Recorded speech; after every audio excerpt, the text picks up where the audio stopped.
The House will come to order.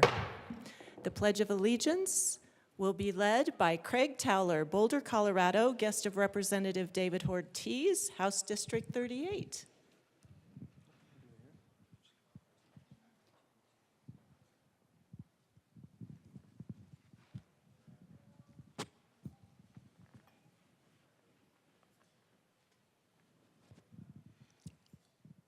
I pledge allegiance to the flag of the United States of America and to the republic for which it stands, one nation, under God, indivisible, with liberty and justice for all. Mr. Schiebel, please call the roll. Representatives Amabile, Armagost, Bacon, Byrd, Representative Byrd. Byrd is excused. Bockenfeld is excused. Basenecker. Representative Basenecker is excused. Bottoms. Bradfield. Rep. Bradfield. She was. Bradfield's excused. Bradley. Brown. Rep. Brown is excused. Catlin. Clifford. Oh my gosh. Rep. Clifford is excused. Doherty is excused. DeGraff. Degree Kennedy. Duran. English. Epps. Representative Epps. Evans. Frizzell. Froelich. Garcia. Rep. Garcia. Hamrick. Hartsook. Hernandez. Herod. Here. Holtorf. Judah. Joseph. Kipp. Leader. Lindsay. Linstead. Luck. Lukens. Lynch. Mabry. It's here. Marshall. Martinez. Marvin. Morrow. McCormick. McLaughlin. Ortiz. Parenti. Puglisi is excused. Ricks. Representative Ricks is excused. Rootnell. Sirota. Sirota is excused. Snyder. Soper. Story. Taggart. Titone. Valdez A. Velasco. Vigil. Weinberg. Weissman. Wilford. Wilson. Winter. Woodrow. Young. And Madam Speaker.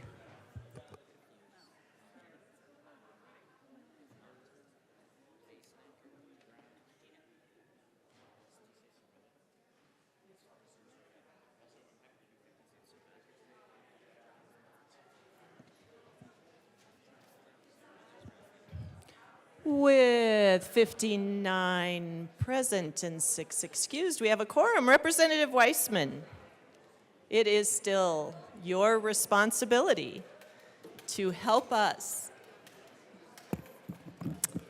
Rep. Weissman. Good morning, Madam Speaker and everyone. Since it is still my responsibility, I'm sorry for that.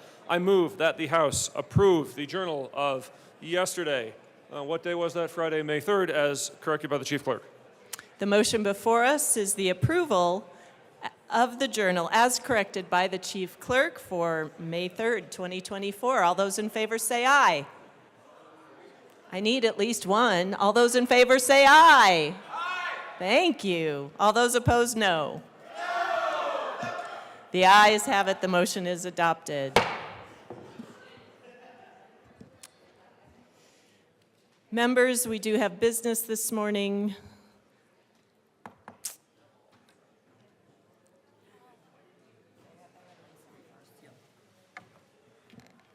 Mr. Speaker Pro Tem.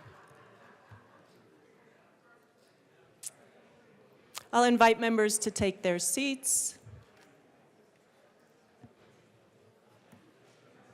Mr. Speaker Pro Tem.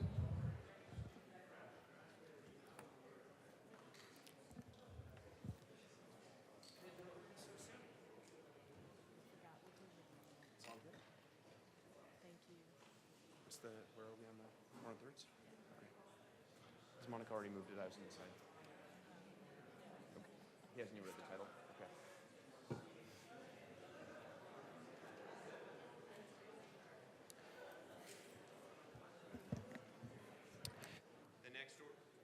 The next order of business is third reading of bills.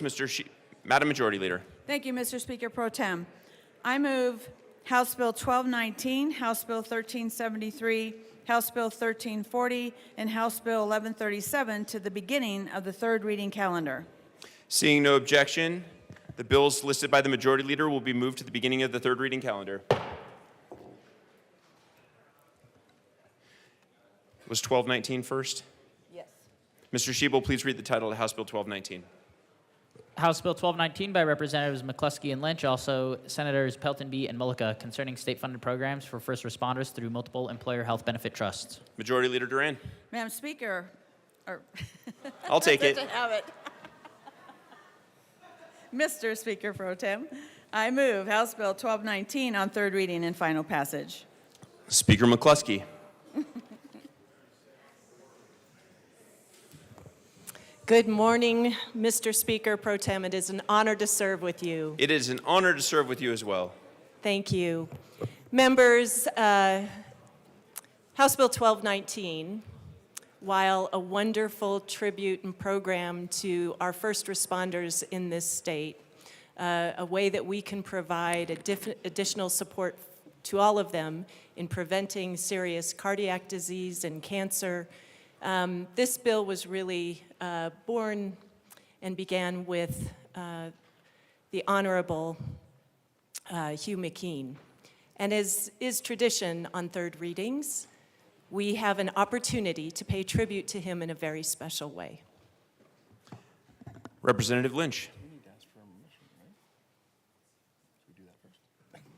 Thank you. Mr. Speaker Pro Tem, I would like to ask permission to have a third reading amendment to House Bill 1219.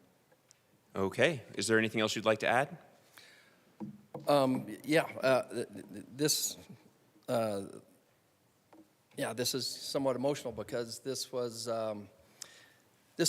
work that was done in the summertime, and it kind of weird to be here when you're not in session, as we're about to experience, and so I got invited to be part of this conversation where Hugh McKean had discovered that if we did this testing, that we could identify a risk that is predominant in our law enforcement and our firefighters. And what that is basically determining if there's some plaque in your system. I don't understand the mechanics of it, but that was the last meeting I ever had with Hugh McKean live. I think we had talked on the phone. That was a Wednesday, and by that Saturday, Hugh had suffered a massive heart attack from this exact issue. And so this has a lot of importance to me because this is something I can do for my good friend that suffered from this. And if we can do something to help folks not suffer from this or identify this ahead of time, this is money well spent. And that's what this amendment would name this the Hugh McKean Act. Seeing no further discussion, the question before us is permission for a third reading amendment. Mr. Schiebel, please open the machine, and members, please proceed to vote. Members participating remotely, Representative Herod, how do you vote? Yes. Representative Herod votes yes.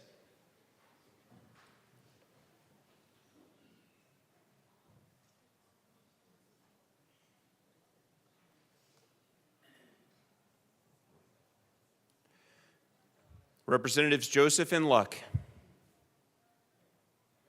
Representatives Joseph and Luck are excused and fined $5. Please close the machine. Oh, I'm sorry. Representative Luck's fine is lifted, and she is not excused. She may vote. Okay, please close the machine. With 58 aye votes, 1 no vote, and 6 excused, permission is granted for a third reading amendment. Representative Lynch. Thank you, Mr. Speaker Pro Tem. I would like to move Amendment L07 to House Bill 1219 on third reading.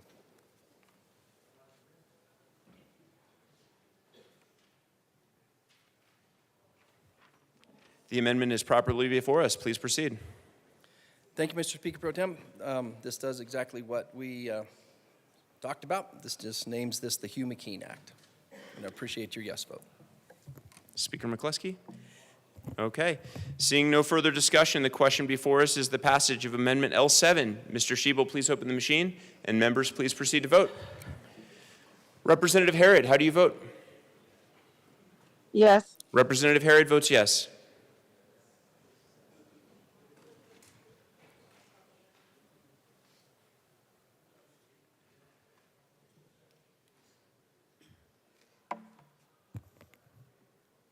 Please close the machine. With 59 aye votes, 0 no votes, and 6 excused, Amendment L7 is passed.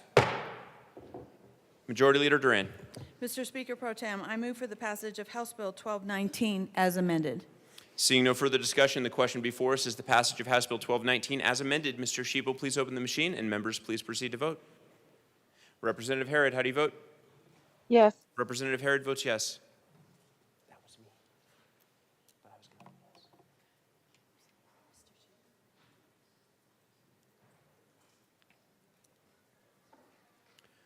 Representative DeGraff, please vote.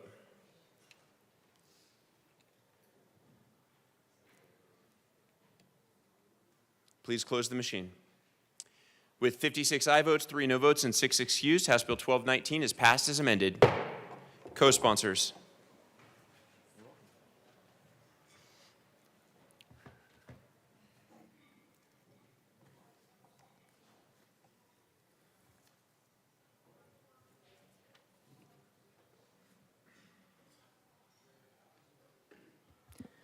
Please.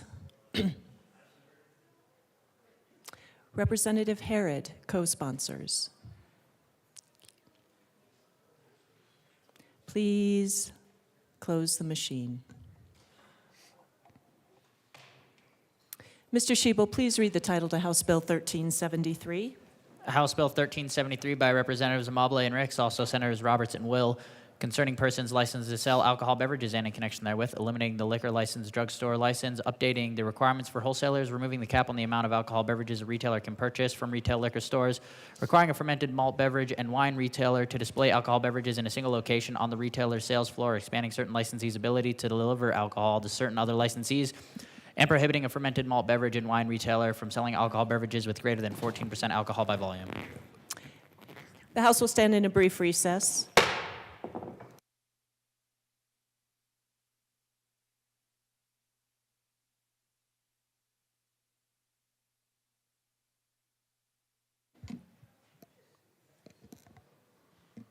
The House will come back to order.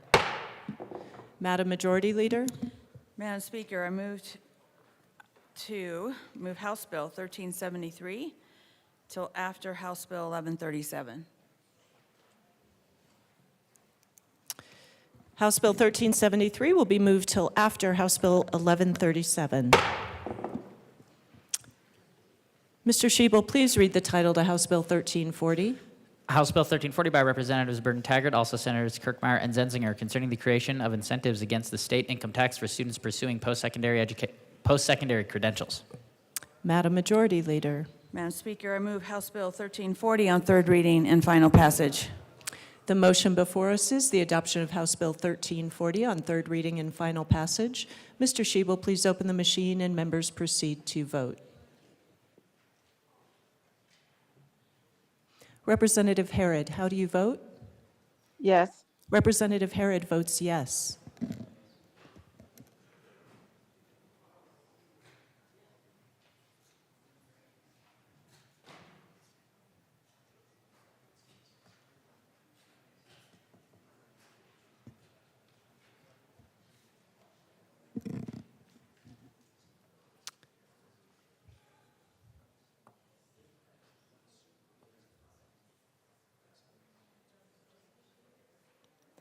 Amabile. Please close the machine. With 46 aye, 14 no, and 5 excused, House Bill 1340 is adopted. Co-sponsors.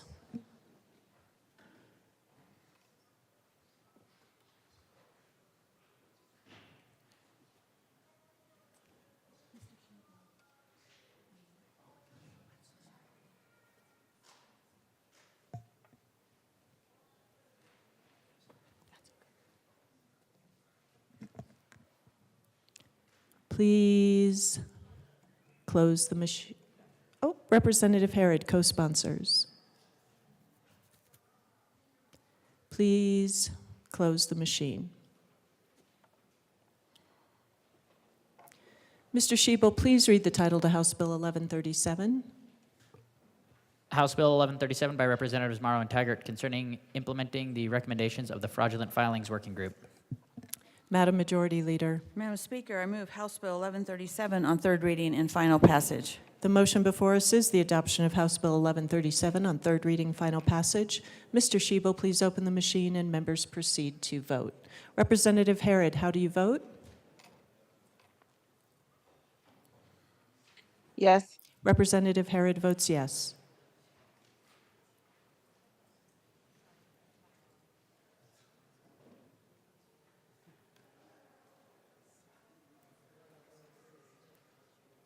Please close the machine. With 61 ayes, 0 no, 4 excused, House Bill 1137 is adopted. Co-sponsors.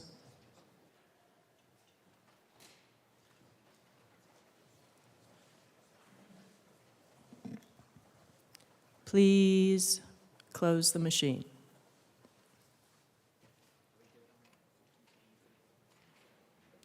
Mr. Shebel, please read the title to 1373. House Bill 1373 by Representatives Amabile and Ricks, also Senators Roberts and Will, concerning persons licensed to sell alcohol beverages and in connection therewith, eliminating the liquor license, drugstore license, updating the requirements for wholesalers, removing the cap on the amount of alcohol beverages a retailer can purchase from retail liquor stores, requiring a fermented malt beverage and wine retailer to display alcohol beverages in a single location on the retailer's sales floor, expanding certain licensees' ability to deliver alcohol to certain other licensees, and prohibiting a fermented malt beverage and wine retailer from selling alcohol beverages with greater than 14% alcohol by volume. Madam Majority Leader. Madam Speaker, I move House Bill 1373 on third reading and final passage. The motion before us is the adoption of House Bill 1373 on third reading and final passage. Mr. Shebel, please open the machine and members proceed to vote. Representative Herod, how do you vote? Yes. Representative Herod votes yes.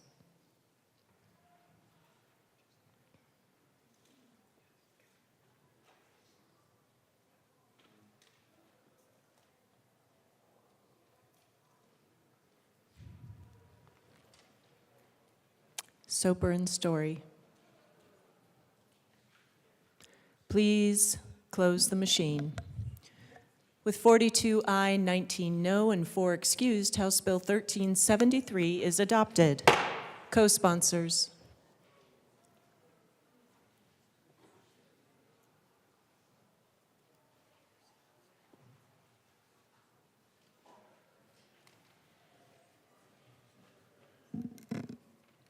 Please.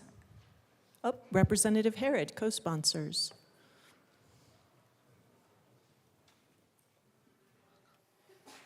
Please close the machine.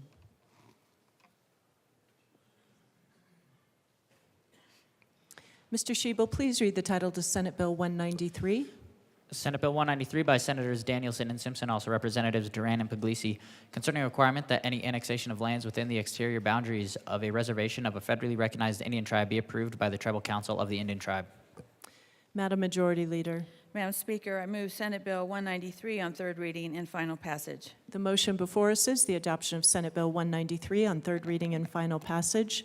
Mr. Shebel, please open the machine and members proceed to vote. Representative Herod, how do you vote? Yes. Representative Herod votes yes.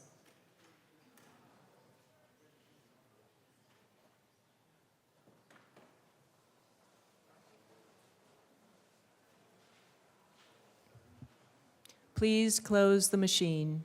With 61 ayes, 0 no, 4 excused, Senate Bill 193 is adopted. Co-sponsors.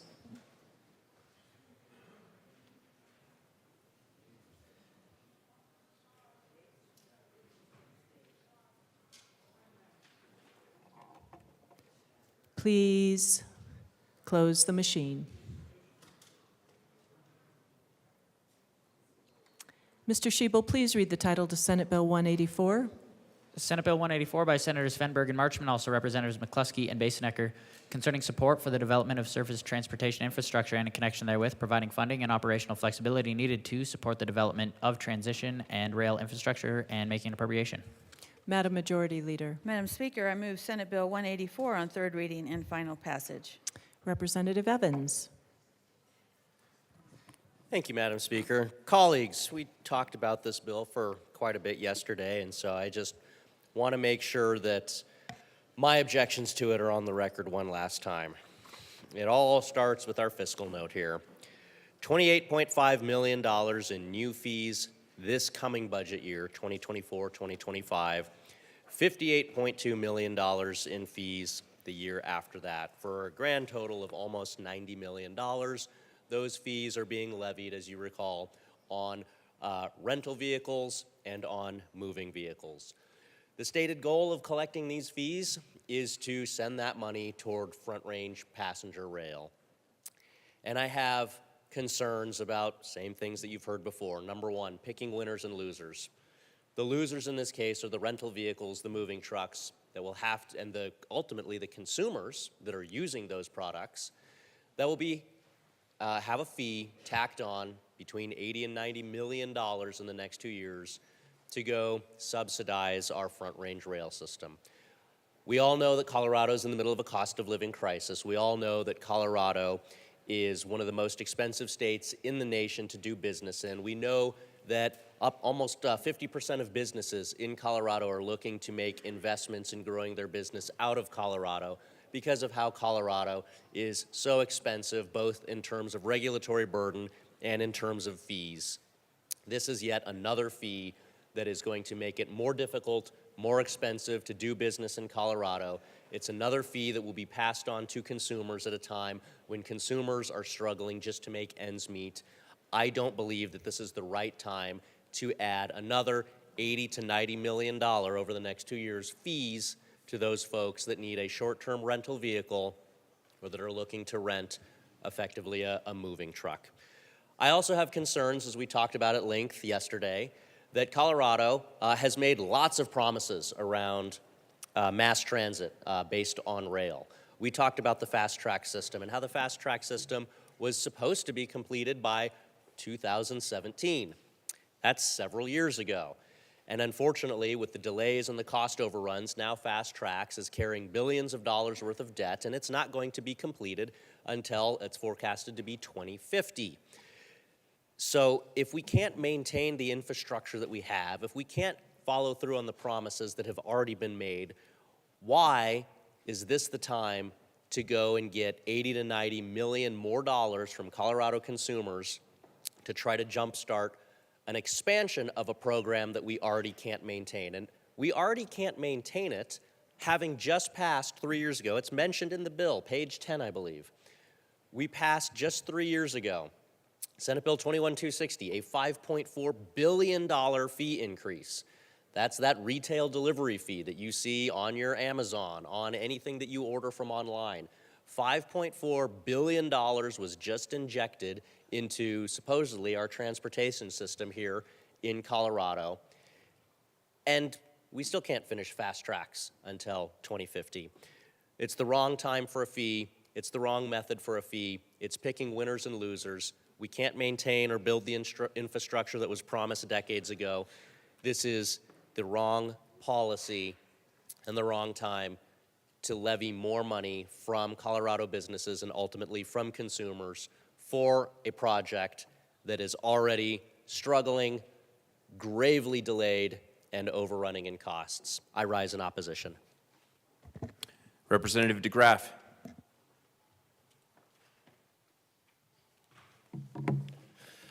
Thank you, Mr. Speaker Pro Tem. I disagree with this bill. I think we're sending money down another hole. My colleague mentioned we were talking $5.5 billion. I think back in 2004, another $5.5 billion pulled out of the economy just a few years ago. All for something that should have been finished almost a decade ago, and now it's being pushed at least 2 decades into the future. It almost feels like nobody actually intends to get this project done. The intention is just to keep pulling money out of the economy. So the train is not running on time, but the money keeps coming out of the economy. So there's been a lot of promises. Now, a lot of this bill is around the promise that places like New York City and San Francisco were going to be underwater over a decade ago, but they just completed over $8 billion of infrastructure that would be, I guess, best described as a submarine base instead of an airport. So what you have is you have lies that are built on lies, and it's costing the taxpayers of Colorado a great deal of money. That $5.5 billion, I mean, let's just round it to 6. I mean, what's $500 million among friends anyways, right? So, I mean, we'll probably blow through that by this afternoon, if not early morning. $6 billion, if you want to just do easy math, divided by 6 million people is $1,000 per. Now, for a train, and that's for every Coloradan, and I don't think all that many Coloradans would be on that train going between up and down the middle of Denver. So we have a train that doesn't go. We have a train to nowhere. It doesn't go where it says it's going to go. It doesn't even get built when it says it's going to build. And then the reward for failure is more money. So you have a system where you're incentivizing failure. Now, it's not a surprise. So when you have a free market system, which I think if you want this sort of system, you need to turn it over to just like transit. Our transit system is currently being subsidized at over $2 per mile. So people that don't ride the transit system because it doesn't lumber slowly anywhere near where they need to go, or they don't want to walk the half mile to and from where the bus would meet them in the rain, they're not going to do that. So it's subsidized at over $2 per passenger mile. Now, you could subsidize something like Uber and Lyft at half that cost, but no. We want to put a slow-moving traffic jam in the middle of all our busy roads. And that's how the governor intends to reduce traffic. So in order to do that, again, we have to change all of the zoning because we are committed to this slow-moving traffic jam. And we're committed to extracting another $1,000 out of the savings of every single Coloradan. Now, Europe and New York City, for example, they have really good train systems. They were completed based on need. Colorado is trying to create the system to build the need, and that's foolish. That's absolutely foolish. That's something that you could do with your own money, but you certainly shouldn't be doing it with somebody else's money. Now, in the free market, as I mentioned, that's an even exchange of good for good. And if somebody has an idea and they want to exchange a good, which is a service or an item, or a product, and they want to exchange it for your good, which would be in terms of money, then that would be great. But if they don't, then what they would do is they would be incentivized to make their good gooder. And if they make their good gooder, if they have to do it a couple times, then somebody will exchange their good. And they'll make money, everybody's happy, and everybody's rewarded for actually being productive members of society. Now, when you take a system like this, what you're doing is you're fouling up the economy beyond anything recognizable. There's an acronym for that.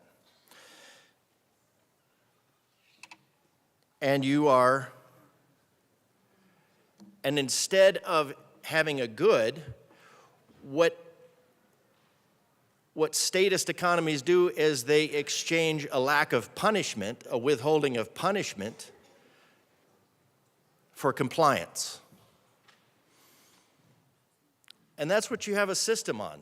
You have a system that's based on withholding of punishment for compliance. It's just a further creation of this police state that this General Assembly seems intent on forming. And I don't know why.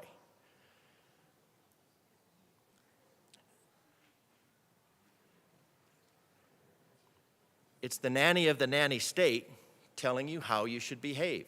And not only telling you how you should behave, but extracting money out of your pocket that was extracted by force by the police state. And again, don't pay your taxes. You'll find somebody with a gun show up at your door to explain the error of your ways.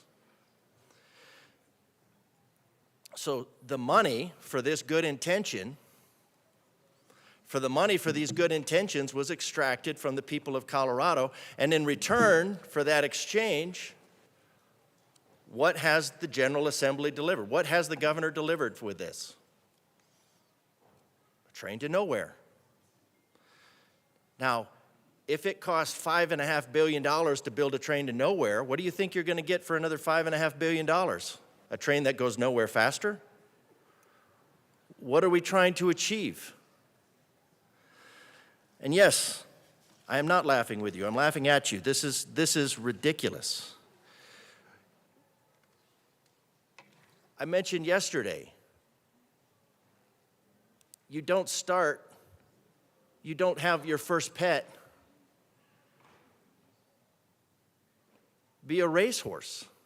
Keep the gerbil alive for a little while, the hamster anyways, keep something alive. Make something work. The government is known for inefficiency. The post office is generally mocked. It's not for good people, it's for the system. It's a government system. So what do you have? You have a post office that has all the advantages in the world. But people prefer using FedEx and UPS and the myriad of other services. So why on earth anybody would want to go with government single-payer health care is beyond me, but we're talking trains.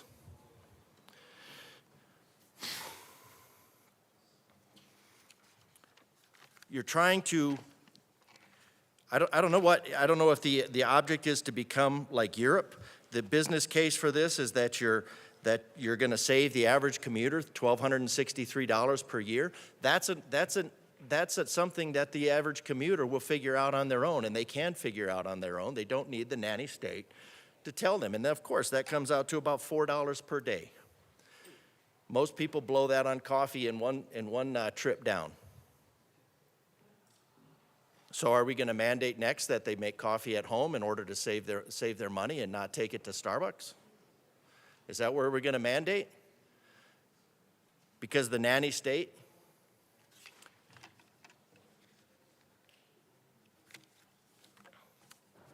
This is overreach. This is foolish. This is irresponsible things to do with the money of Coloradans because they look great in Sim City.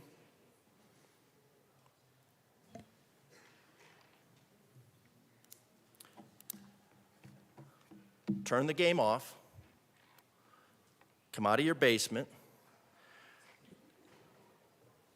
Stop blowing the money of Coloradans on pet projects that are unsustainable, that you have proven over and over and over and over and over that you do not have the capacity to pull off. Representative DeGraff, you have 52 seconds remaining. Awesome. Get this boot off the neck of Colorado. Representative Frizzell. Thank you, Mr. Speaker Pro Tem. Good morning. Happy Saturday to everybody here. I rise in opposition to this bill. We had lots and lots of conversation yesterday around what seems like peanuts, right? $3 a day. It's $3 a day. It's like less than Starbucks coffee. But here's the thing. It adds up.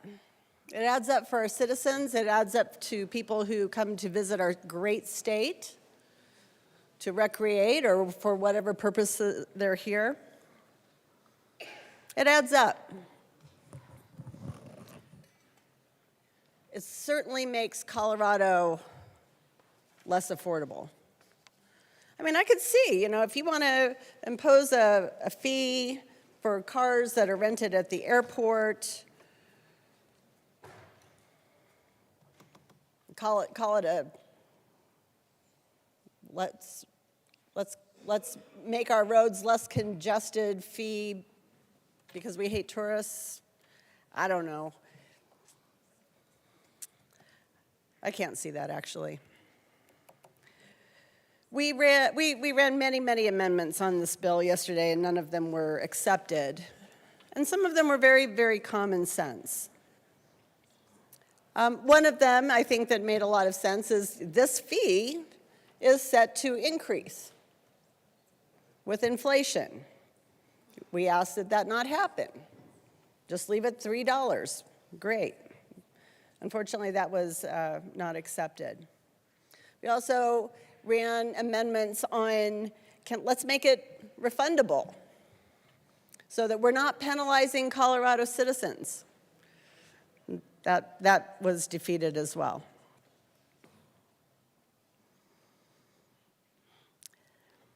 We are trying to fund transit, but specifically, we're trying to fund what has become the governor's pet project, which is rail travel, passenger rail travel. What a novel, innovative concept. It's amazing. Who would have thought that people would want to travel by train in Colorado? It's only been going on for, I don't know, a couple hundred years, 175 years, 150 years. I, too, have had the great fortune to spend time in Europe, and I enjoyed their rail travel. But it's a different paradigm there.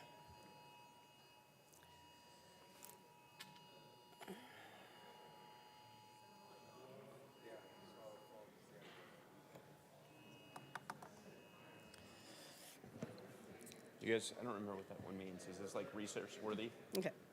So everybody got the Amber Alert. That's an Amber, okay. It's nice to know that we are all so dialed in. It's good to know. We're all on the same page here in this chamber.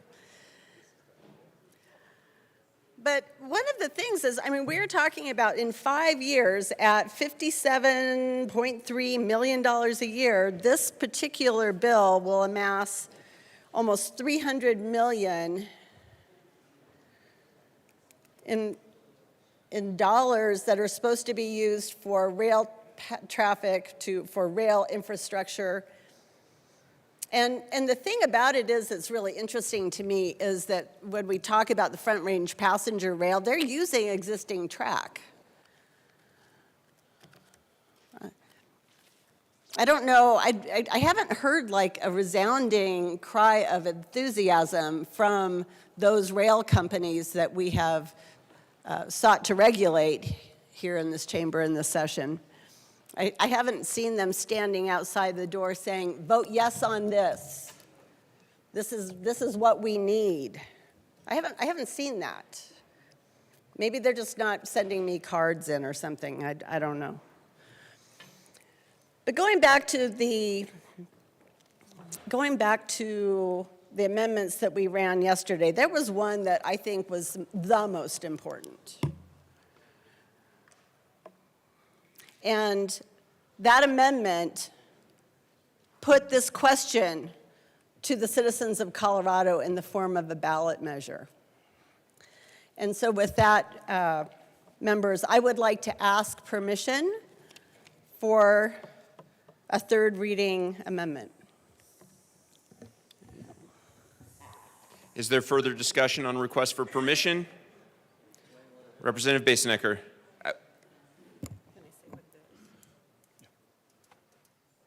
Representative Frizzell.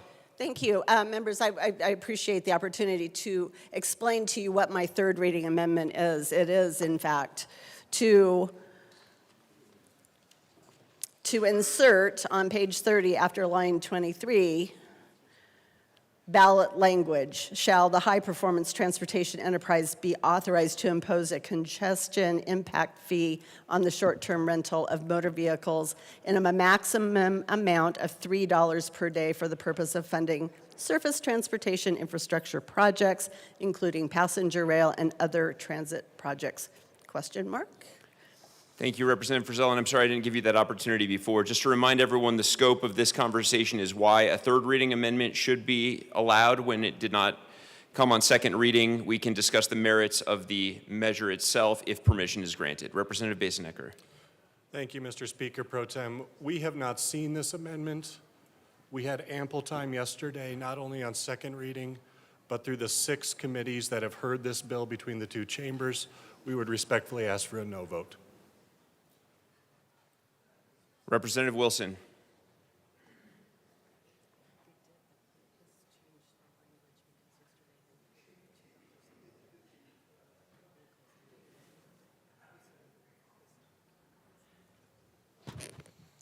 Thank you, Mr. Speaker Pro Tem. We gave all of our amendments to the sponsors yesterday. This is changed minimally, but none of those amendments were taken into consideration or discussed, so we ask for an aye vote on this. Seeing no further discussion, the question before us is permission for a third reading amendment. Mr. Schiebel, please open the machine, and members, please proceed to vote. Representative Harrod, how do you vote? No. Representative Harrod votes no.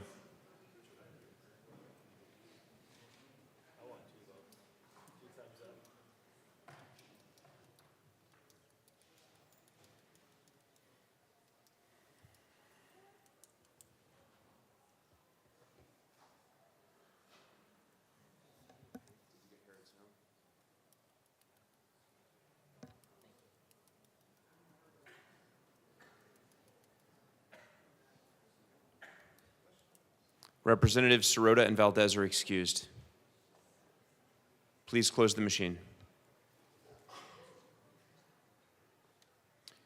With 17 aye votes, 42 no votes, and 6 excused, permission is not granted for a third reading amendment. Representative Frizzell. Thank you, Mr. Speaker Pro Tem. That's indeed very disappointing. Because I think that it is important for the good citizens of the state of Colorado to be able to vote on such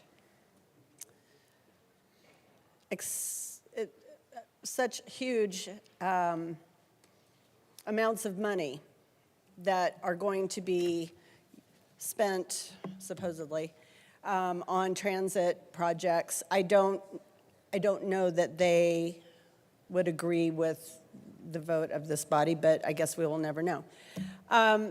With that, members, I urge a no vote on imposing this fee on the citizens of Colorado. I question whether it is a fee. I think it's actually more of a tax, but especially since it is, because I think, and we talked about this yesterday, a fee is something that you are paying in return for something.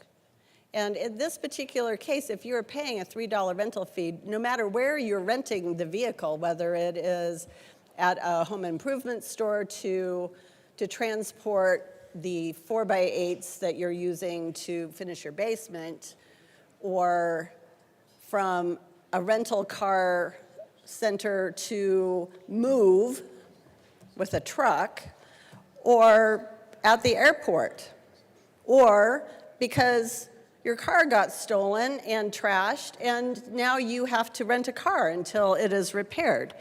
I mean, there's a lot of reasons why people rent vehicles in the state of Colorado, and none of them have anything to do with rail transit. None of them. That's a tax. It's another tax on the backs of the citizens of Colorado. Please vote no. Representative Hartsook.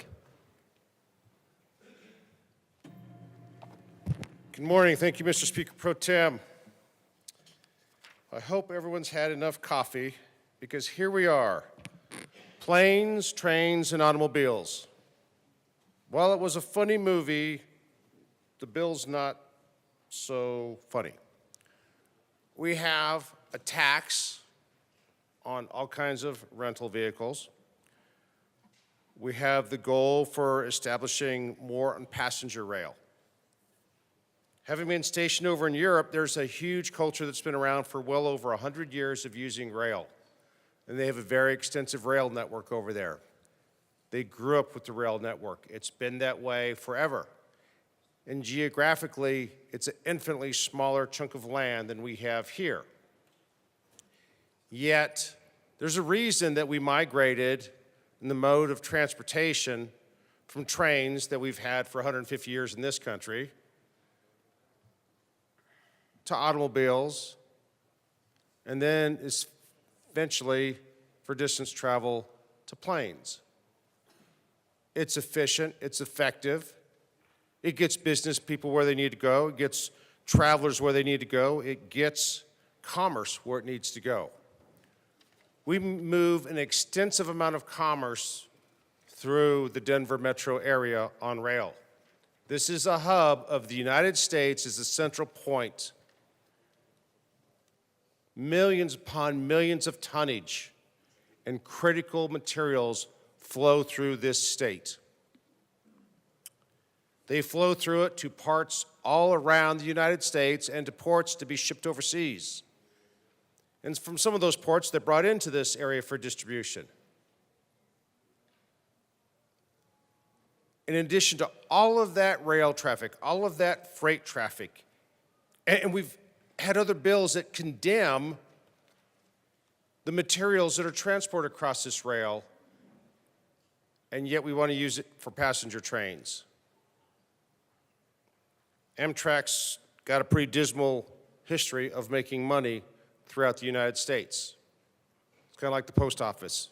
It's a losing proposition when it comes to money. It spends very well, but it doesn't make any money. And we're now going to tax people through their rentals of vehicles, containers, whether it's at the airport or they're moving, getting the U-Haul van, doesn't matter. They're going to pay a tax. The tax will keep increasing. I would argue that their wages probably will not continue to increase accordingly. And under the Constitution, we're supposed to take a vote to the people if we want to increase their taxes in any way, shape, or form. Yet again, back to that planes, trains, and automobiles, we're determined to put this tax in and put people on rail. Rail works fine in big cities such as DC, New York, San Francisco, where it's very dense. You're doing short hops within the city. When I was stationed in DC, I rode it every day into the Pentagon. It's very efficient and effective. Out here, I seriously doubt it will be anywhere near as effective. It certainly won't be efficient.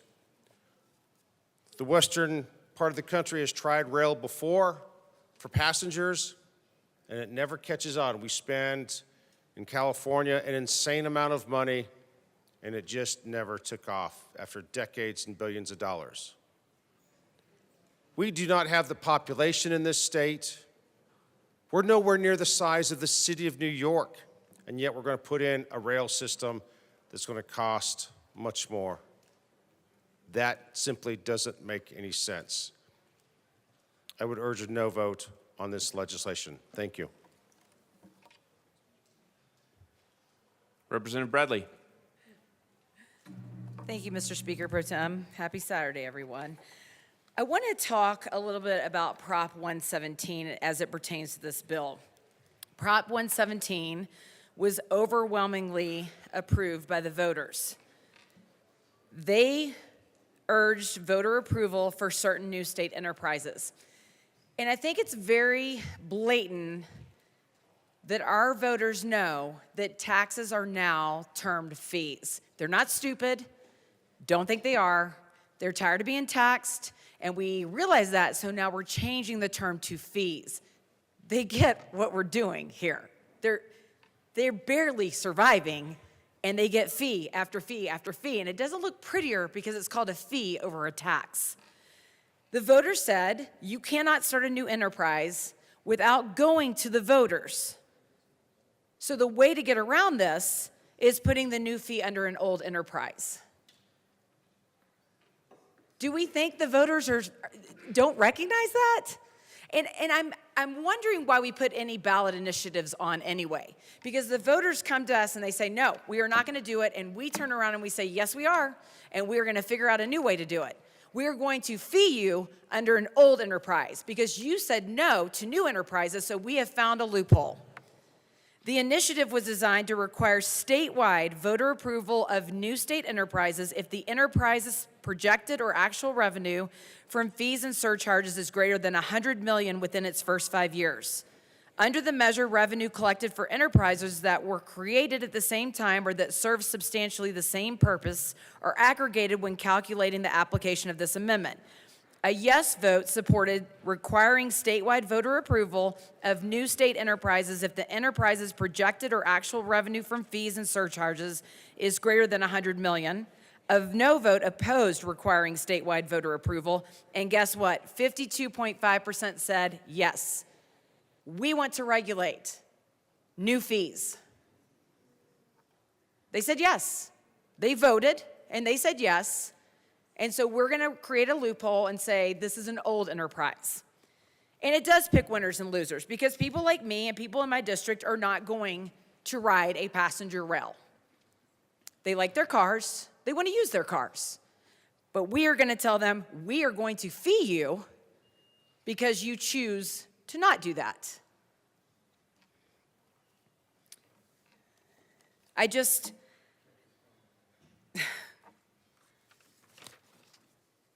Vote on fees. Colorado state legislator used the word fee to grow state programs and spending without having to ask Coloradans for the permission to raise taxes required under our Taxpayer Bill of Rights.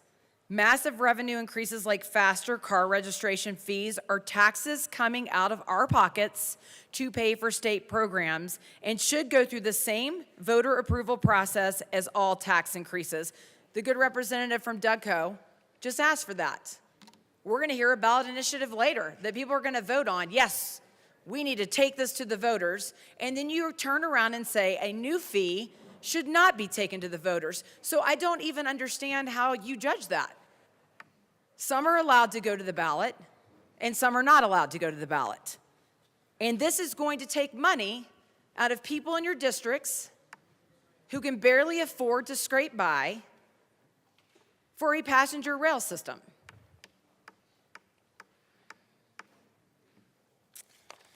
I think we need to remember in this body that there are 3 branches of government. Because I think slowly in this state, we're becoming a 2-branch government. Forcing private businesses to shoulder the cost of the passenger rail projects is bad policy. Assessing a daily fee on rental vehicles will discourage travel to our state, make it difficult for Colorado families who rely on rental cars as replacement vehicles. I told you that. My car was stolen out of my driveway. For a month, I had to rely on a rental car to get my kids around. I guess I'm supposed to jump on a passenger rail system. I guess me and the 4 kids are gonna jump on that instead of having a rental car. And because I choose not to do that, you're going to fee me. You're going to add fees on me needing a rental car because in this state, we're like second highest in theft of vehicles. So now the good people of Colorado, we have changed the penalty for stealing your car, and on top of that, we're going to fee you per day while you pay for a rental vehicle for said vehicle being stolen from you. Because it's happening. The mayor of Denver has had his car stolen twice. It's happening. I've had my car stolen in the suburbs. And for a month, I had to pay for a rental car. What are we doing? The people are tired of being taxed. The people are tired of being feed for our pet projects. They just want to live in our state. Take their kids to school, buy them groceries, feed them. Take this back to the voters. We stand up here and talk all the time. Take it back to the voters. Take it back to the voters. But we're going to spend billions of dollars and fee our constituents without giving them the chance to vote on that. That is not good governance. That is not why I stood to be elected. I did not do that. Vote no on this bill. Representative Holtorf.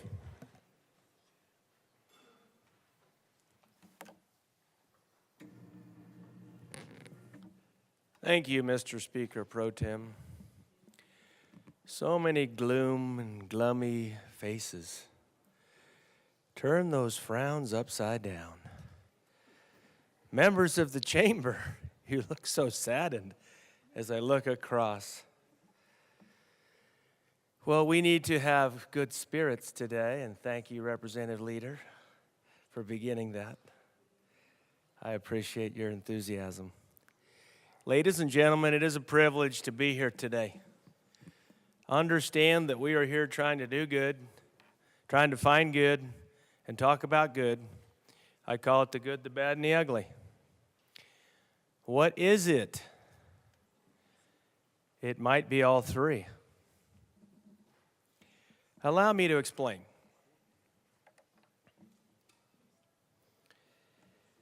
All over the world, high-speed train transportation is very successful. Now, how much time do I have? About 8 minutes left. I've got to be careful because I don't have a lot of time to tell my stories. But the last time I was in my mother country of Spain, from Madrid to Malaga is about a 5.5, 6 hour drive in a car. If you get on the bullet train, it's 2 hours. From the center of the country to the Gold Coast. It is very fast, it is very clean, and is very efficient. It does cost money, though. But it is a wonderful form of transportation. Even the bill sponsor himself admitted that he went from Barcelona, maybe to Madrid, I don't know, but he rode on a high-speed train in España. Now, Spain gets a lot of things wrong. Believe me, I could talk for hours about what they get wrong. But the one thing they get right is fiestas, siestas, and high-speed trains. And also tapas. Okay? Let me tell you what I don't like. What I don't like in this bill is about the funding. You see, if I was invited in the conversation, and I look at the revised fiscal note dated April 22nd, I would say that only the people from out of state coming in would get a fee. So if you're coming to Colorado and you're not a Colorado citizen and can't present a Colorado driver's license, you get the out-of-state impact congestion fee. $3? Oh, heck no. I'm making it 15, maybe 20. Because that's part of our traffic problem. Too many people coming to Colorado. It's like, oh no, you're going to pay to come to our beautiful state. So I could actually more than triple the impact. But I wasn't invited in the conversation, but I am suggesting some very good ideas. So pay attention. Now, that shields my Colorado citizens. My colleague from Douglas County doesn't have to be punished, nor do I, or any of my kids that have to rent a car because their car breaks down. Colorado driver's license, no fee. Any other state in the union, oh, California, you're paying double. 15, now I want you 30. So we can make this work. But let's talk about, I want to go into, so I've talked about the funding source and how we can work on that. This high-speed train concept, in my humble opinion, should go from Cheyenne to Albuquerque. 100%. right down the I-25 corridor above surface. It can be built, but it has to be high speed. Governor, forget about the choo-choo train. That's too slow. This has to be a high-speed train. Bill sponsors, if we're not building a high-speed train, don't waste your time. If it's not fast, sleek, clean, and sexy, no one wants to ride it. Sorry, Amtrak. Nobody wants that. That's too slow, too old, and sometimes it's not even clean enough. Now, I want to mention that CDOT can't do it. I know. To the legislative liaison out there from CDOT, plug your ears. CDOT sucks. Plug your Please ears. maintain decorum in the chamber, Representative Holtorf, and talk about the policy. Thank you. Thank you for your leadership. I'm getting a little carried away. So let me say it a different way. Most every citizen in eastern Colorado thinks CDOT is a dismal failure for maintaining and supporting the highway structure. And if you ask anybody from out of state coming in, Kansas, Wyoming, Nebraska, Utah, we could do a survey right there at the border, at the state line, and they will tell you that CDOT is a beep, dismal failure. So why is that, CDOT? Well, you're grossly inefficient. You waste millions and millions of dollars. You're out there in my district building a brand new maintenance, multi-million-dollar maintenance facility, and you aren't fixing the doggone highways out there at all. Very little. You don't need more headquarters, more buildings, more maintenance facilities. You need to get out there and fix roads. For the love of God, CDOT. And we're going to turn over this kind of a rail system under your purview? Oh, God, no. So to the bill sponsors, you need to find somebody else to do this. I don't know who. I talked to the bill sponsors about some ideas. I won't mention it here. But CDOT, get your stuff together. Figure it out. And don't try to get involved in, bill title, surface transportation infrastructure development with rail until you can get the dadgum highways figured out, for the love of God and glory. Now, but it does mention CDOT, so that's a concern. That's the bad. Remember, good, bad, and ugly? I think I've hit all three. How much time do I have left, sir? 2 minutes and 34 seconds. I will try to use all that time. Thank you. Now, I absolutely, in this case, agree with the governor, and I agree with the bill sponsors. We need, from Cheyenne to Albuquerque, a high-speed rail system network that is straight and fast and can move passengers.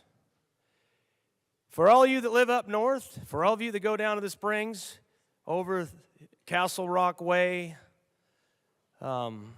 even in Denver, just try to get out of this dadgum city, 5 o'clock. Oh, Lordy. Thank God I go east, northeast.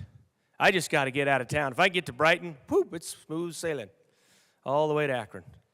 But Lordy, Lordy, you've got a traffic problem. And here's what you don't understand.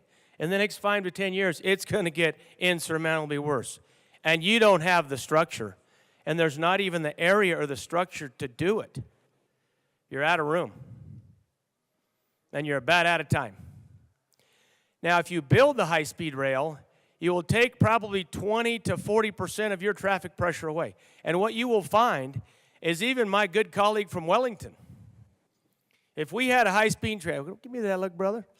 If we had a high-speed train right now, he could get on that train in Fort Fun. Heck, he could ride with Basonecker, and they could talk about policy all the way down. Representative Holtorf, you have 1 minute remaining. Thank you. They could ride all the way down and talk about policy and get right down here in Denver and get off and take a Uber to the Capitol. In probably, I don't know, what's it take, an hour, hour and 20? You could probably do it in 30 minutes. Think about it. This is a solution set to your traffic problems. The implementation is my concern. The funding, I don't think you should give Colorado citizens that hickey. It's not that kind of hickey for those of you guys not wanting to keep this G-rated. Okay? It's a different kind of hickey. You don't want the hickey if you're a Colorado citizen. But if you're from out of state coming to Colorado, charge them, baby. Help them pay for our solutions. Now I'm about out of time. And That is but there's- correct, Representative Holtorf. You are out of time. Thank you. Representative Soper. Thank you, Mr. Speaker Pro Tem, and it's an honor to serve with you. It's an honor to serve with you as well. Members, this is certainly a challenging bill. I'm one of those that is, I've said at different times, certainly appreciate rail. I love to ride trains, have ridden across the United States, both up and down the East Coast and from the East Coast to the West Coast through Chicago and Denver here. Ridden all over Europe and then great places in Asia, such as Taiwan and Japan. What I will tell you, though, is what's included in this bill has some issues that I have concerning just the law. And that's that it contemplates charging a fee on rental cars here in Colorado. The vast majority of rental cars that are rented in our state actually are replacement cars for when your car is being repaired or in the shop. And that's, certainly a fee to fund train is certainly not a charge that's reasonably related to the direct or indirect costs of the regulatory activity. If the fee was going to the regulation of rental car companies, that would be one thing. But the fee here is actually moving it to another purpose, not even a highway purpose. And in the Zellinger against the City of Denver, 1989, which is the leading case from the Colorado Supreme Court, the court said the primary purpose of a tax is to raise revenue for the general government expenses. Here, by placing, say, a fee onto the rental of a car or other vehicle and not have it go to the regulation of that particular activity or the use of that activity, that then means it's for general government expenses, which means that there certainly are constitutional concerns that I would have with this one provision in the bill. I had also mentioned during second reading that I feel like our time for doing this economically has passed by decades. Our cities have changed, and no longer do we have trains that go to the heart of most of our cities, where you have a nice train station and hotels and restaurants. Those train depots have been torn out or abandoned. Track lines have been built on or abandoned, at least the ones that are going to the heart of a city. And while we can maybe follow current track that's out there as far as the Union Pacific line or the Burlington line, those don't go to the heart of the cities. And that's where people are going to want to be using a passenger rail from. Most people don't want to go to an industrial rail yard to pick up a train. And in order to recreate having a train go to the heart of a city would cost billions and billions of dollars. Money that we could certainly pump our entire treasury into for several years and not quite get the results that we would like. While I would love to have a Colorado where we could ride a train from the heart of Denver to the heart of Castle Rock to the heart of Colorado Springs and the heart of Pueblo and on down, that ability doesn't exist, not without using a lot of eminent domain and taking people's property rights. And then you just have a train stop a long ways from the city center, probably along I-25, which completely frustrates really the intent of having a passenger rail line, one that would help develop the economies of those cities and move people from one city to another seamlessly.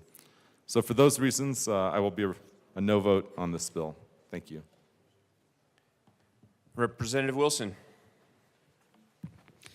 Thank you, Mr. Speaker Pro Tem. Again, I rise in opposition to this bill. This bill is not a good bill. I want to agree with some of my colleagues on, yes, somebody should explain to the governor that there are supposed to be 3 separate branches of government. And yes, CDOT does not do very well. When we talk about this fee and feeing an industry to death, this industry already has 50% of the cost the consumers pay, it's just under 50%, goes to government fees. And now with this bill, we're going to expand that. So when your kids go to college and you rent that truck for the day, you're going to be paying for somebody else's passenger rail. Boulder, Fort Collins, Denver. So if you're out east or anywhere else, I guess there's that main mountain corridor that this might go to your area a little bit. But you're going to be paying fees for other people. And you're going to drive up that cost of the industry, the rental car industry and the truck rental industry, U-Haul, Home Depot, until people start basically Uber businesses for truck use and brief pickup truck use. And then this fee won't apply, and then we'll have to start another fee because we're not getting the money that we're supposed to get out of this.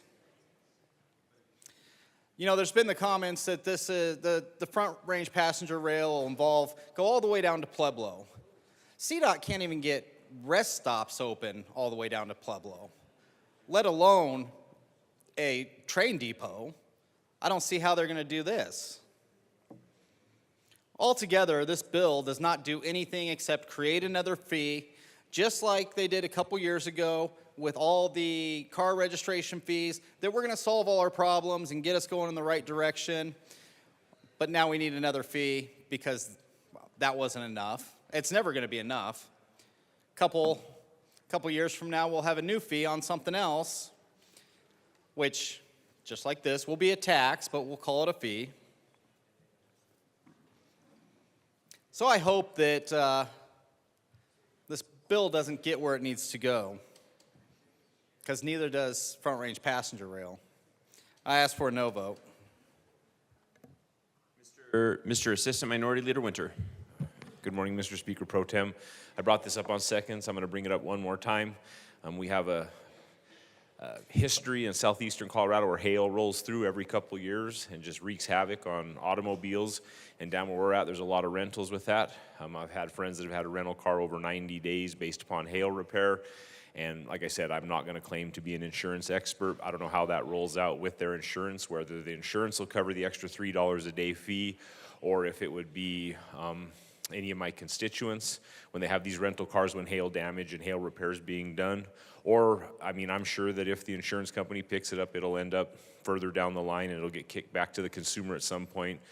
But that is an issue that we see about every 2 years in southeastern Colorado. We have massive amounts of the hail people that come in and set up tents, and we see a huge influx in rental cars, and that's just another fee that my constituents shouldn't have to bear the brunt of as we try to survive through high inflation, energy prices, and gas prices. So for that reason, I will have to be a no. Thank you.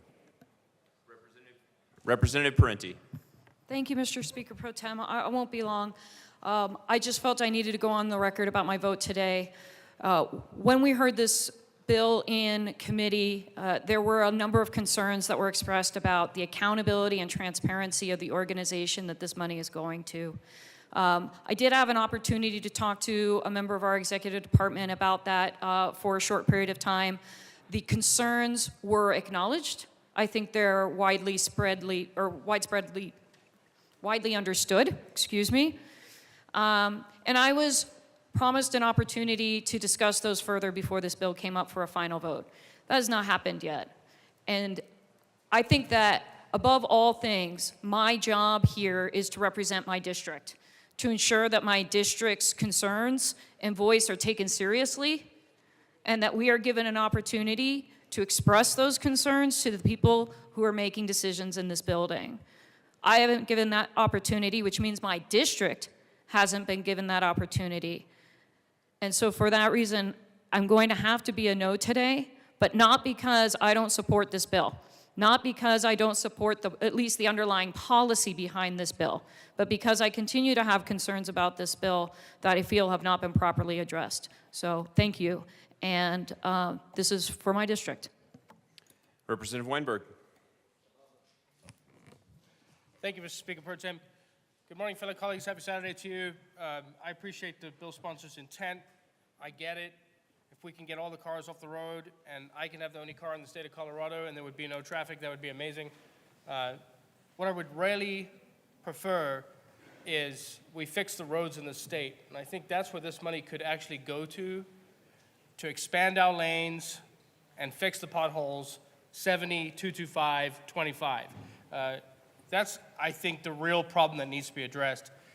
A lot of my constituents have had concerns with this, and that was brought up every single time, is the amount of money we would be willing to spend on this could easily fix the current problems with our transportation. Going out all the way to 2050, we've seen this in California and a few other states. Nothing is moving really fast. In fact, they're halfway complete with more budgeting, and it's just not finishing. So, on behalf of House District 51 in the City of Loveland, I urge a no vote. Representative Bradfield. Thank you, Mr. Speaker Pro Tem. I think everybody in my caucus has spoken, and they've said everything that I would say right here. I believe that this rail is probably going right down through my district, but I don't see any plans for there to be a stop there. And so I know then that this is not something that's going to be utilized by the people of House District 21. Therefore, I don't see any reason for me to support it. Therefore, I am a no vote. Seeing no further discussion, the question before us is the passage of Senate Bill 184 on third reading and final passage. Mr. Schiebel, please open the machine, and members, please proceed to vote. Representative Harrod, how do you vote? Yes. Representative Harrod votes yes.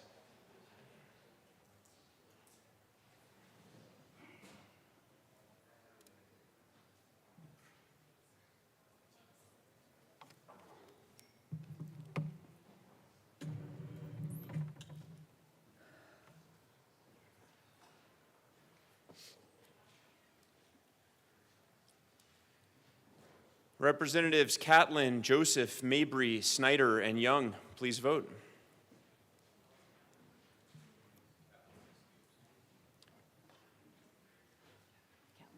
Representatives Catlin and Mabry are excused.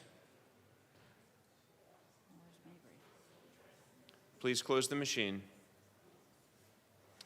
With 41 aye votes, 18 no votes, and 6 excused, Senate Bill 184 is passed. Co-sponsors.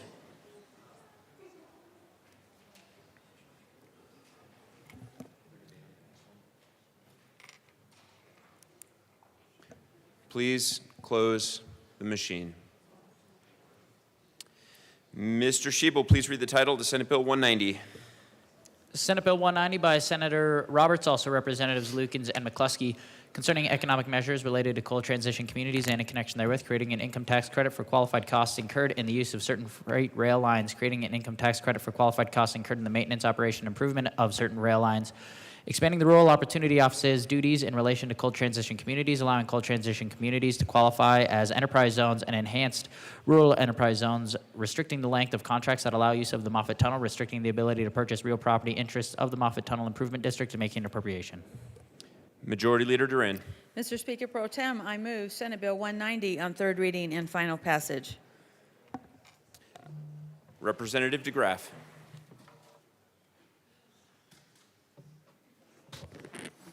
Thank you, Mr. Speaker Pro Tem. You'll have to keep an eye on my time for me because I forgot my clock. But this is just more of this problem that we have of creating a solution to bad legislation with more legislation. That's all this is. We have gutted our economy. We're in the process, you, not we, you, are in the process of gutting our economy. And for this self-inflicted misery, for literally a superstition, well, has less basis than a superstition, you are placating yourself by extracting money from other people, from the citizens of Colorado. You're extracting more money from the citizens of Colorado to help stem the bleeding just a little bit.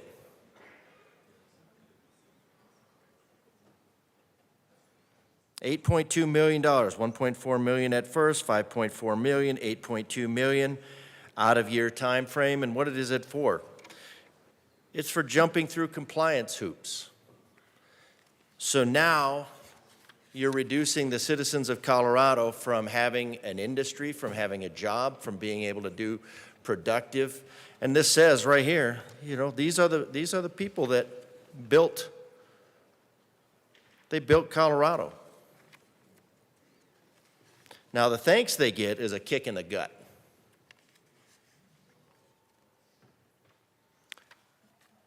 And why? Because of your superstition.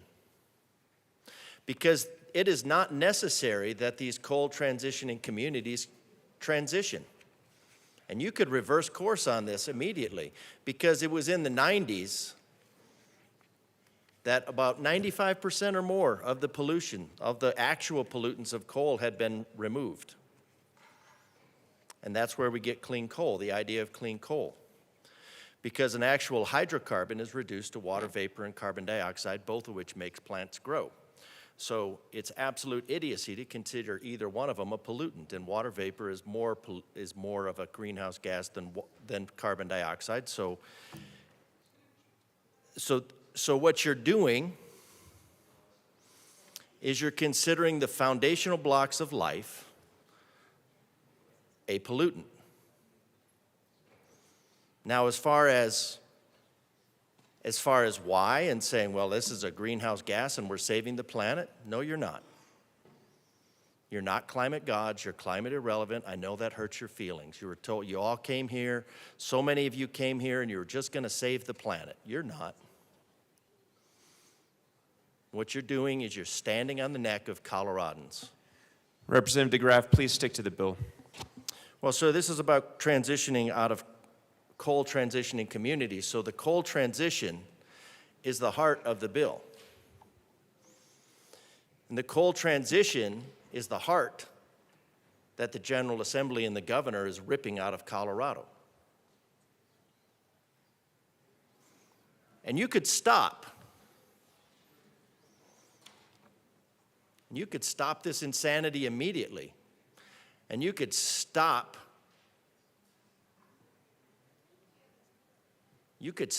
hurting the people of Colorado. We just went through a budget process where extraction fees, we had to go back and repurpose these fees from oil and gas and coal and pull them back in while vilifying them. You could have all the money in the world for all your pet projects. Doesn't mean you'd still do it, still doesn't mean you'd do them well. So you're taking these trains, and these train tracks, and then you're gonna decrease the cost by about 75% if the tax users, so it's not the taxpayers in general, it's gonna be, from the way I read it, it's gonna be the users. They are going to have to jump through a bunch of compliance hoops. They're gonna have to jump, you're just gonna subject Coloradans, the Coloradans that were instrumental in building Colorado. And it's not like our energy demands are gonna go away. They're ramping up. That's a big problem with all the AI and all the tech. They are power-hungry little beasties.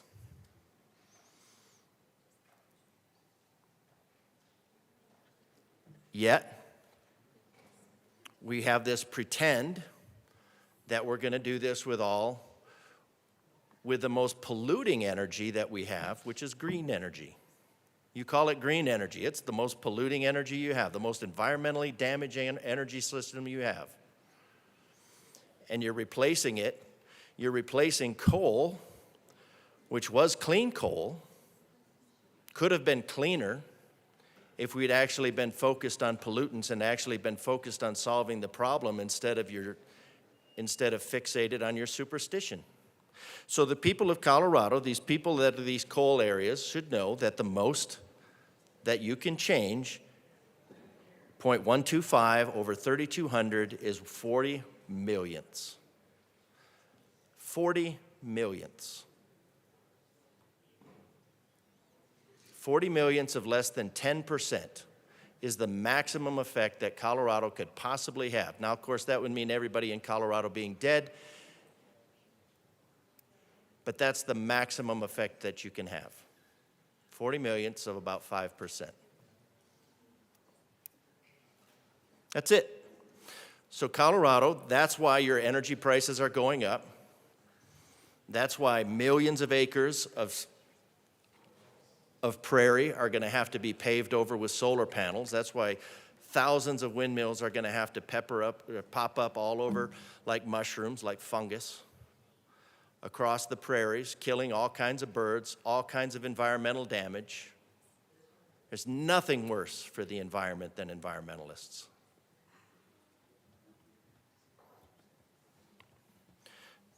So this is an extraction.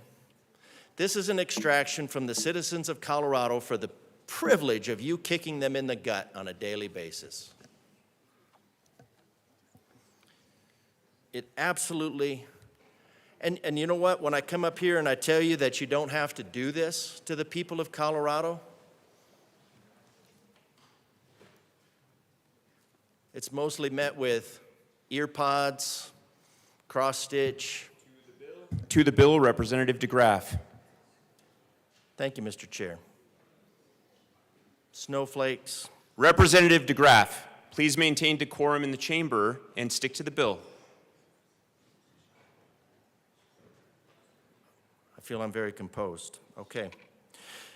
You don't have to do this to the citizens of Colorado. You could actually look at the science and know that what you're doing is absolutely for no reason whatsoever other than a desire to do so.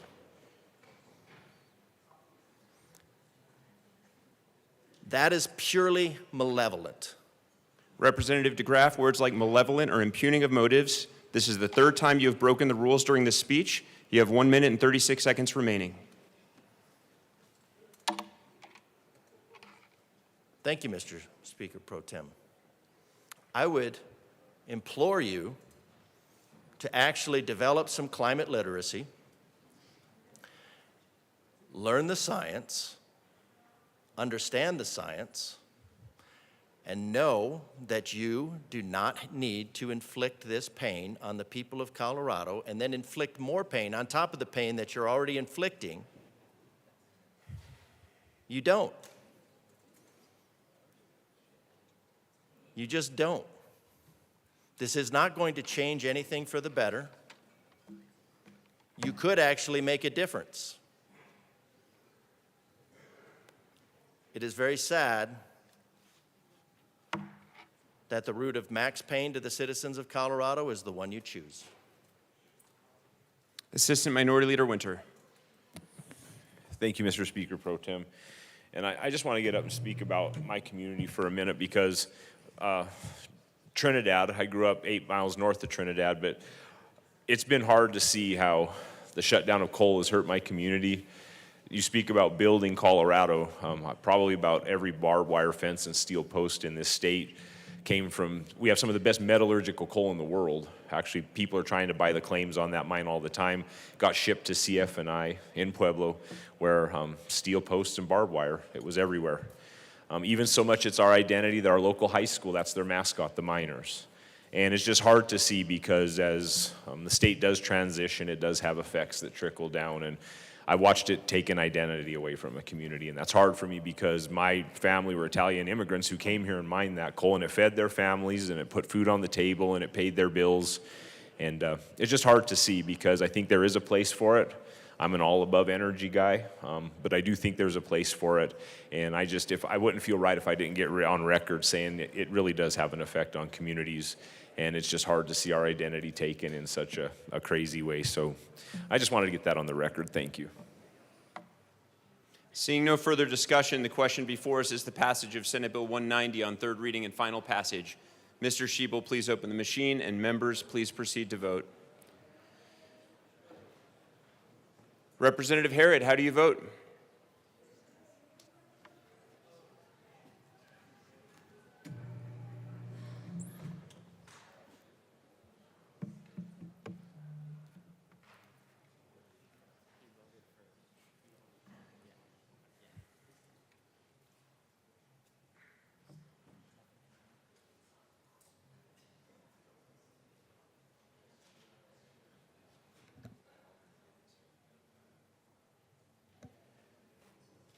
Representative Harrod, are you with us? If so, please tell us how you vote on Senate Bill 190. Yes. Representative Harrod votes yes. Please close the machine.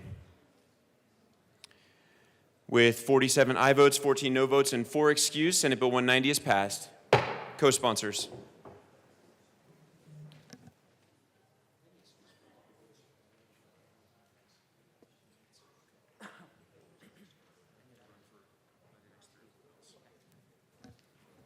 Please close the machine.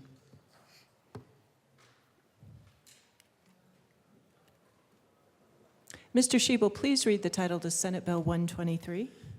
Senate Bill 123 by Senators Priola and Hansen, also Representatives Morrow and Froelich, concerning the creation of an enterprise that is exempt from the requirements of Section 20 of Article 10 of the State Constitution to administer a fee-based waste tire management program and in connection with making appropriation. Madam Majority Leader. Madam Speaker, I move Senate Bill 123 on third reading and final passage. Representative Evans. Thank you, Madam Speaker. Colleagues, we all know it's the last few days of the session, and so there's going to be hundreds of pages of bills that are passed, and so I apologize I didn't get down to the well on seconds. I was working on like 600 other things. But I did want to come speak on this bill because this actually directly impacts my district. I don't know if you know, but one of the fun facts about my district is I have the largest waste tire dump in North America in my district.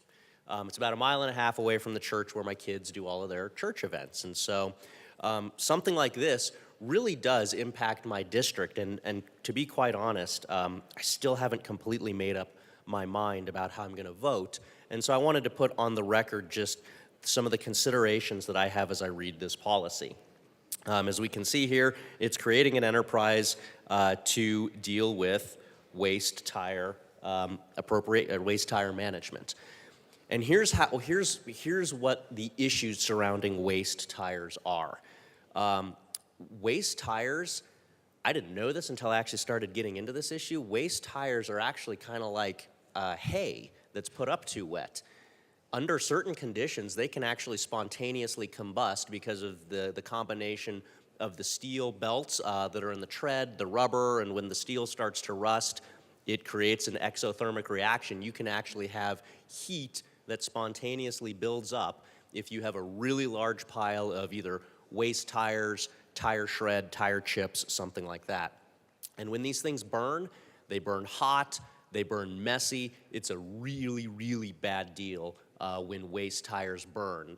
They decompose down into the oil, and it's a really, really bad deal. We've had waste tire fires up in my district.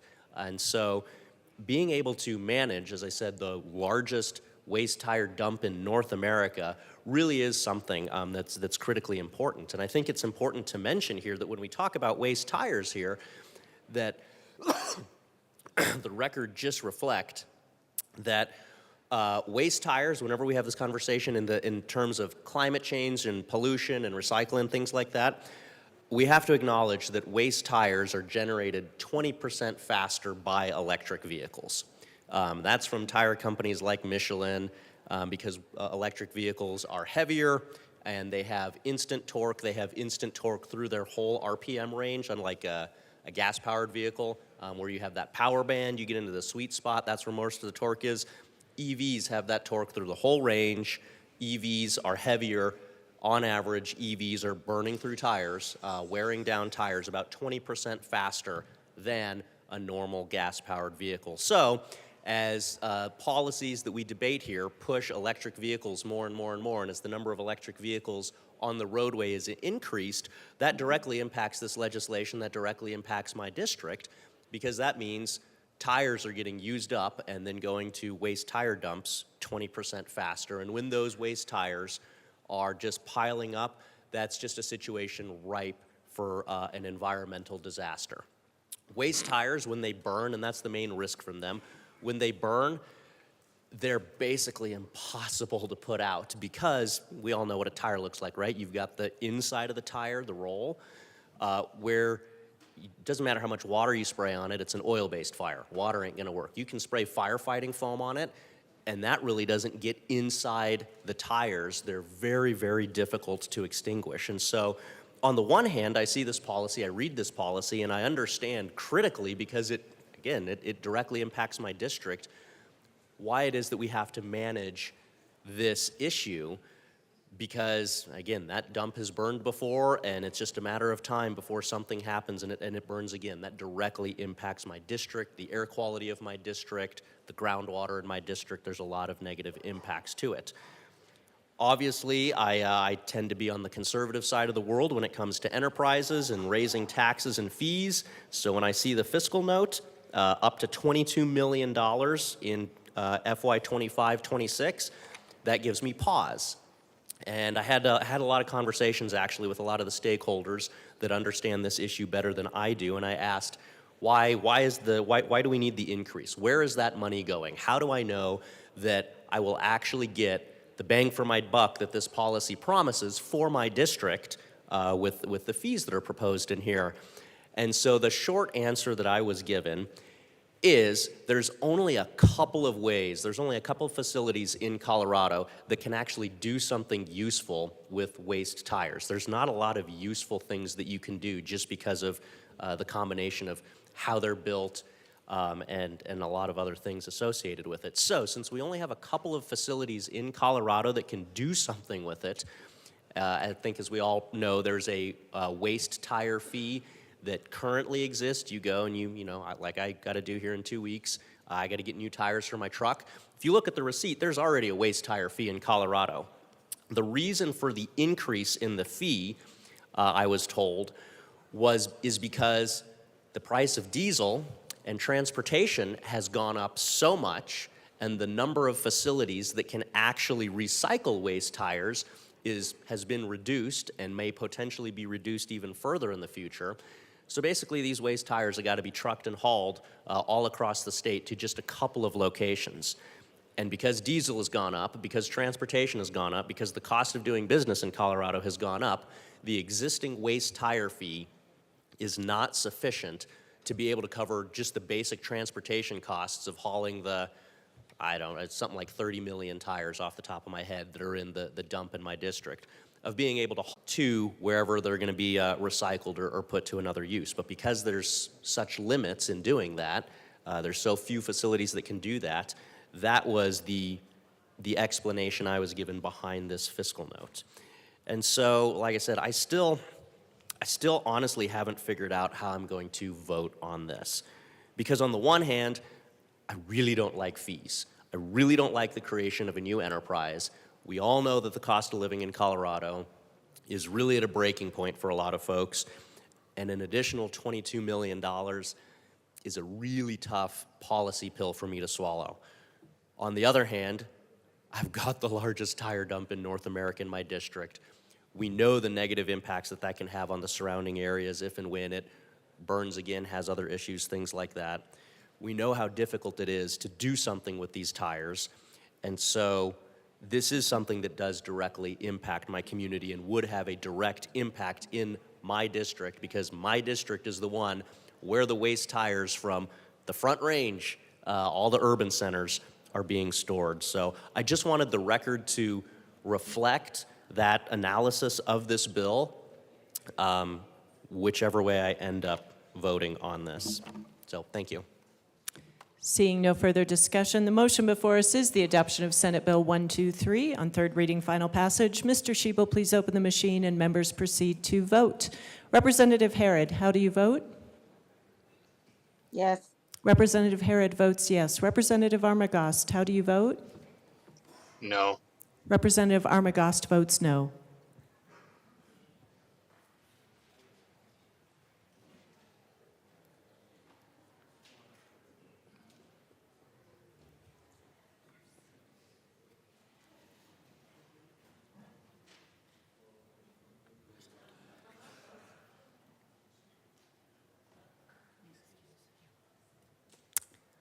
Well, this is fun. Representative Holtorf is excused with a $25 fine. Please close the machine.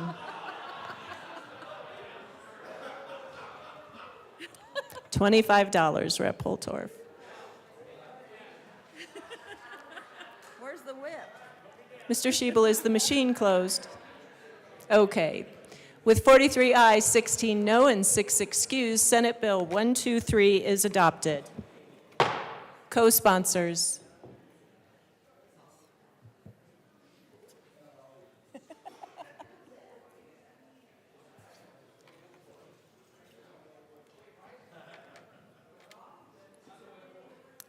Please close the machine. Mr. Shebel, please read the title to Senate Bill 104. Senate Bill 104 by Senator Danielson, also Representative Hamrick, concerning the alignment of educational programs with registered apprenticeships and in connection therewith making an appropriation. Madam Majority Leader. Madam Speaker, I move Senate Bill 104 on third reading and final passage. The motion before us is the adoption of Senate Bill 104 on third reading, final passage. Mr. Shebel, please open the machine and members proceed to vote. Representative Harrod, how do you vote? Yes. Representative Harrod votes yes. Representative Armagost, how do you vote? Yes. Representative Armagost votes yes.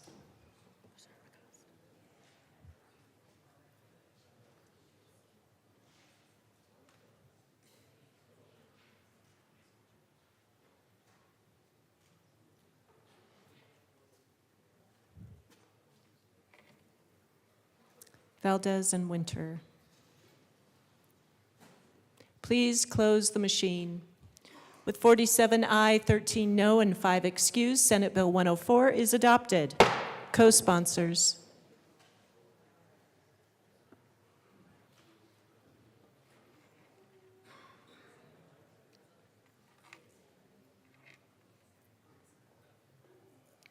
Please close the machine.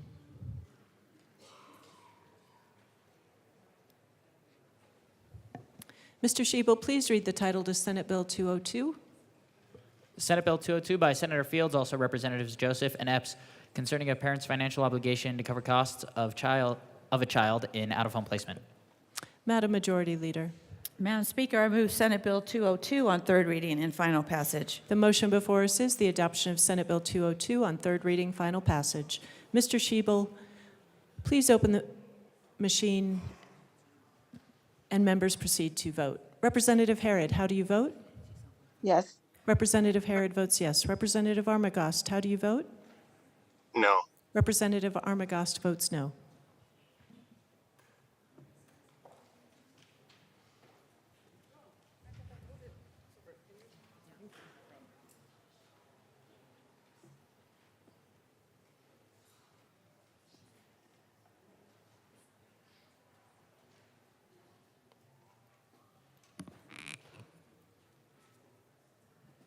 Please close the machine. With 55 aye, 5 no, 5 excused, Senate Bill 202 is adopted. Co-sponsors.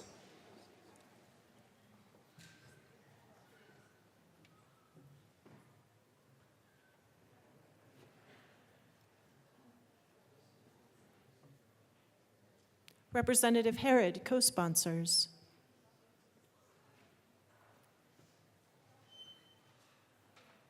Please close the machine. Mr. Shebel, please read the title to Senate Bill 151. Senate Bill 151 by Senators Lundin and Roberts, also Representatives Lukens and Soper, concerning telecommunications security and in connection therewith requiring the Division of Homeland Security and Emergency Management within the Department of Public Safety to promulgate rules related to the removal, discontinuance, or replacement of critical telecommunications infrastructure that utilizes equipment manufactured by a federally banned entity. Madam Majority Leader. Madam Speaker, I move Senate Bill 151 on third reading and final passage. The motion before us is the adoption of Senate Bill 151 on third reading, final passage. Mr. Shebel, please open the machine and members proceed to vote. Representative Harrod, how do you vote? Yes. Representative Harrod votes yes. Representative Armagost, how do you vote? Yes. Representative Armagost votes yes.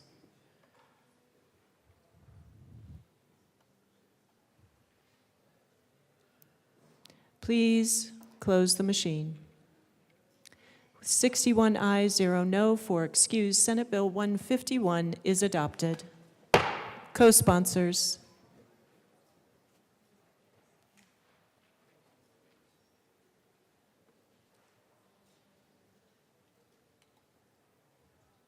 Please close the machine.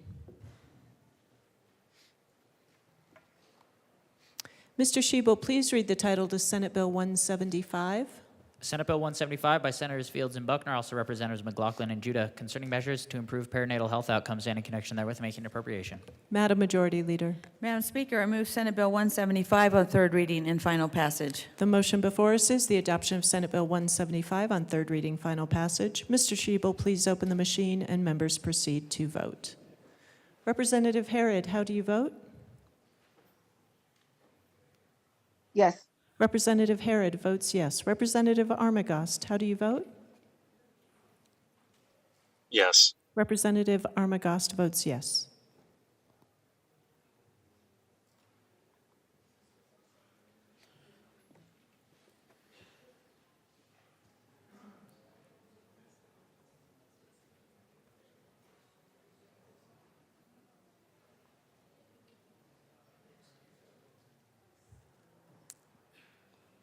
Representative Evans. Representative Evans is excused, $5 fine. Please close the machine. With 49 aye, 11 no, 5 excused, Senate Bill 175 is adopted. Co-sponsors.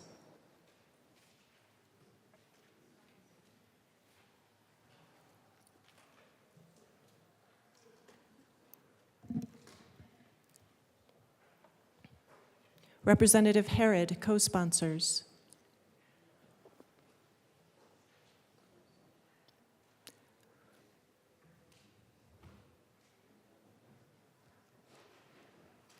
Please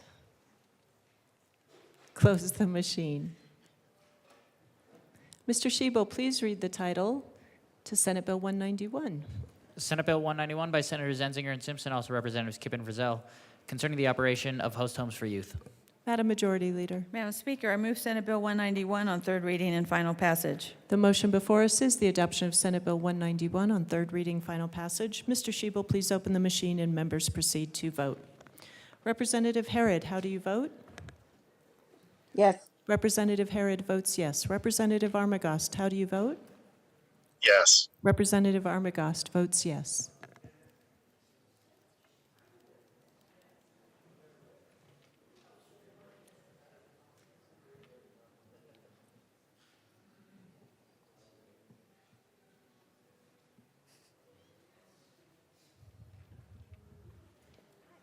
Catlin. Please close the machine. With 55 aye, 5 no, 5 excused, Senate Bill 191 is adopted. Co-sponsors.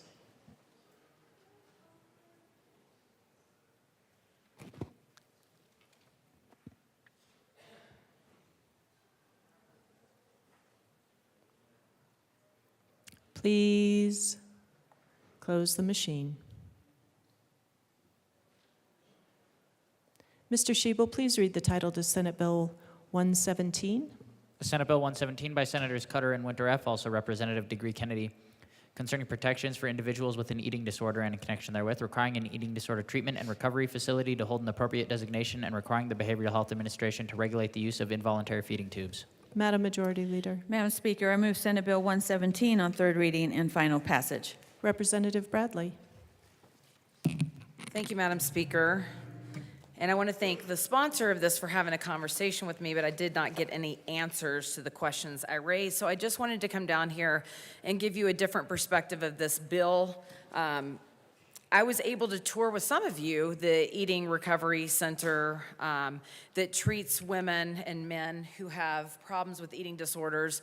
And it was very interesting to tour their facility because I did run a bill with the sponsor last year to help people struggling with this mental health issue. And so I was concerned as to why this bill, what promulgated this bill to come forward, because when I toured this facility, it showed a lot of privacy for these kids that are going through and experiencing this. For instance, when they go to the bathroom, there's just a person in the room. The bottom of the doors for the facility or the bathrooms, they were all individual stalls. You could just see their feet. So I want to help you guys go through what eating disorder looks like. I've never had one. I have never had friends that have one, but my sister-in-law has worked in this space for a very long time. Some of these kids will lock themselves in bathrooms in the less modern days and do jumping jacks and run in place for 45 minutes to lose weight. We can't allow that to happen because these kids are barely hanging on by a string. So to promulgate these rules that require policies that people won't be able to facilitate or watch that is scary to me, because I think these kids are going to end up succumbing to their illness, and that makes me very nervous. In these treatment facilities, there are showers with 2 different curtains so that you can just see the kids' feet. They're not watching them take showers. There's plenty of privacy, but they need to make sure these kids aren't running in place or doing exercises that will facilitate their weight loss. This is a mental illness. These people are very, very sick, and they need treatment. And a lot of the provisions in this bill is going to take that away. I agree that patients should be able to change before they get weighed in without being around other kids. I agree that they need privacy, but a lot of these kids, when they go to weigh in, they're asked to do a jumping jack before that because they hide things. My sister-in-law said that one kid had a 10-pound weight that she had hidden. So doing a jumping jack prevents that. There are other things that they hide intimately to make their weight look higher. These kids need help. They are very, very, very ill. And taking away these provisions is going to cause more harm. I don't think it's right for women and men to be in the same shower or locker room area. I've said that from the well many times. But that's not the problem, the biggest problem with this bill. And the other problem I have with this bill is that a 15-year-old can consent not to have an involuntary feeding tube. I have a patient that I worked with who said that is going to kill people. 15-year-olds don't understand. They are mentally ill. They are mentally ill, so ill that they can't eat, so ill that they will hide things on their person to make their weight be bigger. You have to step into this mindset, and I have. I toured it. I've listened to my sister-in-law be in this space for 20 years. And when we legislate things like this, I'm scared more kids are going to get hurt. I wish that we could have worked together on this bill, and I told him that. I wish that we're not coming from a Mental Health Colorado standpoint, but we had engaged these treatment facilities that I think are doing the work. I walked through. I watched them. They are doing this work. This is going to harm more kids that are ill from these disorders. I wish that we could have worked together. I think that maybe there are some problems in these facilities that are not helping kids with this illness. I could have gotten on board, but prohibiting a treatment facility from requiring that a patient perform physical exercises during a weigh-in, we all know people in this space, they're hurting. This is going to hurt them more. And so for that, I wish the sponsor would bring this back next year and let's work together. I really urge a no vote. I think we are going to harm kids in this space with this bill. Thank you. Speaker Pro Tem Degree Kennedy. Thank you, Madam Speaker. I appreciate the questions and concerns that have been brought up by my colleague from Douglas County, and I think we share a lot of beliefs here, which is that we need to make sure we're doing right by these young people that are struggling with their eating disorder and make sure that these facilities are doing the right things to help these young people get well. I appreciated our conversation yesterday. I did bring those questions to some of the advocates and the Senate sponsors to have a discussion, and I do apologize I didn't circle back with you. I just ran out of time yesterday.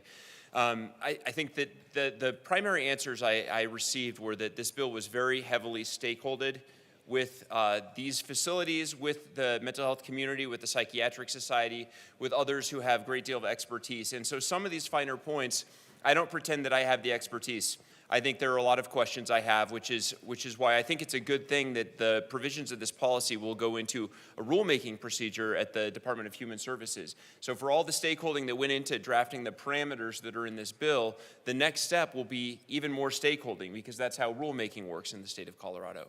And so as the department embarks on this journey, they will have very robust outreach to these communities to draw upon the expertise of all those folks who know far, far more about eating disorders than I will ever know, and will be able to make sure we're doing right by these patients. So I ask for your yes vote on this bill. Representative Holtorf. Thank you, Madam Speaker. Members of my caucus in Health Committee voted against this bill because of certain elements of the bill.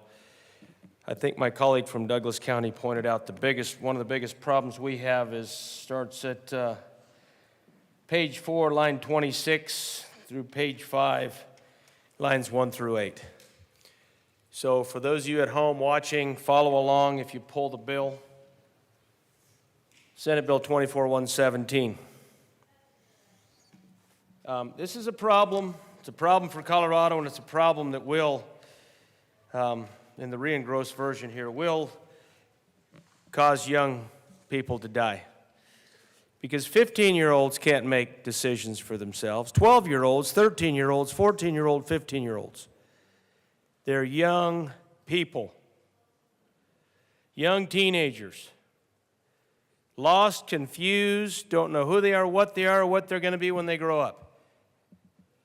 But now you all in this piece of legislation try to say, oh, well, they don't have to, if they don't consent, then, well, I'll just read this. I'll start on page 5.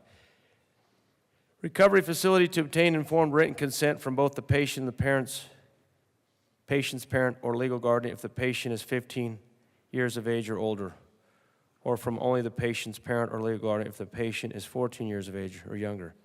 Period. Now, if you'd have stopped there, bill sponsor, we'd have got along a lot better. But we didn't do that. The bill sponsor and the people that wrote this piece of legislation continued. And here's where we have a big problem, my colleague and I, and others. If a patient is 15 years of age or older and does not consent to or object to the continued use of an involuntary feeding tube, the patient may seek review pursuant to. Okay, first of all, the fact that you give the patient the authority to defer to 27-65-1046. Because the person that should be in charge at that point isn't the 15-year-old boy or girl, and generally it's a girl with a mental illness called bulimia or some other thing.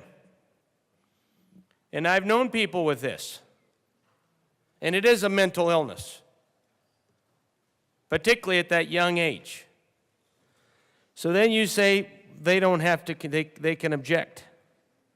Does that mean that the feeding tube comes out and they starve to death? Well, Colorado, I guess we better find out.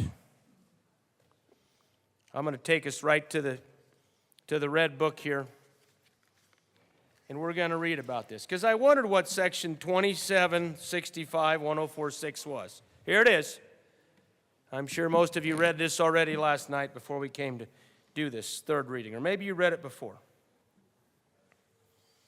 When a minor does not consent to or objects to the continued hospitalization, need for such continued hospitalization must within 10 days be reviewed pursuant to subsection 4 of this section by an independent professional person who is not a member of the minors treating team and who has not previously reviewed the minor pursuant to this subsection. Okay, so you bring an outside party in. Although the minors treatment team knows best, they've been working with the kid. And it is a kid, not an adult. And kids should not be allowed to make adult decisions, straight up. Bottom line up front. So quit promoting policy that does this for them. It's a bad idea. Marginalizing parents and giving kids the authority of an adult. That's at 18. The minor shall be informed of the results of the review within 3 days after the review's completion. If the conclusion reached by the professional person is that the minor no longer meets the standards for hospitalization specified in subsection 2 of this section, the minor must be discharged. Whoa. So this third-party professional says, no, discharge them. I don't know how that works. I guess in that case, they're going to die because they're getting kicked out of the hospitalization environment. But let's continue here with B. If 24 hours after being informed of the results of the review specified in the subsection of 2A, which I just read, a minor continues to affirm the objection to hospitalization, the director of the facility or the director's duly appointed representative shall advise the minor. The minor has the right to retain and consult with an attorney at any time. Are you freaking kidding me? Representative. A sick, young, mentally ill person is going to go talk to an attorney? Are you kidding me? I'll continue. And the director's duly appointed representative shall file within 3 days after the request of the minor a statement requesting an attorney for the minor, or the minor is under 15 years of age or guardian ad litem. The minor's attorney, if any, the minor's parent, legal guardian, or guardian ad litem, if any, shall be given written notice that a hearing upon the recommendation, and this kid is dying, no feeding tube, 3 days. How many days can you live without food? Not more than 3 weeks generally. But for these sick people, 3 weeks. But for these sick people, you might cut that in half or 2/3 because they're not a normal body weight, body fat, and body stature. That a hearing upon the recommendation of the continued hospitalization may be had before the court or jury upon written request directed to the court pursuant to subsections 6D of this section. So we're going to put this in litigation for this young person that's in trouble, and we know how fast the legal system works. Are you kidding me? I've known people like this. I've had friends of people like this. When they get well, they put on 40, 50 pounds. They're normal, they're healthy, but they have to take the journey.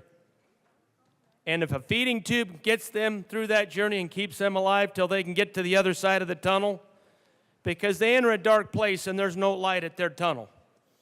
And then they take a journey, and you hope that then they get through that tunnel, that there's light at the end of it, and they find themselves again.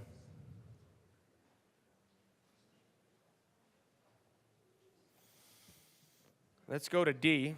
The minor or the minor's attorney or guardian ad litem may at any time after the minor has continued to affirm the minor's objection to hospitalization pursuant to the subsection of 6B, which I just read earlier, file a written request that the recommendation for the continued hospitalization be reviewed by the court or that the treatment be on an outpatient basis. That ain't gonna work. Not gonna work, folks. If review is requested, the court shall hear the matter within 10 days after the request of the court shall be given notice, the time and place of the hearing to the minor. 10 days? I just had a good colleague from Manitou Springs tell me 3 weeks. I'm going to cut that in half. Okay, so you're not getting those 21 days. You might get 10 or 12. We still haven't had the hearing, and we're just about dead. We're a day or two short of being put in a pine box or a concrete box and put in the ground. Are you kidding me? And I'm not done yet to the bill sponsor. This bothers me. You're not trying to keep kids alive in this case. You're helping them kill themselves. Representative And the court will do it. Representative Holtorf. Yes, ma'am. Please do not accuse the bill sponsor of intentions that are clearly not outlined in this bill. But it's in the statute, ma'am, and it's clear that this will not help, and it's an improper reference. Representative Holtorf, please. I'll continue through this section because I think it's important that we understand what we're doing here. How many people have family members that have had this disease? Raise your hand right now. I'd really like to know. Yeah, me too. How many people have had a boyfriend or girlfriend that went through this? Raise your hand right now. Yeah. How many have people seen people die from this? Raise your hand. Well, I'll tell you, this type of legislation with this particular provision, which should be stricken in my humble opinion, will lead to that trail of death. Representative Because those girls Holtorf. will not get the care they need, and the judicial system will not be responsive enough to help them. As stated, Madam Speaker, Representative in Holtorf, this, you have 50 seconds remaining. thank you, in the statute, I'm just here reading statute, boys and girls, men and women, ladies and gentlemen, esteemed colleagues. That's all I'm doing, and it's in the bill. And I don't have time to read the rest of this because it's, I've got another 10 or 12 lines to read. Y'all go research it yourself. Go ahead. I'm not a lawyer, and I'm not going to play one on TV. But I'm telling you, I think this is grossly irresponsible, and that provision should be stricken because the court system will not be able to respond to these young people when they say, oh no, take the tube out of my throat. And they want to die because they think that's all they got. Thank you for your attention. Representative Bradley, this is your second time to speak. You have 5 minutes and 16 seconds remaining. Maybe less coffee, I think. Thank you. Just to put it in perspective, and I've had a great conversation with the sponsor, and we can hear each other, and he understands my worries. A minimum amount of physical activity per day as clinically appropriate. So these kids, so I'm treating a patient, her name is Sarah. She had to have a hip almost replacement. And per her nutritionist, because she was losing so many calories, she had to be put on a feeding tube. We couldn't do the bike. We couldn't do any exercises with her. Literally, the only thing I could do was the hands-on care that I gave her because she couldn't expend any more calories. So a minimum amount of physical activity, that makes me nervous too because some of these kids, they just can't expend the calories that they need. And the involuntary feeding tube for a 15-year-old to make this decision. These kids are without nutrition. They have a significant mental disorder, and they can't effectively make these decisions. Sarah couldn't effectively make these decisions, and she's 20. And so her parents really had to be called into play on this. I don't understand what the solution is if they don't consent to an involuntary feeding tube. Is the solution death? And so I understand where the bill sponsor's coming from, but I hope you can understand where I'm coming from watching my sister-in-law treat these kids. One of her patients jumped off the roof of the old children's hospital. This is a very serious disorder. This is a very serious mental disorder. And I think when government comes in to believe that they know the solution, I think kids are going to continue to die. The BHA just voted against a system of care for our children. We're going to continue to point the finger from BHA to HCPF to the department. And I think them promulgating rules and coming in with the solutions make me very nervous. So I hope, colleagues, you hear me.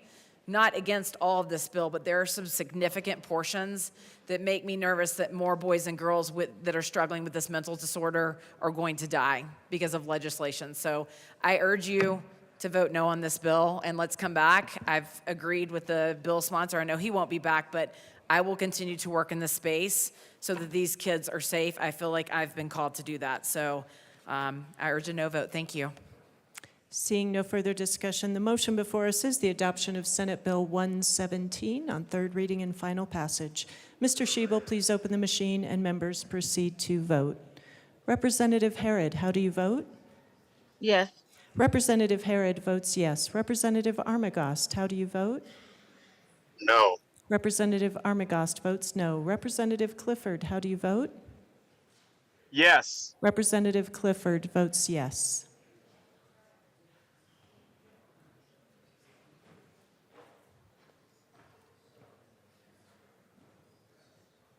English, Froelich, Mabry, Marshall.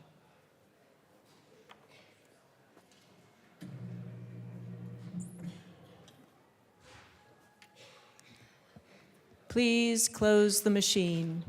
With 45 aye, 15 no, and 5 excused, Senate Bill 117 is adopted. Co-sponsors.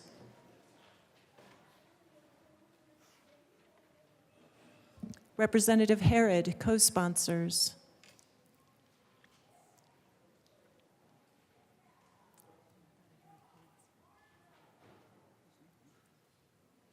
Please close the machine.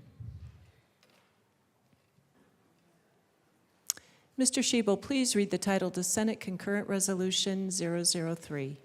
Senate Concurrent Resolution 3 by Senator Janal, also Representatives Valdez and Titone, submitting to the registered electors of the state of Colorado an amendment to the Colorado Constitution removing the ban on same-sex marriage. Madam Majority Leader. Madam Speaker, I move Senate Concurrent Resolution 003 on third reading and final passage. The motion before us is Representative Bradley. Thank you, Madam Speaker. I just wanted to come up and formally put my vote on the record before the Twitter sphere did it for me. Only a handful of days remain in this legislative session. The public should know that we have been asked to consider about 700 bills in 120 days. For each bill, there are interested parties, there are citizen witnesses, there are lobbyists, there are all kinds of voices with an opinion on what we should do. The informed citizen might be wondering how, because I've heard it everywhere. When each of our 100 legislators is limited to 5 bills, we could have 700 bills introduced. That's a question only the majority can answer because they're in charge. They are the ones that formally introduce bills and schedule hearings and debates on the legislation. Here at the end, the majority has introduced a measure to be included on the ballot, a measure that would get rid the Colorado Constitution of its definition of marriage as between a man and woman only. Clearly, this is a pressing question because the United States Supreme Court can't make up its mind, but they did. The court did rule on the question in Obergefell versus Hodges in 2015. There, the court ruled that under the 14th Amendment, states must license and recognize same-sex marriage. But here's the funny thing, if I understand the situation correctly. If the people of Colorado voted to say no, we like the definition of marriage in our Constitution, it would make zero difference. Same-sex couples will still be able to marry in Colorado because of the Supreme Court decision. If, on the other hand, a majority of the public sided with the Supreme Court, it would make zero difference. So no matter how the public votes, the outcome will be the same.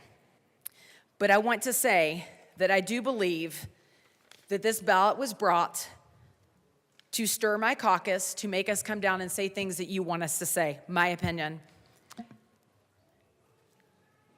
Because I believe that we in this body don't want to talk about the lack of safety with crimes, homelessness out of control, migrant crisis, the hatred and division on college campuses. So I will not come down to this well and take the bait and switch. Coloradans are more occupied with what is going on in our state than a constitutional ballot measure that will provide no clarity because it's already been decided. This ballot initiative makes no difference if they vote yes for it, if they vote no for it, because constitutionally, the 14th Amendment says it protects this. I won't fall into the trap. My caucus will continue to bring to light the pressing issues that Colorado are facing daily, and this is not even close to being one of them. Thank you. Representative Bottoms.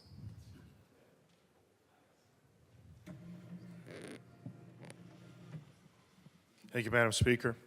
I think I'm jumping straight into the trap. I strongly disagree with this on a moral basis. And again, as I said yesterday, I think that, I don't know how to say this more clearly. We're playing around with what God has said. I know there are people in here who don't believe in God. That's choice, right? But I think we've got to stay away from this stuff. We keep playing God, keep trying to make decisions that we have the freedom to make, but we also have to have the accountability, and the accountability transcends this room and transcends this earth. And so my suggestion is just, I think you just have to be careful with this stuff. I do believe this is wrong morally. It's putting it on the ballot, fine. Let people vote on it. I get that. But I think we're playing around with moral things that we have no right to play around with. Of course, we do that with many, many, many things within this building. So yeah, that's what I think. Seeing no further discussion, the motion before us is the adoption of Senate Concurrent Resolution 003. Mr. Shebel, please open the machine and members proceed to vote. Representative Harrod, how do you vote? Yes. Representative Harrod votes yes. Representative Clifford, how do you vote? Yes. Representative Clifford votes yes. Representative Armagost, how do you vote? No. Representative Armagost votes no.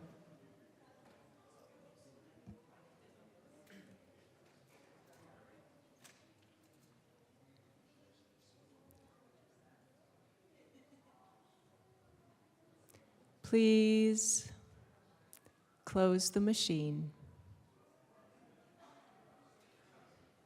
With 46 aye, 14 no, and 5 excused, Senate Concurrent Resolution 003 is adopted. Co-sponsors.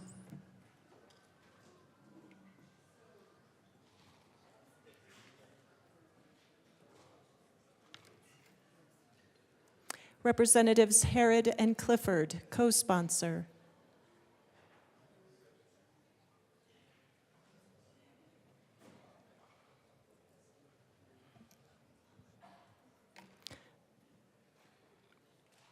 Please close the machine.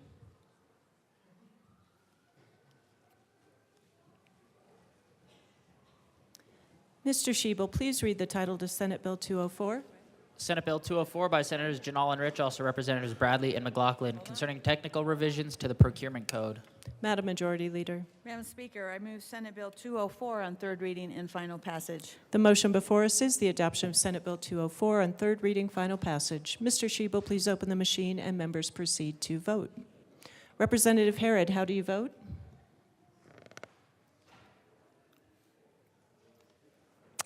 Yes. Representative Harrod votes yes. Representative Clifford, how do you vote? Yes. Representative Clifford votes yes. Representative Armagost, how do you vote? Yes. Representative Armagost votes yes. Representative Judah. Please close the machine. With 60 ayes, 0 no, 5 excused, Senate Bill 204 is adopted. Co-sponsors.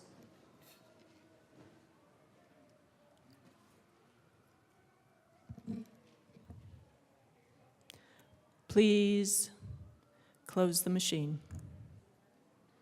Mr. Shebel, please read the title to Senate Bill 070. Senate Bill 070 by Senators Lundin and Zenzinger, also Representatives McLaughlin and Puglisi, concerning allowing online education programs to offer remote state assessment testing to students who attend online education programs and in connection with making appropriation. Madam Majority Leader. Madam Speaker, I move Senate Bill 70 on third reading and final passage. The motion before us is the adoption of Senate Bill 70 on third reading, final passage. Mr. Shebel, please open the machine and members proceed to vote. Representative Harrod, how do you vote? Yes. Representative Harrod votes yes. Representative Clifford, how do you vote?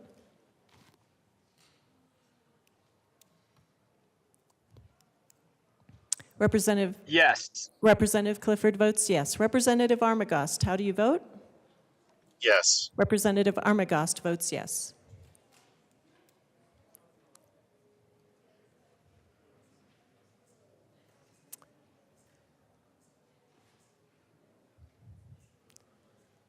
Representative Epps.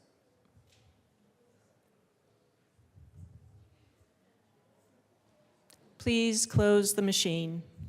With 60 ayes, 0 no, 5 excused, Senate Bill 70 is adopted. Co-sponsors.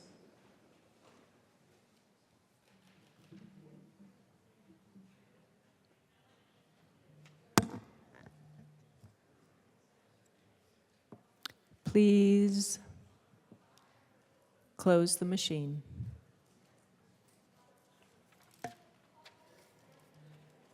That concludes third readings. We do have committees of reference, reports of committees of reference to read. Mr. Shebel. Committee on Appropriations, after consideration on the merits of committee recommends the following: Senate Bills 32, 55, 64, 116, 141, 207, 210, and 224 as amended be referred to the Committee of the Whole with favorable recommendation. Committee on Transportation, Housing, and Local Government, after consideration on the merits of committee recommends the following: Senate Bill 9 to be postponed indefinitely. Senate Bills 182 as amended and 212 as amended be referred to the Committee on Appropriations, and Senate Bill 216 be referred to the Committee of the Whole with favorable recommendation. Madam Majority Leader. Madam Speaker, I move that the following bills be made special orders on Saturday, May 4th, 2024, at 11:52 a.m. Senate Bill 206, Senate Bill 65, House Bill 1470, Senate Bill 143, Senate Bill 110, Senate Bill 41, Senate Bill 149, Senate Bill 150, Senate Bill 34, Senate Bill 195, Senate Bill 224, Senate Concurrent Resolution 002, Senate Bill 64, House Bill 1471, Senate Bill 203, Senate Bill 116, Senate Bill 209, Senate Bill 129, and Senate Bill 124. Seeing no objection, the bills listed by the Majority Leader will be made special orders on Saturday, May 4th, 2024 at 11:52 a.m. Members, we will stand in a brief recess.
Here's one.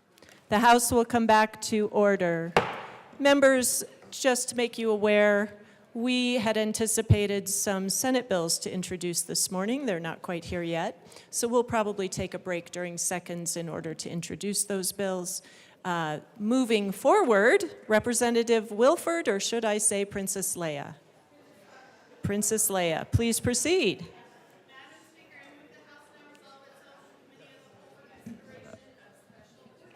Members, you've heard the motion. Seeing no objection, Representative Wilford will take the chair.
The committee will come to order.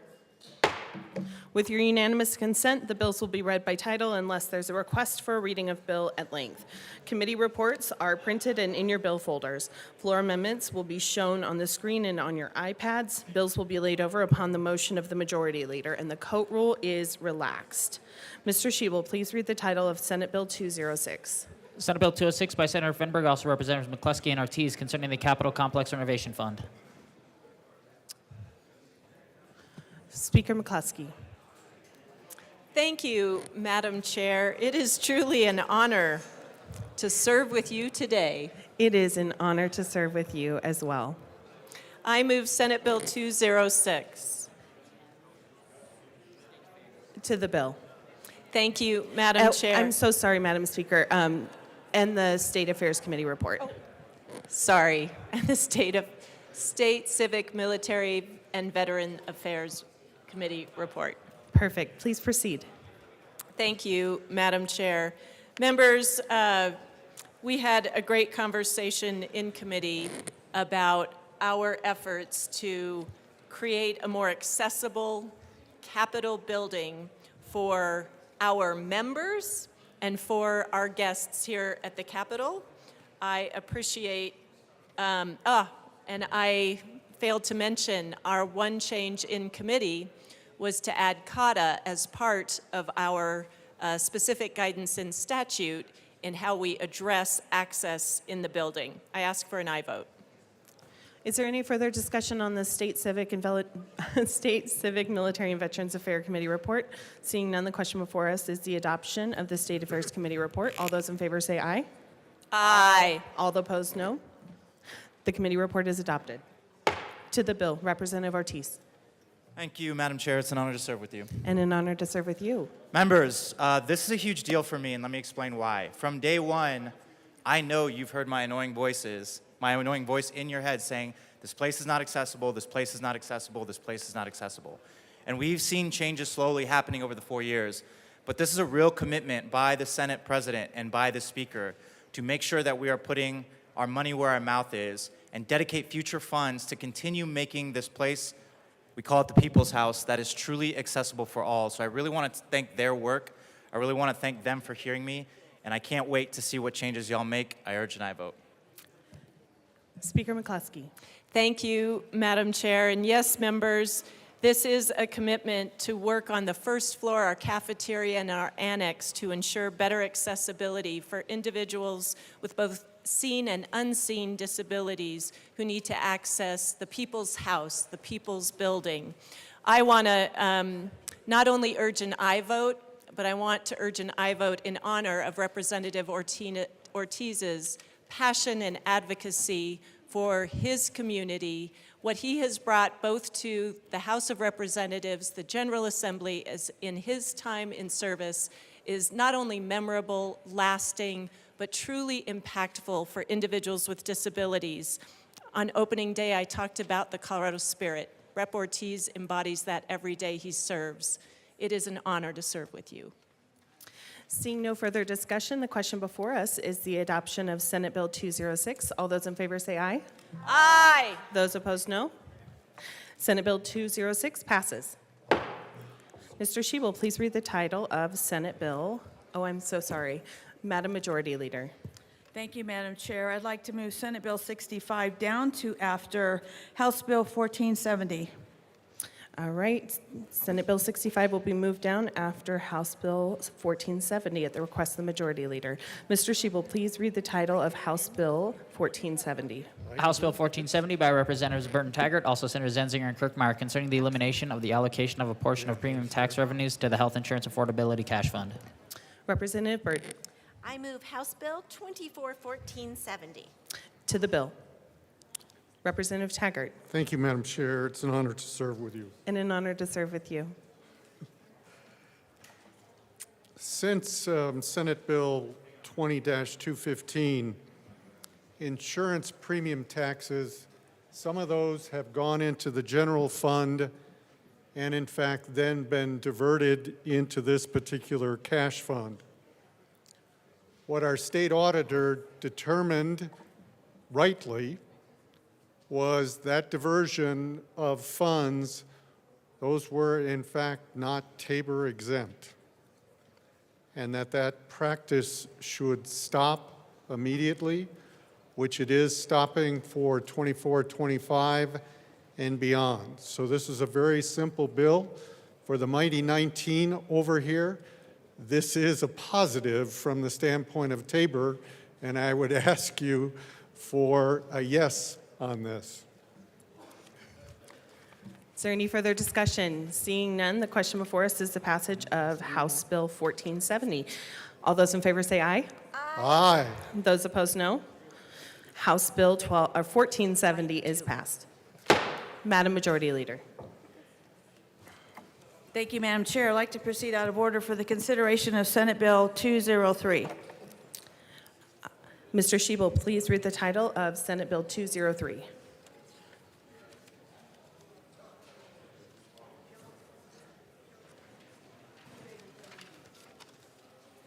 Senate Bill 203 by Senators Janal and Kirkmeyer, also Representatives Hartsook and Ortiz, concerning requiring the Colorado Prescription Drug Affordability Review Board to consider input for the Colorado Rare Disease Advisory Council under certain circumstances.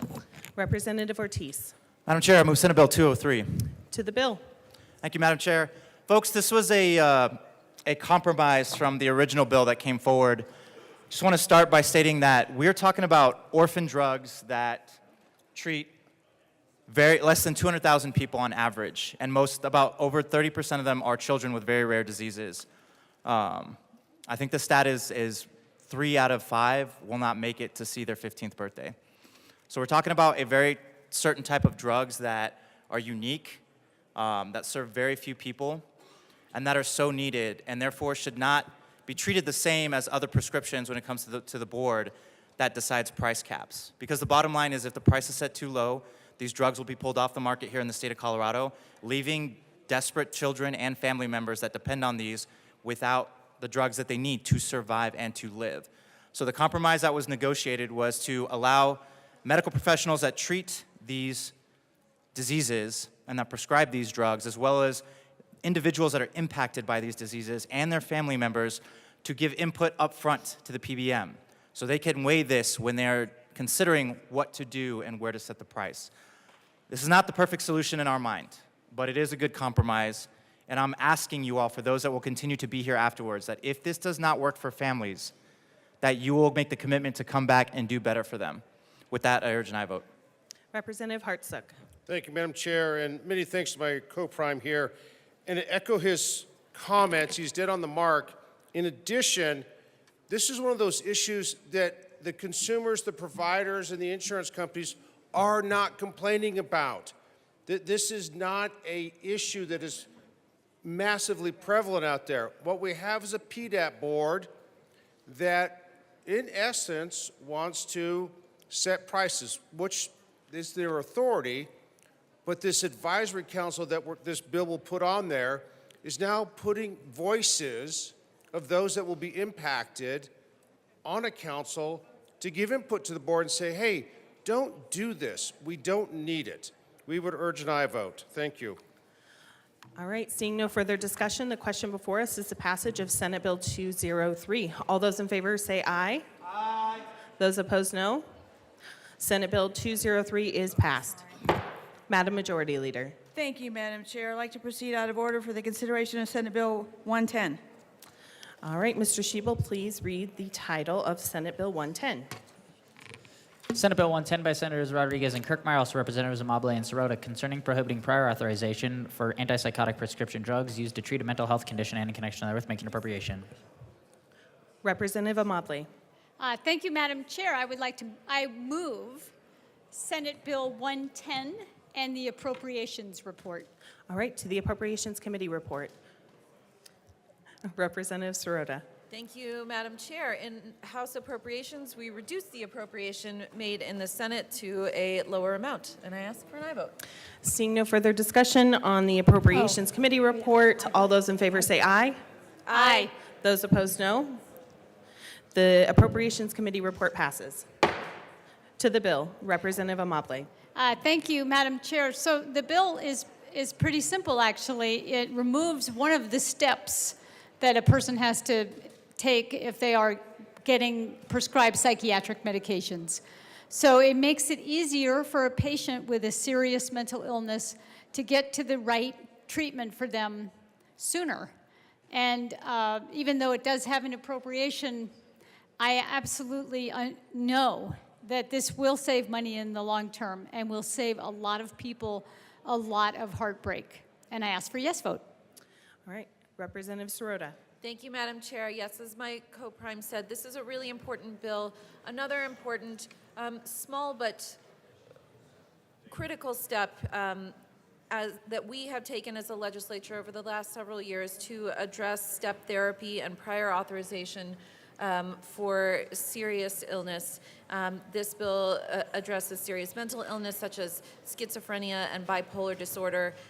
For this population of people, we know that even short delays can lead to not getting the care that they need and can lead to increased costs, both economic, mental, and physical down the road. And so we are so excited for the hopeful passage of this bill to improve the process for individuals to be able to get the medications that they need, that their doctor believes that they need, and to automate the approval process, reduce bureaucracy and paperwork, and ensure that we are serving our Coloradans with serious mental illness as best we are able. I ask for an aye vote. Representative Epps, is that a hand up or a pause? Okay. All right. Seeing no further discussion, the question before us is the passage of Senate Bill 110. All those in favor say aye. Aye. All those opposed? Okay. Senate Bill 110 is passed. Mr. Shebel, please read the title of Senate Bill 65. Senate Bill 65 by Senators Hansen and Fields, also Representatives Froelich and Ortiz, concerning the use of mobile electronic devices when driving a motor vehicle and in connection therewith, making appropriation. Representative Froelich. Thank you, Madam Chair. I move Senate Bill 65. To the bill. Folks, at a time when we're trying to get folks out of their cars, reduce vehicle miles traveled, we're telling folks, ride your bike, walk to the light rail, ride your bike to the light rail. We have at the same time an unacceptable rise in pedestrian and bicyclist versus vehicle accidents and fatalities. In addition, the people most likely to be harmed in these collisions, which we have identified and named vulnerable road users, are called such for a reason. And those harmed are most likely to be low income. Our most dangerous intersections are in communities that are transit reliant, ozone impacted, and communities of color. Because of this, non-Hispanic blacks experience a pedestrian death rate of 118% higher than non-Hispanic whites.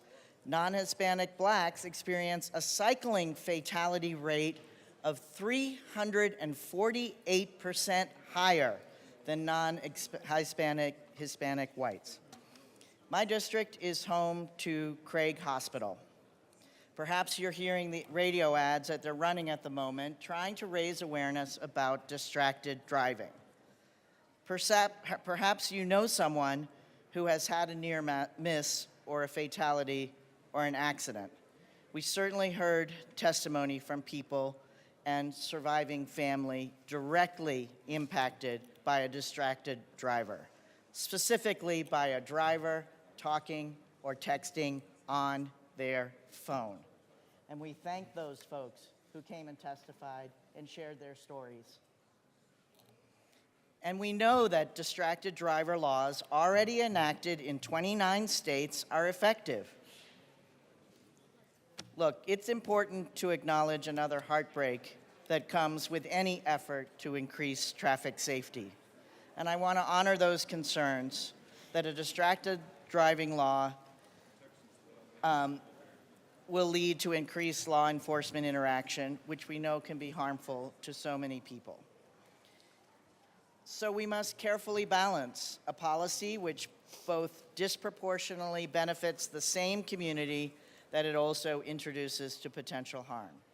And we have addressed that in this bill by having very minimal penalties, In fact, the first violation here is waived with the purchase of a proof of a hands-free device. These devices can be cost under $15, as was demonstrated in committee. This bill spells out that your phone cannot be searched. And we have 3 amendments to the bill. And with that, I would like to turn it over to my co-prime, and then we have a couple amendments. Representative Ortiz. Thank you, Madam Chair. Members, you heard my amazing co-prime talk about specific statistics, and we do have individuals here in the gallery and off to the side that have been directly impacted by distracted driving. But colleagues, you have a member here who has been impacted by distracted driving. When his cousin that was 17 years old was murdered by a distracted driver. In 2005, 17 years old, Latino, with his 2 siblings that were less than 5 years old, who had to spend 5 weeks in the hospital, and then more time going through rehab, and still to this day depend on intensive mental health care to deal with the loss of their oldest brother, who, in our family anyways, was the heart of us all, that worked so hard, that was someone that we looked up to. And I do want to call out that as a member of the Latino caucus, I also have experienced being pulled over for no reason and understanding the dangers that come with interacting with law enforcement. But folks, both things can be true, and we can work on both things. We need to cut down on something so preventable. You absolutely do not need a cell phone to operate a vehicle. You don't. And at the same time, we do have to keep working hard to reform how policing is done in our communities and reform the profession of law enforcement. Both things can be true. This bill seeks to do that. Yes, this is backed by statistics. Yes, it kills a disproportionate number of people of color that are trying to bike, that are trying to walk, that are pedestrians. But these are real families. These are real people. This is my family that it's impacted. And I think we've struck a great balance here, and we have continued to do so with these amendments that we're going to bring forward. So with that, I hope that we can depend on you to vote aye. Representative Froelich.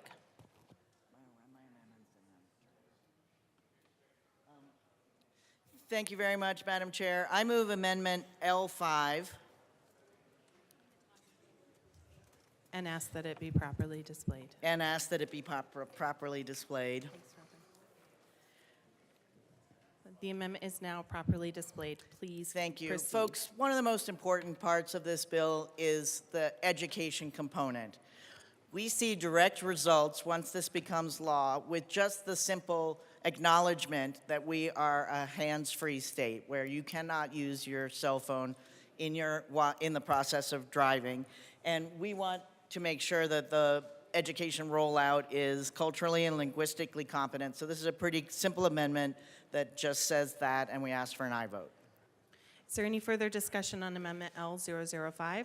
Seeing none, the question before us is the passage of Amendment L005. All those in favor say aye. Aye. Those opposed, no. Amendment L005 is passed. Representative Froelich.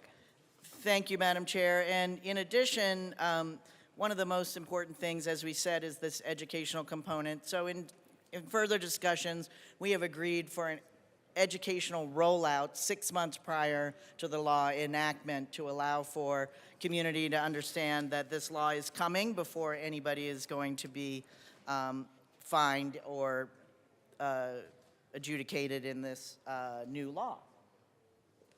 And so I move Amendment 7 and ask that it be properly displayed. And as I mentioned, this is a 6-month lead-in to the enactment of the bill, and we ask for an aye vote. Is there any further discussion on Amendment 7? Seeing none, all those in favor say aye. Aye. Aye. Those opposed, no. Amendment 7 passes. To the bill, Representative Froelich. Thank you, members, and we anticipate more amendments coming. Some of them we think will really help, and some we think will defeat the purpose of the bill. So we look forward to that discussion. But again, as my wonderful colleague from Littleton said, we can do both. We can take care of vulnerable road users while doing this in a thoughtful way that doesn't cause additional harm. All right, I know there are a lot of folks up here to speak, so I've got Representative Taggart, and then Representative Epps, and then Representative Amable. Please proceed, Representative Taggart. Thank you, Madam Chair. I very much thank the bill sponsors for bringing this bill forward. I think many of you know that I'm a cyclist. Actually, I'm proud to say I'm a competitive cyclist and the state champion. And actually have won some national events, but that's beside the point. I have lost training partners to distracted drivers. I have watched training partners go down with broken hips and broken up bodies, where in fact it has taken them considerable length of time. Please sit, thank you. For considerable length of time. My wife on a continual basis says to me, Rick, you compete in one of the most dangerous sports that I know. And it's not because of the speed that we do as competitive cyclists, it's because of distracted drivers. And think about this. What happens when you reach to your right? What does your body do? Your body also goes to the right, and guess what happens to the steering wheel? It goes to the right.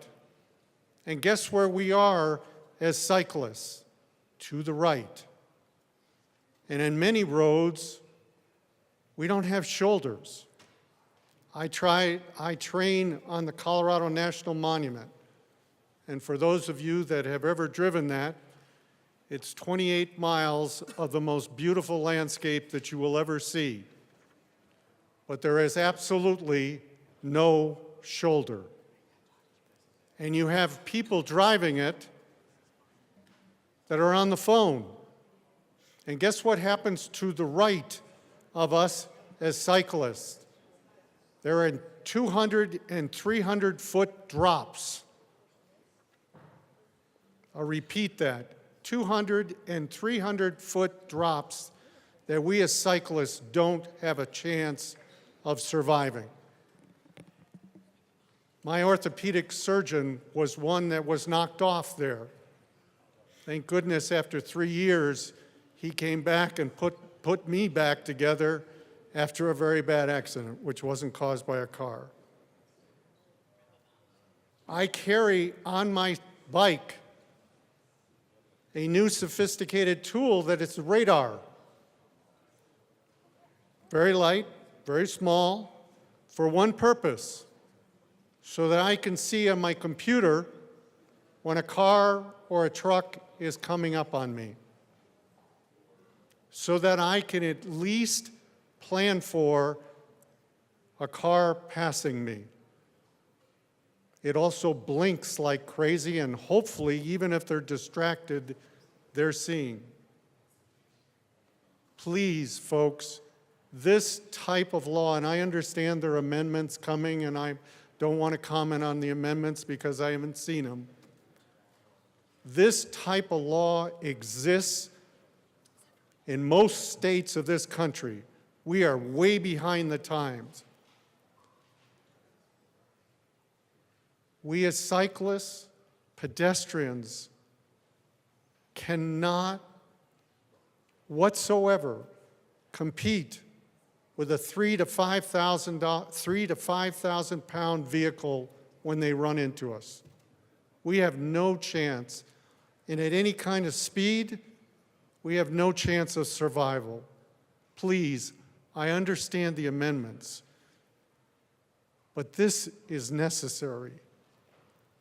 If nothing else, you would help my wife for the 3 to 4 hours a day that I train have a sense of safety that her husband's going to come back in one piece and alive. Thank you, and please vote yes on this.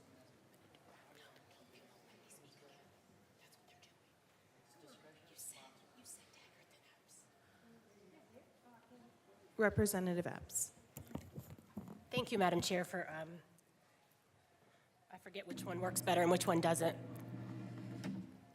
I am so glad that despite at least two, maybe more than two attempts at passing a version of this legislation over the years, that the advocates continue to come back, that they continue to, when I say the advocates of this, I mean a proposal around cell phone use, device-related use, distracted driving, that they continue to come back, continue to listen to the folks who have had reservations, continue to listen to the folks who are advocating for it, and continue to do it in a way that I'm going to be presumptuous and speak for the advocates in guessing that I bet they wish they didn't need to keep coming back. I imagine that they would be perfectly delighted with being able to say, whoops, it was magically fixed another way. I want to talk for a few minutes about this bill because it's both personal and professional to me. It's been personal to hear folks tell me what they presumed my reservations were, to hear folks speak for me about what they thought I was going to object to, without actually doing the work of hearing me out.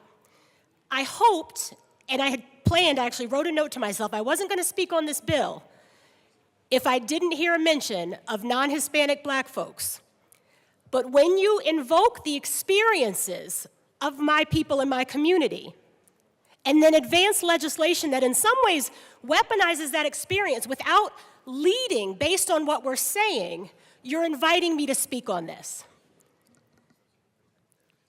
During the hearing, I listened to every second of the Transportation, Housing, Local Government hearing on this bill, and I was not comforted by the discussion around the racial justice issue, in part because I kept hearing references to caucuses other than Colorado, Virginia's Black Caucus, not answering if folks had engaged with our Black Caucus, and if you've heard anything about our Black Caucus, we are not a monolith.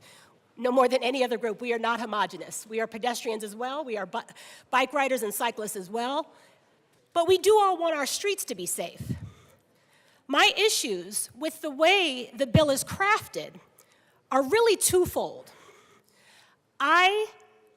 Despite the subtle shade, y'all wouldn't have caught it, but I caught it, that was said earlier, I fully support making the act, there's some fine points around how use is defined, but I support making Colorado a hands-free state and making that the rule.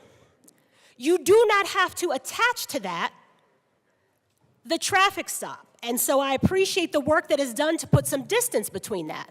Because another thing that is dangerous for those of us who use roads are cars pulled off to the side of the road. The danger isn't just in the interaction with the officer, which is itself, it can be dangerous. It's that we're stopping folks. When you're talking about a rule that gets down to the minutia of considering inputting and swiping, there's not clarity on swiping how often in what period. If you're swiping once to activate a hands-free device, is that once per hour, once per minute? It would be, I think, a bit inane to try and drive down into those details. But what we have to do is have a rule that both members of the public who are in vehicles can understand and can use, and a rule that folks who are outside vehicles can be expected to use as well. I see an advocate in the lobby who reminds me that we care also about other road users, right? We who are in cars are also endangered by folks who are using their phone. I want to point out a couple of specific things that are problematic. One is the exception that is allowed, and I understand why they're there, but when we exempt employees or contractors of utilities when responding to utility emergencies, first responders, those are two big categories that undermine the purpose of the bill. There was talk at some point, I'm not sure if it's one of the amendments that's coming, I'm not privy to those backdoor conversations, but around an exception for Lyft or Uber drivers or rideshare drivers. I hope that doesn't come, because while it would be appropriate in one sense, it undermines the whole point of the bill. Have you not seen a Denver police officer texting on their phone? I see it all the time. So we shouldn't craft a rule that sets out these entire categories that defeat the purpose of the rule.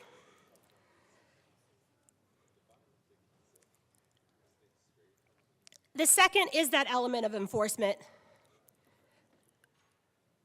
I reject the claims that have been shared that there are statistics that support this specific action, because it has to be apples to apples. You have to be comparing a state, whether the state had this as a secondary offense, primary offense, what they moved to and when. We haven't seen data that disaggregates whether the thing that improved safety outcomes and that brought down crashes was whether it was the education or whether it was the police interaction. And when I say education, I don't just mean the helpful signs and the calls that we get about put down your phone. I mean, you can have an education campaign that says this is now a hands-free state. This behavior is now against the law. You don't need to have fine print that discusses whether or not a person is going to be pulled over and at what threshold. There's way too much emphasis on that police contact. Every time you come to the Capitol, you're coming to House District 6, you know this. And our police department has shared, its representatives have shared, that according to them, they don't have the resources to enforce the traffic offenses that we already have. They are not, whether it's by choice or resource allocation or otherwise capacity, they are not at this time stopping the folks who are, all of the folks who are carelessly driving. So when we widen this net of what they have to stop over, not just what we're telling people you can't do, we're setting up a system where instead of investing in the things that keep us safe, that most keep us safe, we're teeing up the runway for them to ask us for resources to enforce this additional thing. And I keep looking, I know it probably looks weird on the camera, but I keep looking up because one of the beautiful things about this bill is that the advocates of this bill are the people who are going to support us having sidewalks and are the folks who are supporting us having, protected bike lanes and less cars, period, if we're allowed to say that, but all of the things that actually keep us safe. And so I want us to be really aware of the tension that we are creating when we give another reason for an interaction. I love my city and county.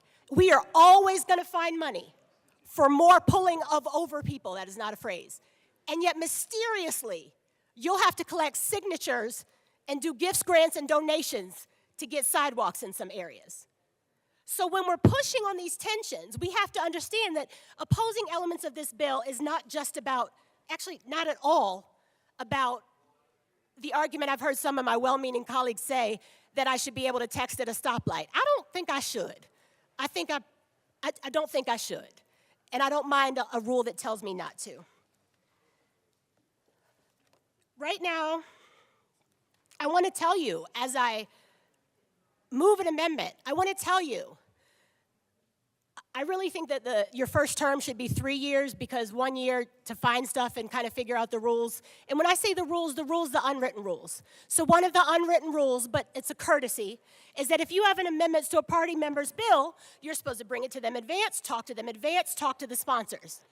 I did those things. Put it in writing, because I've learned. Put it in writing to the sponsors, offering days ago to discuss amendments. There was a brief discussion, but that offer was declined. I don't have a lock independently on how to fix this. But when you come to this well and you start your remarks by talking about what's hurting non-Hispanic black people, and you don't have buy-in from the non-Hispanic black people who are working to improve the bill, it should give you pause. Doesn't mean it's a bad proposal. But you don't get to just say the race issue is fixed because I checked with my black friend. And that's how this feels. It's really important. I don't know how many folks understand the difference between the citation and the stopping, but That's one of the things that is missing with this bill.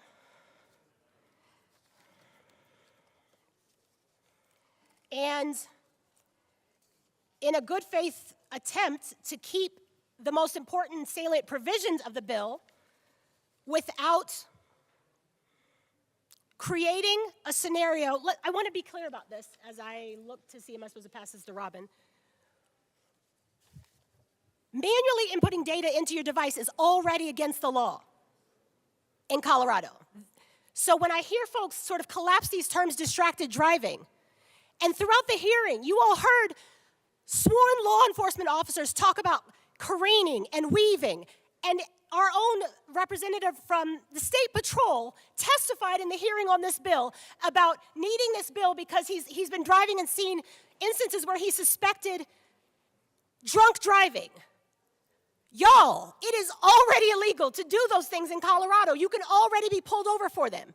So it's alarming and disingenuous when sworn law enforcement are using examples of behavior that is already illegal under current Colorado law to justify why they need a new one. The most honest moment in this discussion, do I just give them to you? Was when an officer acknowledged to me that what they want, this is the difference between primary and secondary, they want a rule where in the absence of any bad driving, they can stop someone. I don't know where you could be living if you don't understand that the bar to be stopped is really low as is. And I think often it kind of should be. That nebulous following too closely, unsafer conditions, don't have your lights on when the sun has gone down. They want a rule where you are following at the right distance. You are driving the right pace. You have not woven, you didn't past tense of weave. You haven't swerved. You haven't failed to signal. You have done all of these things flawlessly. That's really hard to do for those of us who are not using a device. They want a rule where in the absence of those things, they can stop. My suggestion, because I mean it when I tell you, I am delighted that my young adult child showed me how to set up the thing where the phone knows I'm in the car and just makes it so I can't answer. Because it's not even that I want to answer, it's just habit and instinct that if it rings, I'm going to reach for it. I want it to be that we're not using the phone, but in a world in which there are limited resources, if a police officer or a state trooper or a Lakewood agent, a deputy, if they cannot see you doing anything wrong, they should focus on the person who is. And we should continue to educate that we're going to be a hands-free state. I move L022, and I ask that it be displayed upside down or any old way. The amendment is properly displayed before us. Please proceed. Hi, Madam Chair. I didn't realize you had changed. This is a straightforward amendment, and it's one that if you listened to the hearing and heard the examples that were given of swerving, of suspected DUI, you would think, my goodness, we should be able to stop people for those things. Of course you should, and of course you can. I don't believe in those sort of tricky amendments that they're, enactment isn't tricky, but something that, otherwise takes away the spirit of it. But this clarifies, just as it says, that a peace officer shall not stop solely for violating or cite them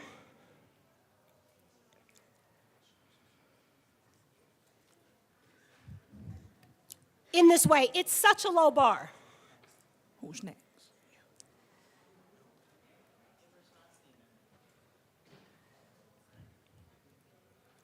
Keep going. I just don't want to move it all. Yeah.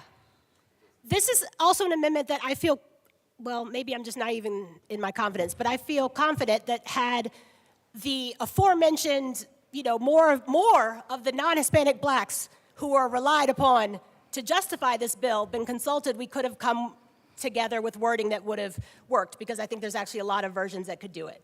But I ask for an aye vote. Is there any further? Representative Ortiz? Thank you, Madam Chair. And I do want to thank my colleague from Denver for the passion. I don't say that in a diminutive way, because I also, when it comes to fighting for disability rights, do bring that passion. I do want to call out the fact that every black elected member of the Colorado Senate voted in support of this bill. So clearly this is not I conferred with my black friend when we're trying to cite facts. It's not that. And I for one, am not going to be gaslit bullied into not being able to cite facts. I'm not going to do it. As far as this amendment goes, I do appreciate it being brought forward. The one thing I will state, and that we heard in committee, is that often when you see another sign, whether we're talking about swerving or anything else, it is too late.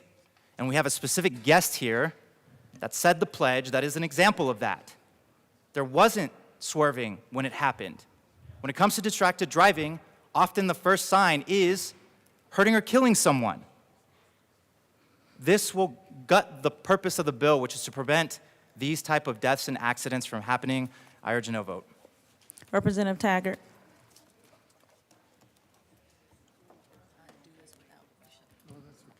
Thank you, Madam Chair. I have to rise against this amendment.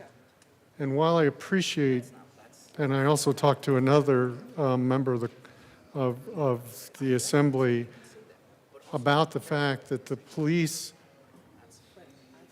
should not cite you if you're not, in fact, using the phone.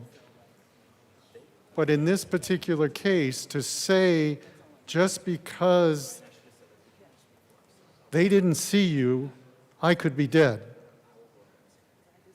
that's a problem. This, to me, is not about ticketing, it's about my safety. So I would ask you to think about this because of the fact that the issue isn't, and I respect people shouldn't be cited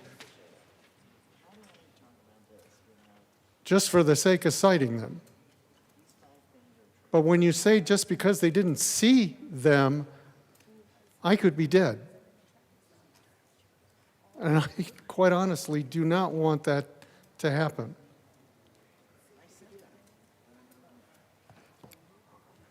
Representative Epps? Thank you, Madam Chair. I am not going to ask the good representative to discuss it with me here. I'm glad to step aside. I genuinely don't know what you mean. To the extent of we want the police officer to have been, that just seems so basic, to have seen the use. I want to just push on what feels a little bit like a logical gap that is evading some of the discussions around this. There's a finite number of officers doing the ticketing. Well, I hope it stays finite. There are some other number of people who text while driving. To oppose this amendment based on that logic, you would have to think that it is likely that the person who is ticketed, that but for that ticket that day, they were on their way to do some damage, and that could have happened. But that person being ticketed is not likely to be something that the masses know about at all on the scale of making it against the law and broadcasting it. People driving perfectly and being cited, right? You have to think, how is that replicated? How is the knowledge of that replicated? Is that individual person educated? Probably. But we have a whole lot of data from the folks in your field that shows us a lot of folks will just interpret that as the cost of doing business, right? Meaning, I don't mean business, I mean of driving, right? It's a similar way with parking fines and fees, that if the fee is $25 or $100 and you can afford it, you get the fine or the fee or the tax, you pay it, and you continue your behavior. One hopes not. But it's too much of a leap to think that a person driving perfectly and getting a citation, that the knowledge of that is going to be replicated amongst the population in a sufficient way to impact change. Of course we want you safe. But we're balancing investing in that which is proven to keep us safe, versus what are hypotheticals. And I don't know how many iterations of these rules we're going to promulgate before we realize we're not just scaring people into better behavior. L22 is really the simplest of my asks. And I invite folks who speak against it to speak to the element of primary versus secondary and not lapse into suggesting that we don't want to get home safely too.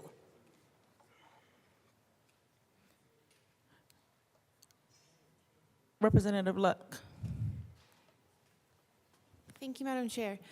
Just a clarifying question. I understand how the bill sponsors would argue that Section A would gut this bill, but I don't understand the conversation around Section B. Can somebody clarify for me? So, how else would the peace officer stop someone if they didn't actually see the infraction? So if I understand around Section A that would gut the bill, but Section B is in question for me. So if somebody could describe what exactly would be the process in real terms, a hypothetical police officer, another vehicle, what takes place if it's not site of actual infraction. Representative Epps.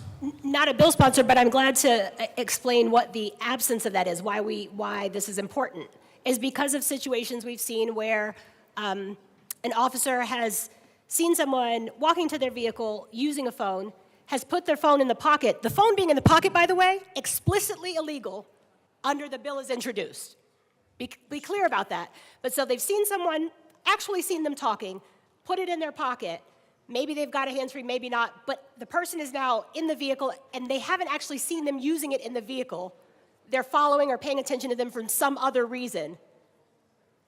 And in very similar situations, have used an immediately preceding action that was witnessed to presuppose that it is continuing. That is my concern. There shouldn't be an objection to it. And I would invite the good representative to ask for an amendment that is just B, if they understand. I just was trying to not reroute my things, but I asked for an aye vote. Is there any further discussion on the amendment? Representative Luck. Thank you, Madam Chair. And again, this is an interesting conversation that, for the record, this is an interesting conversation that, for the record, I'd like to understand the bill sponsor's heart and intention in this, because if what the representative from Denver just explained is accurate, insofar as somebody gets into the car putting their phone into their jacket pocket or into their pants pocket, and now that's in violation, and without this kind of language to specify that the officer had to actually see the individual using that phone while driving, that is definitely an issue.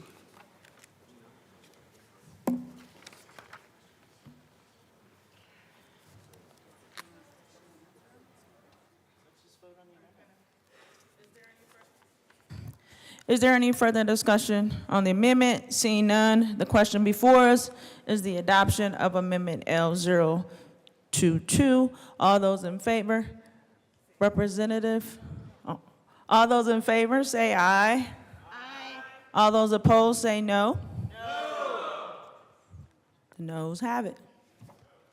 I believe that. Representative Soper. So do we just do it that we're just getting rid of it, if you're still here, they can just call in someone else and pull someone else out? That's what we're doing now. No, it's like a compromise approach.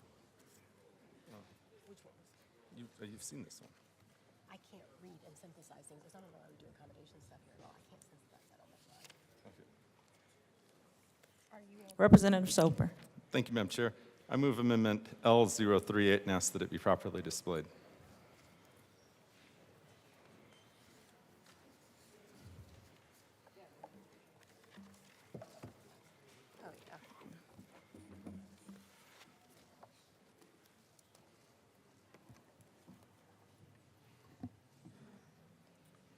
The amendment is properly displayed.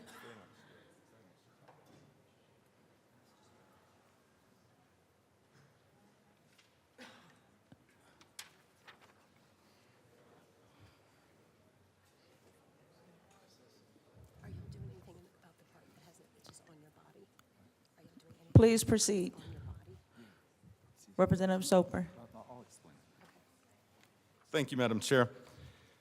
Members, I actually had a lot of the same concerns as my colleague from here in Denver and many other members within the chamber. Certainly when it comes to the probable cause element that was laid out within this particular bill, I certainly want to make our roadways safer, that's for sure, 110%. But I also want to make sure that the element of the Fourth Amendment of the Constitution, which requires probable cause for law enforcement to deny a citizen of their liberty for even 1 minute, that still be upheld, that we're actually criminalizing behavior and not things.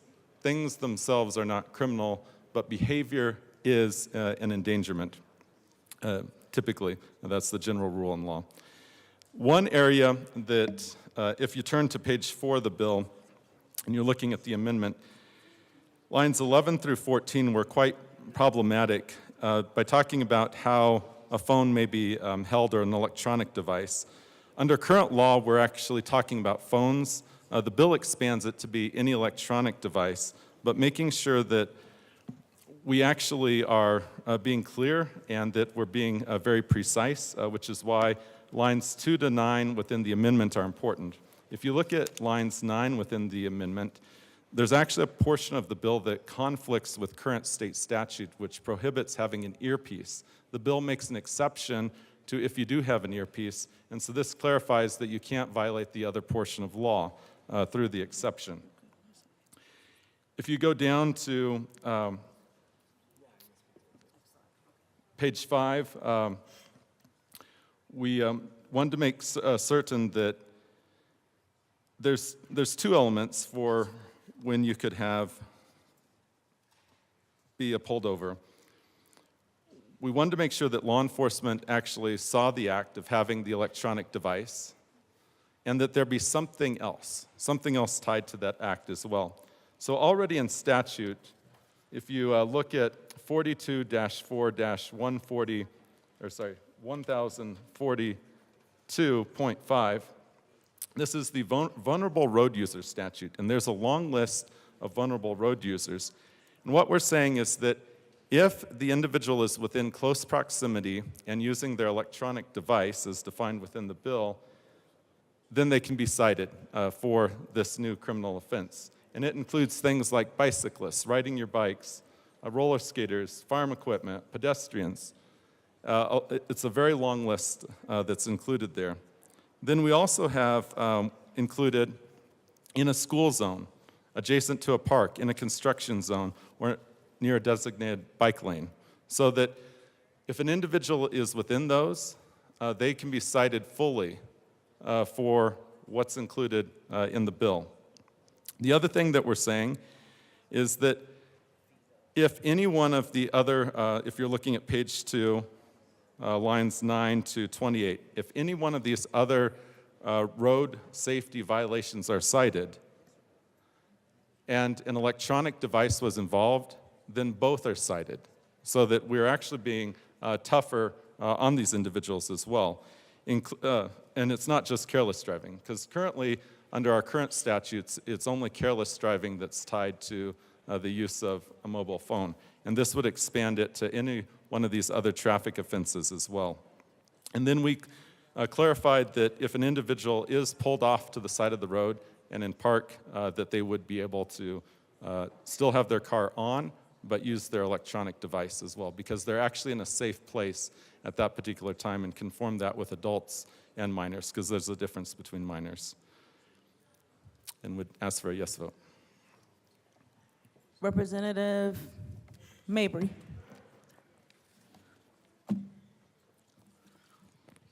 Thank you, Madam Chair. I would like to echo the comments of the sponsor of this amendment. I also have a lot of concerns with this legislation and feel that this amendment offers some important clarifications.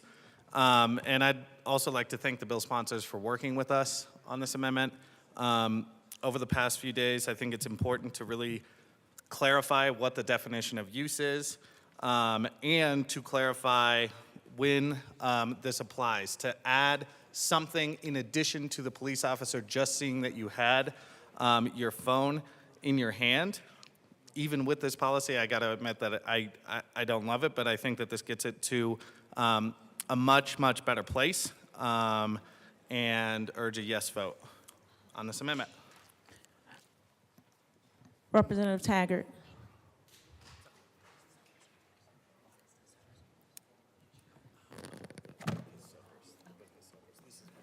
Thank you, Madam Chair. I rise in objection to this.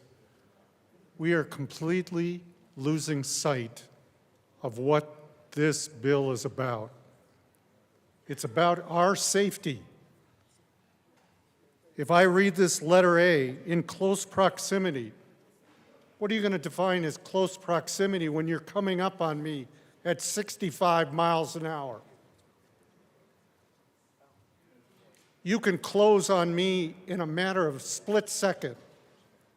Is that considered close proximity? Do you know the damage you could do to me at 65 miles an hour? There would be no damage. I'm dead. This needs to go back and think about, an amendment needs to be thought of is, what is the purpose of this bill? It's to protect us. And you folks are making this about when you can hold on to a phone and when you cannot hold on to a phone. You've completely lost track of the fact that we're in harm's way. For goodness sakes, if you're going to do an amendment like this, talk to those of us that do this. This young man almost killed me on a bloody scooter when I first got back here. Was that close proximity? I had to step out of the way. Folks, you're not looking at this from the perspective of those of us that are in harm's way. I'm sorry. You're more worried of whether you're going to get a ticket or not. I care about you getting a ticket, but I more care that the vulnerable users come home alive. Thank you. Representative Bacon.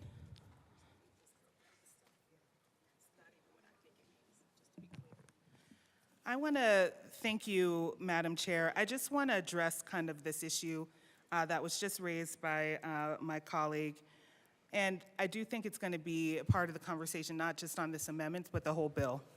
I don't want people to believe, and even I don't want to be characterized, because we have had these conversations about how language may feel like it characterizes anyone, so I want to speak for myself.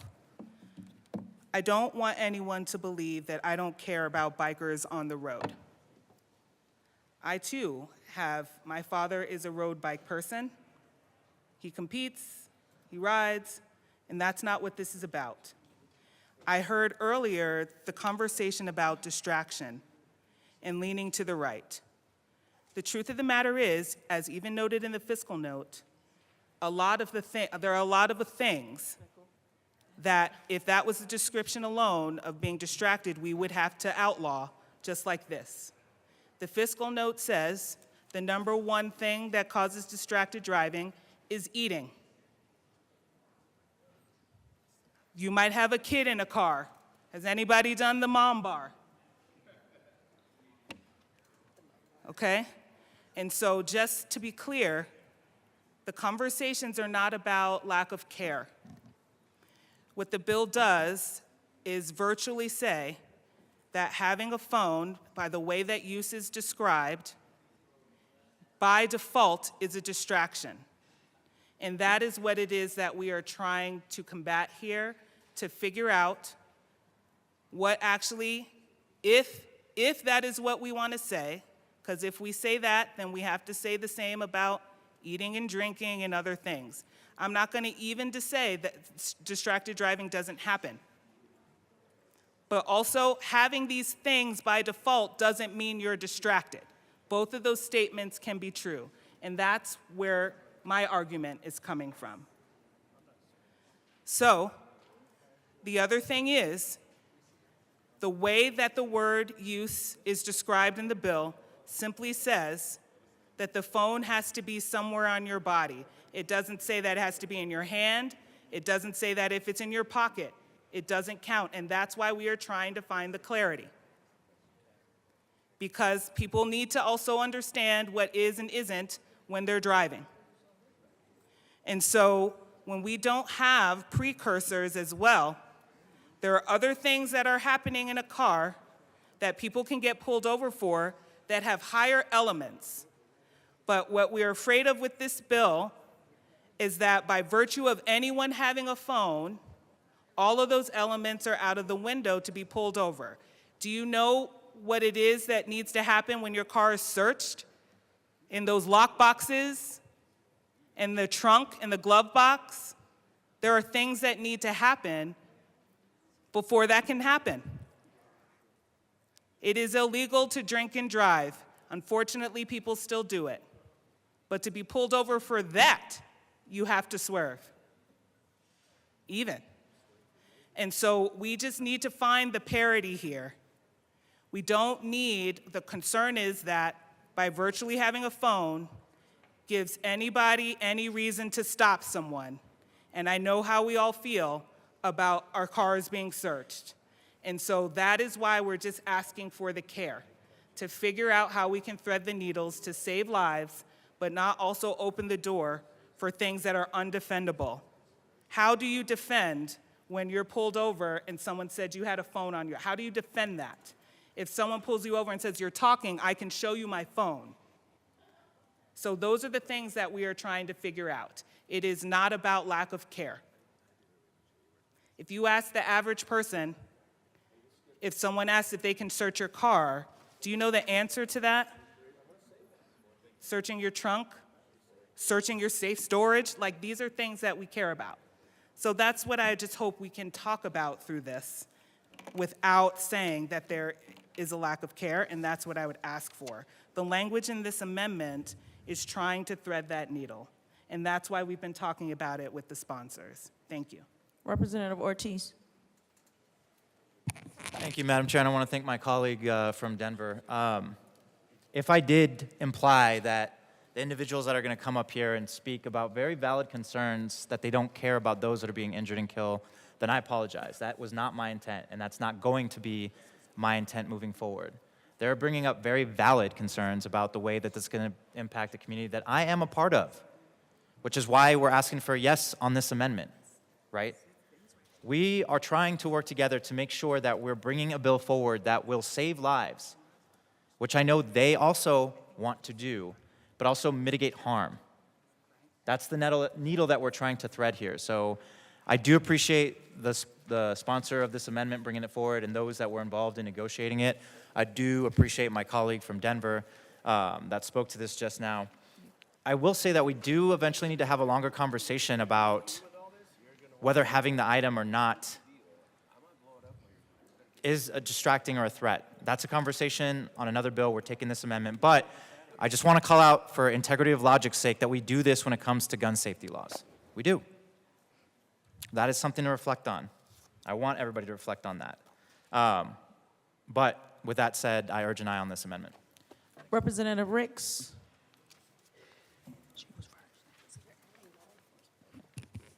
Thank you, Madam Chair. I too rise, looking at this amendment, I think that we're trying to strike a healthy balance between saving lives, but then also just having a phone on your person.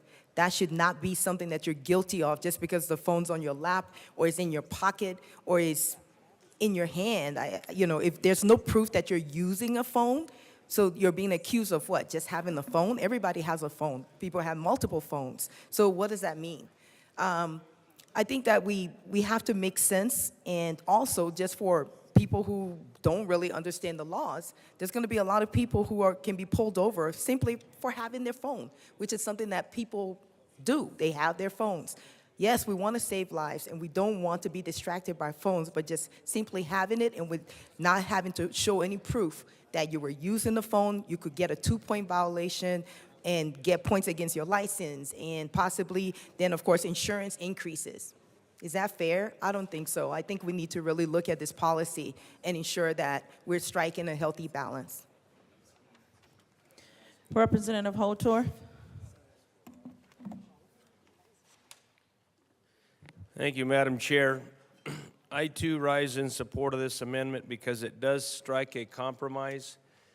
To my colleague from Grand Junction, I don't think anybody means to disregard the importance of driver safety, particularly around bicyclists. But in rural Colorado, oftentimes we are trying to do many things. And we always have our phones with us, whether we're in a tractor or we're in a truck or we're in a farm truck or a pickup and we're trying to do business. Hands-free is the best option, but there's always a phone in the vehicle. You may get pulled over, you may be some other traffic infraction, and without this amendment, then there's other problems that may come about. And I will tell you, in our family business, as a third-generation cattle rancher, cattle feeder, and dryland farmer, I've had my phone with me, a saddle, a horseback, in a feedlot, out on the range. I've been in a tractor. I've been in a farm truck. And I pretty much run our business out of a 4x4 Dodge 2500 flatbed pickup. I'm never in the office. I'm never near a phone. If I'm inside, I'm probably on my back working on a piece of equipment that's broken, bending wrenches, and even Speaker Pro Tem has seen me come to the Capitol with working man's hands. He's even seen it because I had to come to an event and couldn't get washed up and cleaned up like some people think you have time for. So this bridges the rural-urban divide. This amendment supports and bridges the rural-urban divide. Now, Representative Gray's not here, but if he was, he'd be begging me to stop saying that. But that's the last time I'll say it on this amendment. Representative Froelich. Thank you, Madam Chair. Again, we're okay with this amendment. We're urging an aye vote. Is there any further discussion on Amendment L038? Representative Epps. Thank you, Madam Chair. I don't know why anybody would ever bother giving this body a list of accommodations that are needed to learn or process, because they will not be followed. But as quickly as I can read and process this, this does seem like a solid amendment with an exception, pulling in the vulnerable user language in this way. It requires, if you're going to accept it, you need to process what it means we're saying, or what it would be saying if we accepted it in law. These are the areas where I absolutely agree there should be heightened care, and where we should, you should be safe all the time, but where we have a heightened duty to exercise additional care. But understand that the place that is the worst place to have these interactions of folks being pulled off the road who are otherwise driving perfectly is exactly next to a park and in a school zone and in a construction zone. In a construction zone where there are minimal spaces to pull off anyway is a place where it should be against the law to be using your device, but not where we are inviting the cars to be pulling off in this way. This really reads, it reads like a compromise to move on, but not a compromise for better policy. Is there any further discussion on the passage on the adoption of Amendment L038? Seeing none, all those in favor say aye. All those opposed say no. The ayes have it. The amendment passes. Representative Epps. Thank you, Madam Chair. Looking at the bill as prospectively amended by, what was that amendment number? 38. By 38. I want to draw your attention to the portion that remains from the original bill about the exception for utility employees. This is I only have two more things to draw your attention to. This is one of them. This is problematic for me because the defense attorney in me, the former public defender in me, leans towards wanting as many exceptions as possible to give me manners, ways to try and keep our neighbors out of cages.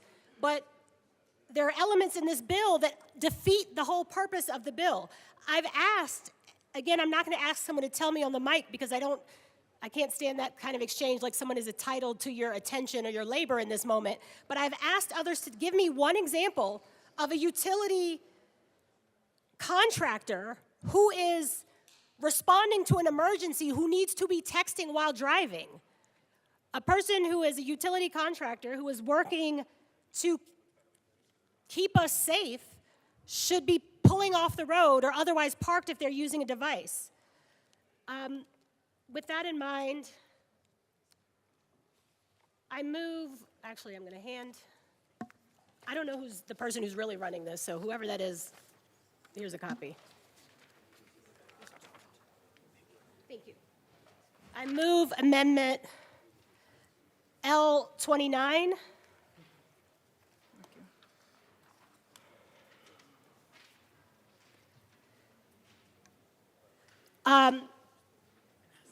I'm thinking about it. And ask that it be displayed. The amendment is properly displayed. Please proceed. Rep. Epps. It's got to be exhausting for us to be here for years, and y'all have to walk us through the most basic steps. We thank you for your patience so much. L29, the language that's at work here is it's taking out this exception for folks who are working or animal protection folks. I don't understand and would love an example of why, like if you're engaged in the business, I can't understand how, I would think advocates would want this one as well, but if you're engaged in the business of animal protection or utility work and communicating via mobile device as a regular part of your job, then you should have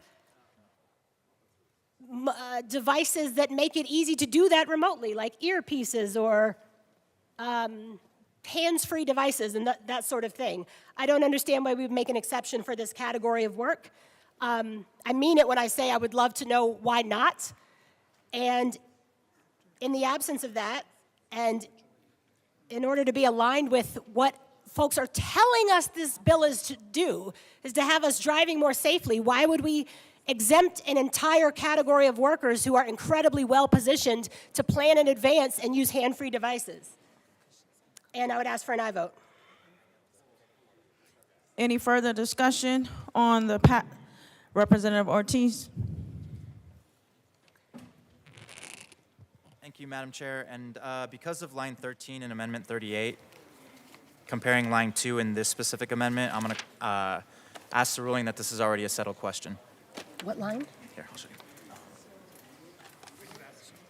This is one of the ways it's really hard to just try to read things on the floor and wish they'd been given to you in advance.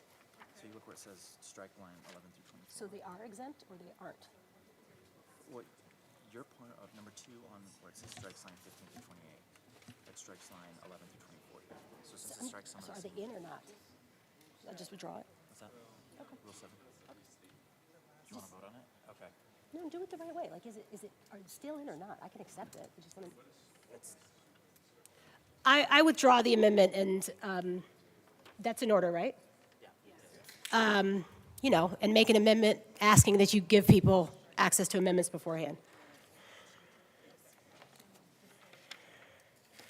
The amendment has been withdrawn.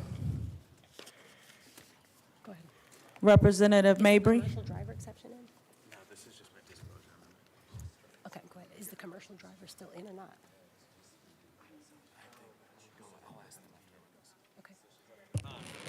Thank you, Madam Chair. I move Amendment L37 and ask that it be properly displayed.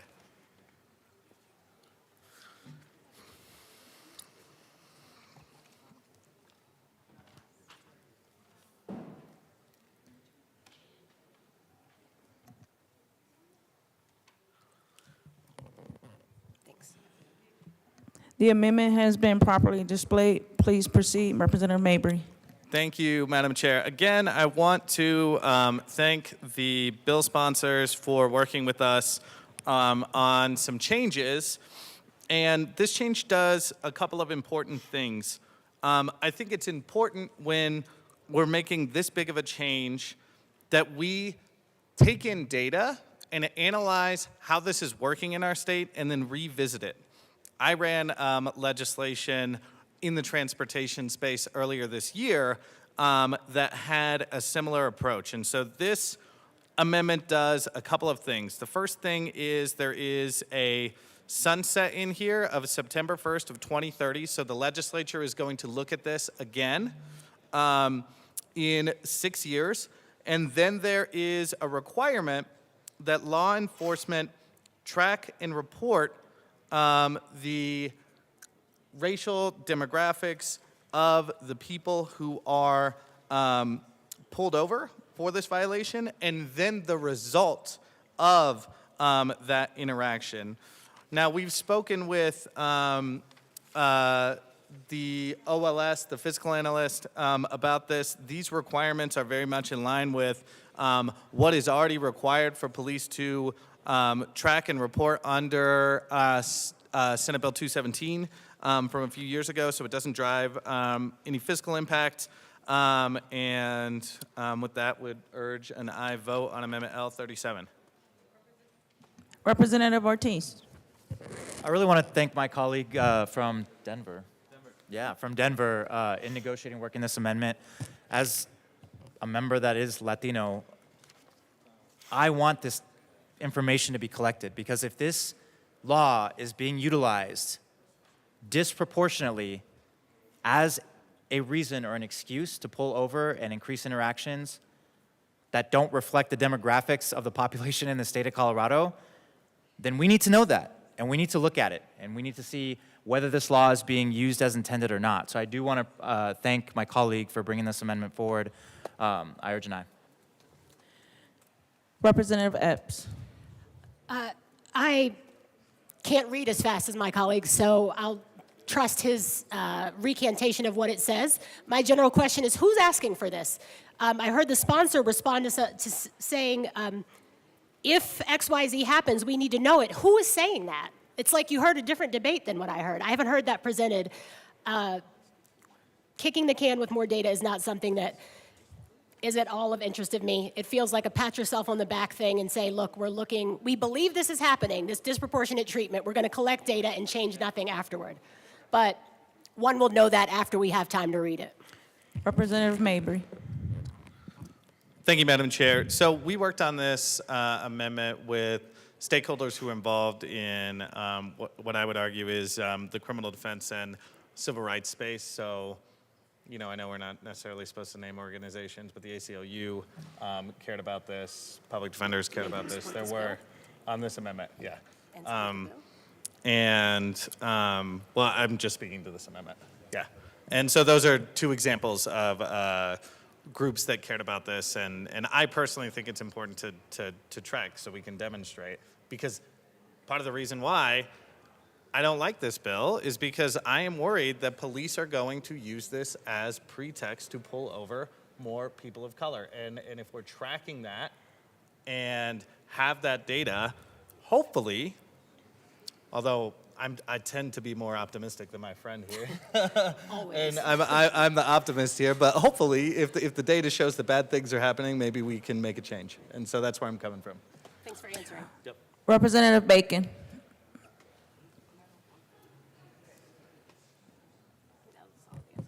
Sorry, thank you. I was going to agree with my colleague. Another, I will say that a concern that I have had, and others who have worked with me on this bill for the last couple of years, is exactly that. And so again, the concern has been by saying you could be pulled over, quite frankly, for presence of a cell phone unless we figure that out. I believe this was cause for something we call pretextual policing, which is you pull someone over for a lesser offense to find reasons and find other things to convict them for. Again, that's why we had concerns around the search components. I have concerns that the elements to be pulled over for this bill are so low. And quite frankly, my fear was pulling over a 19-year-old at 1 in the morning saying, I see you have a phone, when you want to search their car for something else. And also the concern we have with the stops in general leading to negative interactions, as we have all seen the video footage of people who have gotten shot for this low level of a reason to pull someone over. And the data also does show that the people who are pulled over disproportionately, this impacts people of color. That data is also true for all the data that we're talking about by way of who gets into the accidents. So thank you. Representative Epps. I'm as exasperated as you are, Madam Chair. I just want to point out that we just heard really, not just brilliant, but folks who are deeply well-versed in this field tell us that we already have the data that shows this. And it's part of my same feeling about being tired of auditioning for my humanity. If we are putting in this component, that's data that's already collected, never mind how entire segments of my city and county mark everybody as white when we know nobody in the neighborhood is white. We already have the data. It's a gentle request for a no on this amendment because all it does is make us look like good liberals who are tracking it, then we get the data and we don't do anything different with it. Is there any further discussion on the amendment? Seeing none, the question before us is the adoption of Amendment L037. All those in favor say aye. Aye. All those opposed? The ayes have it. The amendment passes.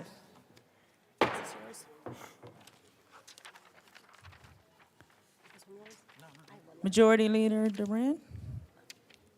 No. Any further discussion? Representative Epps.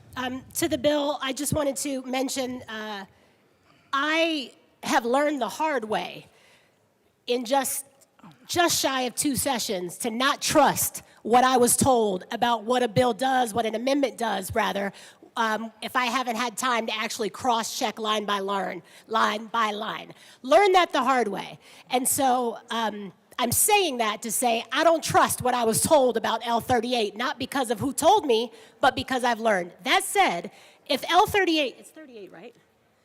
If the SOPR amendment is as it's presented, I think it makes a significant improvement to this bill. And if the SOPR amendment, after all its cross-checks, contains what it is told to contain and doesn't pull out anything else problematic, I think it makes this bill something that I could vote for. And between now and thirds, I commit to HD6 to doing the work to go line by line and see if it does what it said. I appreciate the patience of the representatives from Denver and Adams County in helping me understand these assessments, and I'm sorry that I'm sorry to the advocates that you have to keep coming back for this, and I hope we're able to pass a product that is worthy of you, that is worthy of our districts, and that helps keep Colorado safe for all of us. Rep. Amable.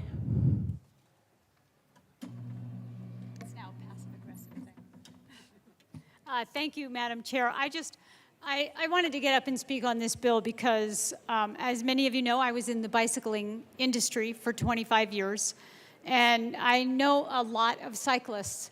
And I am how it used to be before I got this job, cyclist myself. And I have had many friends who were injured by distracted drivers, and particularly a group of 3 women that were riding together in the morning on Highway 36 from Boulder to Lyons, and a car crossed over and hit them all head on, all 3 of them. And none of them will be the same. And that's distracted driving. And there is a contract that we all make when we go out on the road, whether we're walking or biking or driving ourselves, that the other people are paying attention to what they're doing, because a car is dangerous. And we all see it. We're driving down the highway, people are going 70, 80 miles an hour, and they're not paying attention. And people are dying on the streets. And it is really on us to do something about that. And this bill does something about that. And, you know, when I was a kid, back in the Paleozoic, kids learned how to ride bikes. And then they rode their bikes to places like school and to go downtown or to go to the movies. And they're scared to do that now. They're scared because it has gotten to be so dangerous. And it has had a lot of rippling effects because kids aren't learning how to ride a bike. They're not getting out. They're not hanging out with each other and going on these rides together. It's a real problem that has a lot of unintended consequences. And I think this is a good bill, and I think it's going to do something to help that, and I encourage everyone to vote yes. Representative Bradfield.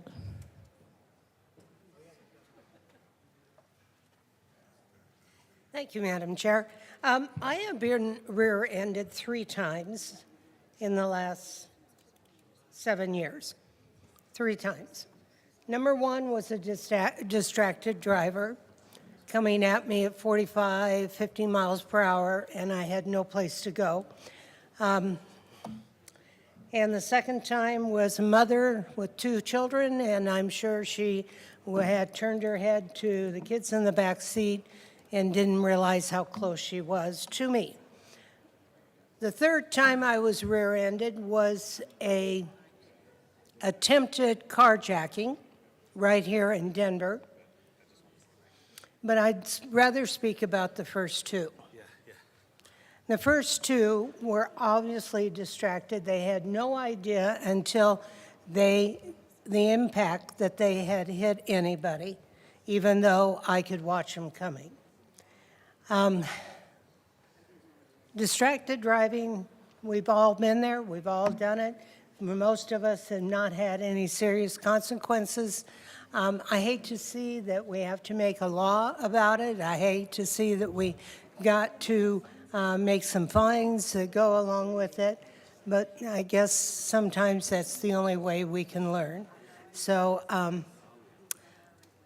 sharing what I know about distracted driving, I think this might be a good bill to get on. Thank you. Representative Froelich. Thank you, Madam Chair.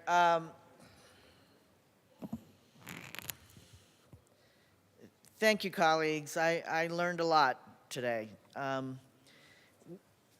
just be very succinct. Look, distracted driving is increasing. Pedestrian and bicyclist fatalities are increasing. We know who is, and there's an effective way to limit distracted driving. When we have handheld bans, we have fewer driver fatalities, fewer pedestrian fatalities, and fewer bicyclist fatalities. As a district that saw the death of a middle school student on a bicycle this year, and as home to Craig Hospital, which hosted my amazing colleague in his recovery, I ask for a yes vote. Representative Ortiz. Thank you, Madam Chair, and I want to thank my co-prime for all of her amazing work throughout this. I want to thank the advocates for showing up for almost a decade and working this. I do want to thank my colleagues from Denver and Delta and various counties in bringing forward the amendments. I think we're striking that balance here. I just want to name exactly who I'm doing this for, and that's Bob Keem, Amy Thompson, Dan, Charlie, Mike, Terry, Craig Towler, Ligia Batista Towler, Susan Dane, and most of all, for my cousin Marcos, Mocos. We call them Mocos. If you speak Spanish, you know what that means. But I'm doing this for Marcos Hernandez. We miss you. We're going to prevent more deaths by doing this. I urge an aye vote. Is there any further discussion? Seeing none, the question before us is the passage of Senate Bill 24-065. All those in favor say aye. Aye. All those opposed say no. The ayes have it. The bill passes.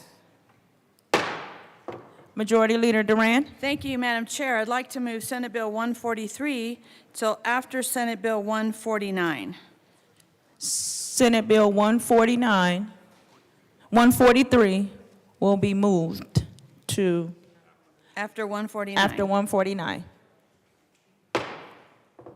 Majority Leader Duran. Thank you, Madam Chair. I'd like to move Senate Bill 41 till after Senate Bill 143. Senate Bill 141 will be moved till after Senate Bill 143.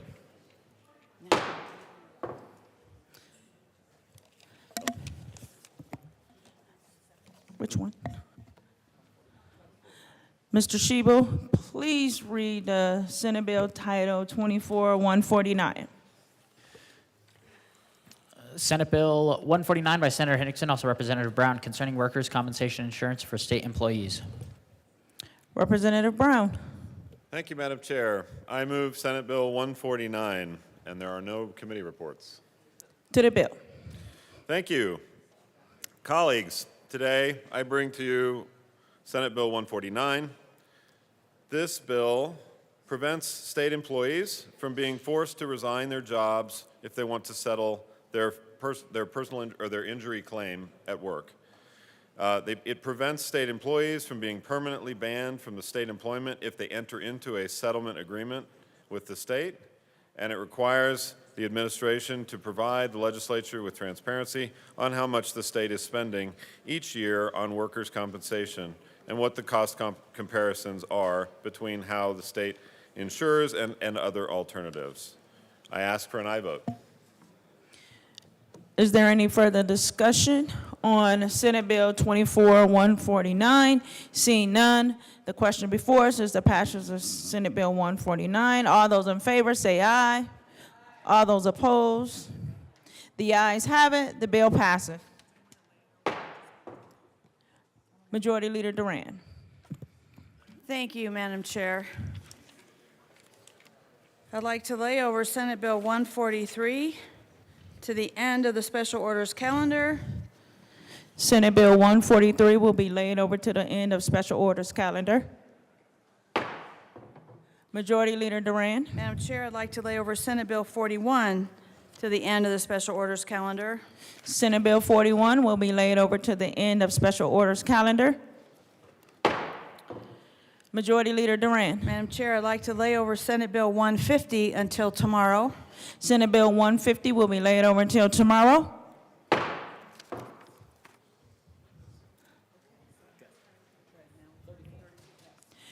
Mr. Sheba, please read the title of Senate Bill 2434.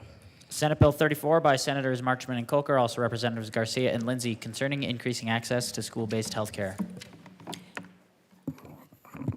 Representative Garcia. Thank you, Madam Chair. Members, Senate Bill 34 increases access to school-based health care. This is a really important bill for our communities that can't necessarily afford to build an entire school-based health center, largely in our rural... Representative Garcia? Excuse me. Can you move the bill first? Of course, thank you. I move Senate Bill 24-034 to the committee and the committee report, Education Committee report. To the committee report. The committee report, we adopted one amendment, and what this amendment did just clarified and made it easier for HCPF to collect the data necessary to process claims from Medicaid that come from school-linked health centers. And ask for an aye vote. Any further discussion? Seeing none, the question before us is to adopt the committee report. All those in favor say aye. Aye. All those opposed, no. The ayes have it. The committee report is adopted. Representative Lindsay. Thank you, Madam Chair. Senate Bill 34 will do two things. It will add into CDPHE school-based health center programs authority to oversee new models of care called school-linked services to improve access in communities that may not be able to build a full school-based health center. School-based health centers are located on school grounds to provide high-quality primary care, behavioral health, and oral health care. They also offer health education and health insurance.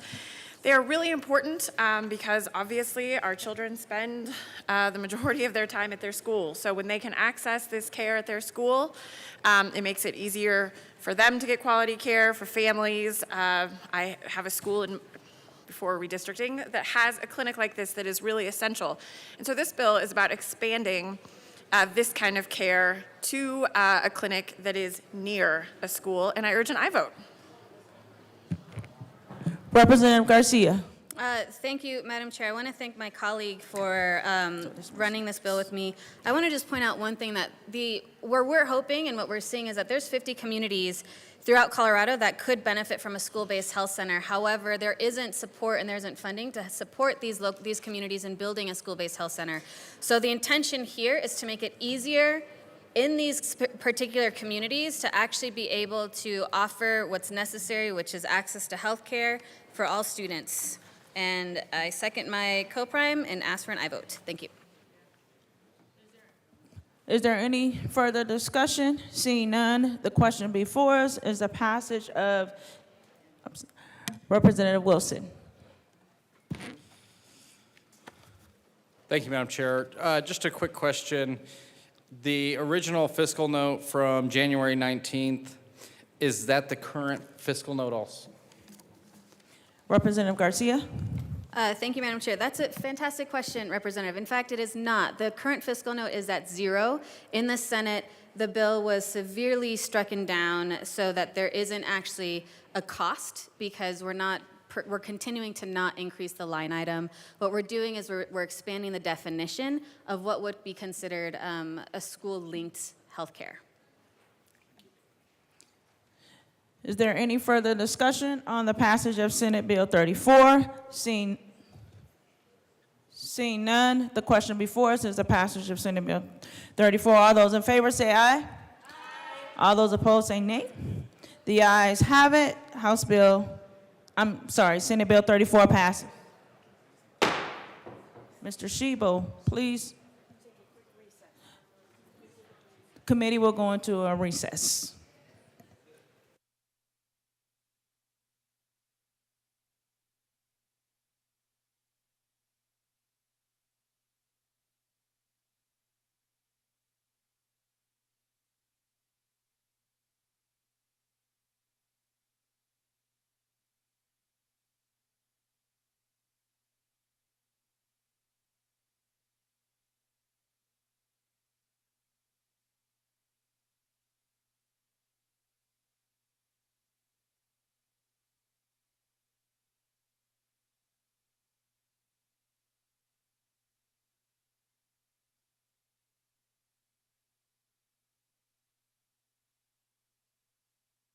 Committee will come back to order.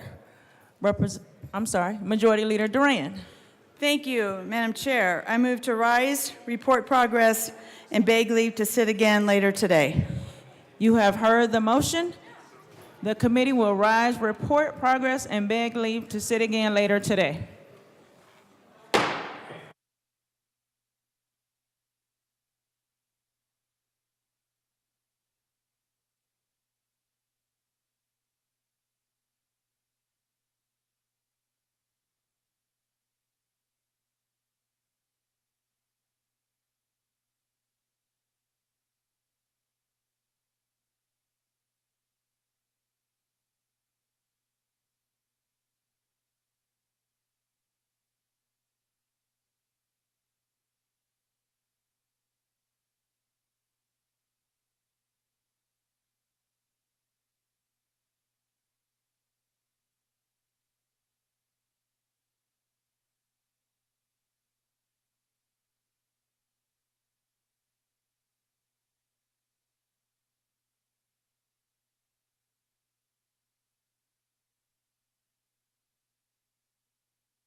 The House will come back to order. Mr. Shebel, please read the report of the Committee of the Whole. Mr. Speaker, Pro Tem, your committee with all begs leave report is under consideration of the following attached bills, being the second reading thereof and making the following recommendations thereon. House Bill 1470 passed on second reading, order engrossed and placed on the calendar for third reading and final passage. Senate Bills 34 as amended, 65 as amended, 110 as amended, 149, 203, and 206 as amended, passed on second reading, order revised and placed on the calendar for third reading and final passage. Senate Bill 150 laid over until tomorrow. We will now move to introduction of bills. Mr. Shebel, please read the title of Senate Bill 84.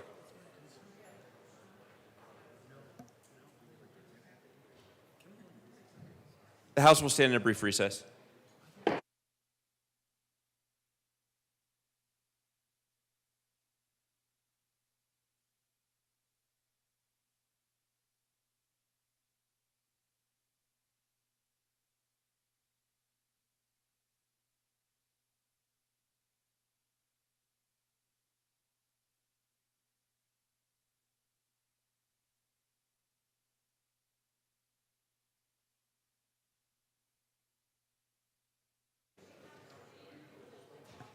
Mr. Shebel, please read the report of the Committee of the Whole.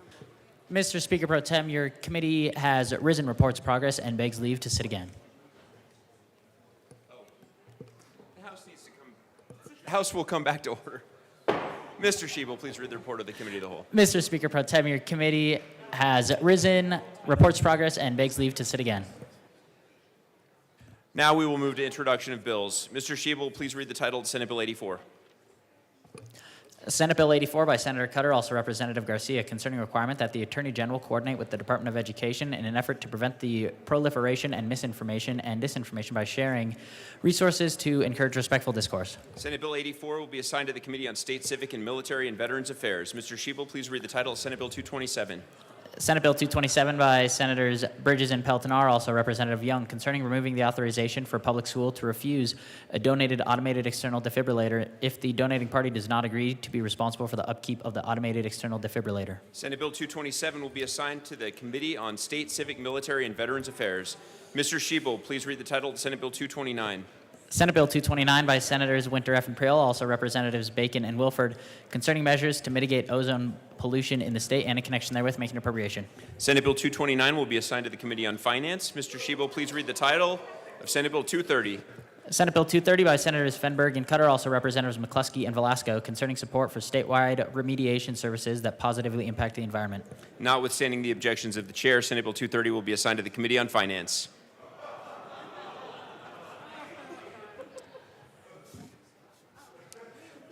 Our next order of business will be the continuation of special orders, second reading of bills. Representative English. Speaker, I move that the committee resolve itself into committee in a whole for consideration, continuation of special orders.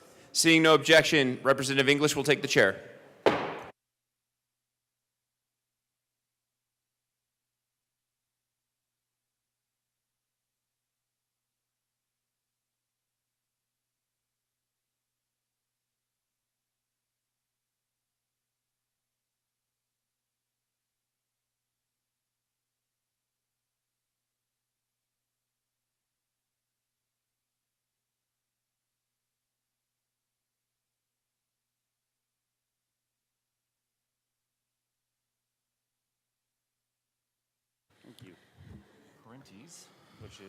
The committee will come to order. With your unanimous consent, the bills will be read by titles unless there is a request for reading a bill at length. Committee reports are printed and in your bill folders. Floor amendments will be shown on the screen and on your iPads. Bills will be laid over upon motion of the majority leader. The court rule is relaxed. Mr. Shebel, please read the title of Senate Bill 195. Senate Bill 195 by Senators Winter F. and Cutter, also Representatives Lindsay and Lindsted, concerning protection of vulnerable road users. Representative Lindsay. Thank you, Madam Chair. I move Senate Bill 195 and the Transportation, Housing, and Local Government Committee report. To the committee report. Representative Lindsay.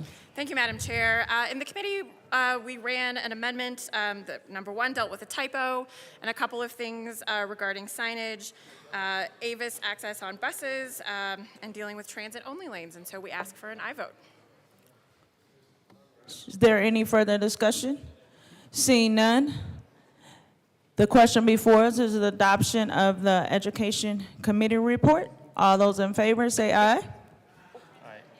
I'm sorry. Oh, yeah. I was reading the top. Sorry. The transportation report. All those in favor say aye. Aye. All those opposed? The report passes. To the bill. Representative Lindstedt. Thank you, Madam Chair. I move Amendment L16 and ask that it be properly displayed. Thank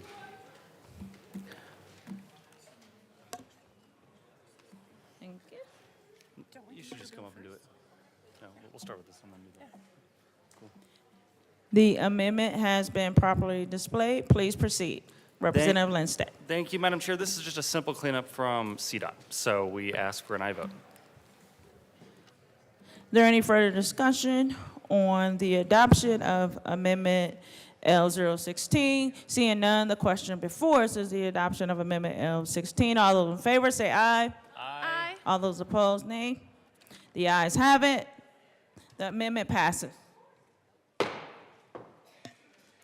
Representative Parenti. Thank you, Madam Chair. Colleagues, I move Amendment L17 and ask that it be displayed.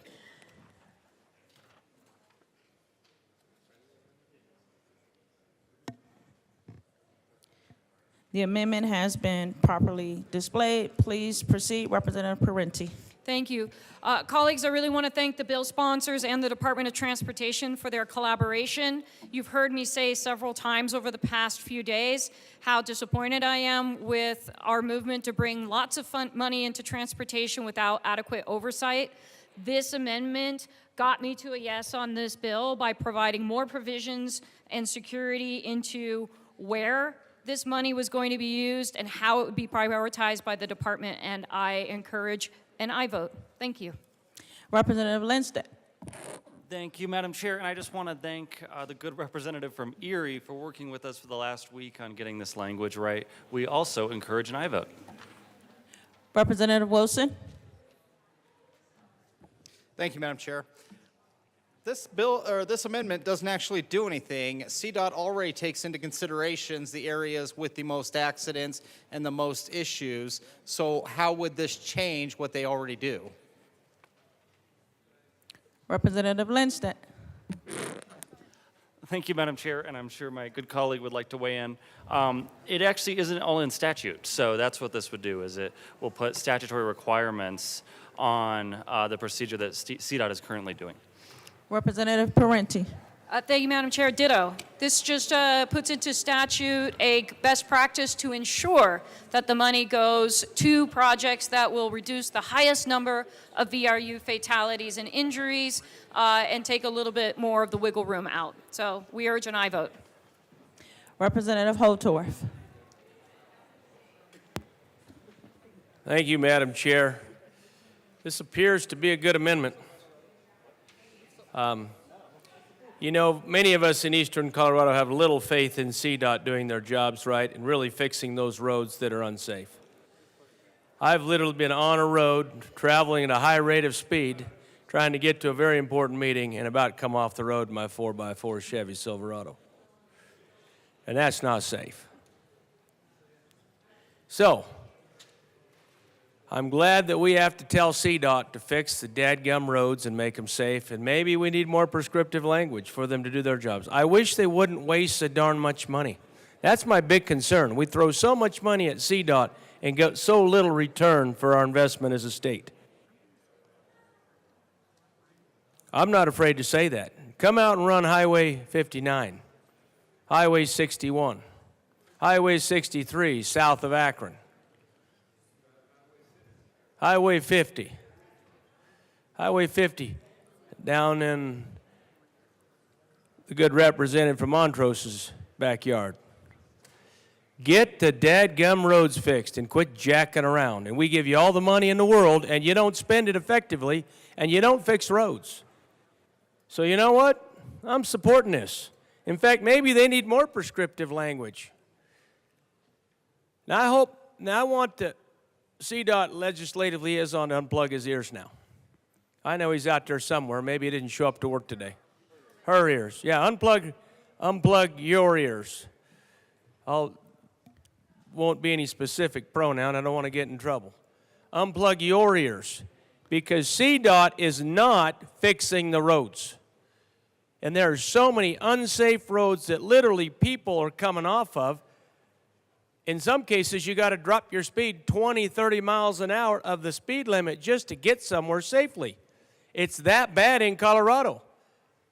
So instead of building those Taj Mahals and all these buildings, how about if you fix roads and fix roads where there are safety requirements so citizens can traverse the state of Colorado safely? And if you don't believe me, CDOT, just talk to people from Nebraska, Kansas, or Utah, or Wyoming, because Colorado is a joke. The highways are a joke in this state. I cannot tell you how many people in my district. Representative Thank Holtorf, you. can we get back to the amendment? Thank you. Anyway, this is a good amendment because it's going to tell CDOT, make the roads safer because you're not doing a good job of it right now. Is there any further discussion on the amendment? Seeing none, the question before us is the adoption of Amendment L017. All those in favor say aye. Aye. All those opposed say nay. The ayes have it. The amendment passes. Representative Lindsay. Thank you, Madam Chair. Friends, according to a CDOT release, at least 716 lives were lost on Colorado roads in 2023, and these numbers have been rising. At least 151 of these were pedestrians and people on bikes, and these numbers have been rising at a much faster rate. People outside of cars made up 10% of road deaths 20 years ago, and now it's 20%. People should be able to get around outside of a car without risking their lives.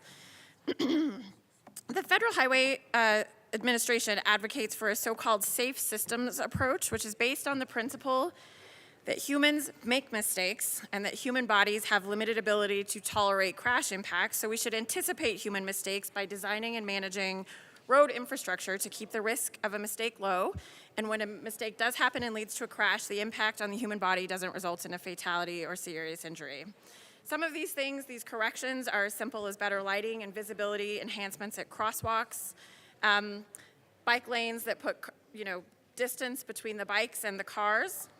And the reason that we need to do this, we have people that are crossing intersections, walking on sidewalks. These are our vulnerable road users. One of these groups is children. They can't drive. Again, I have 4 kids.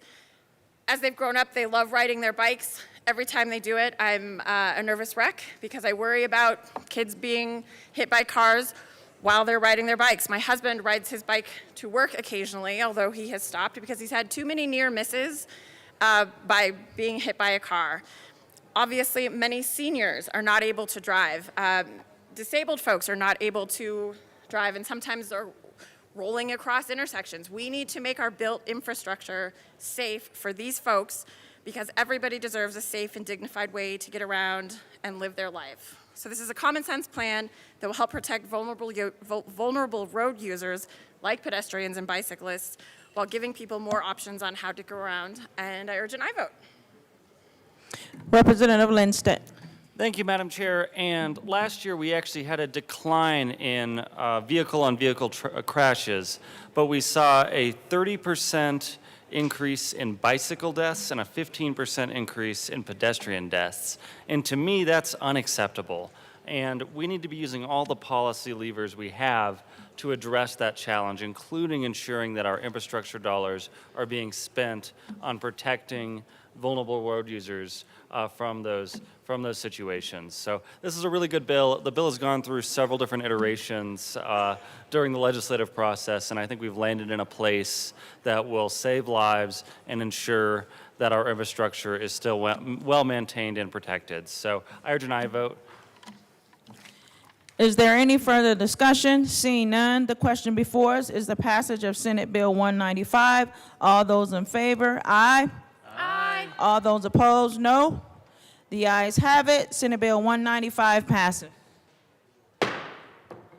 Mr. Shebo, please read the title of Senate Bill 224.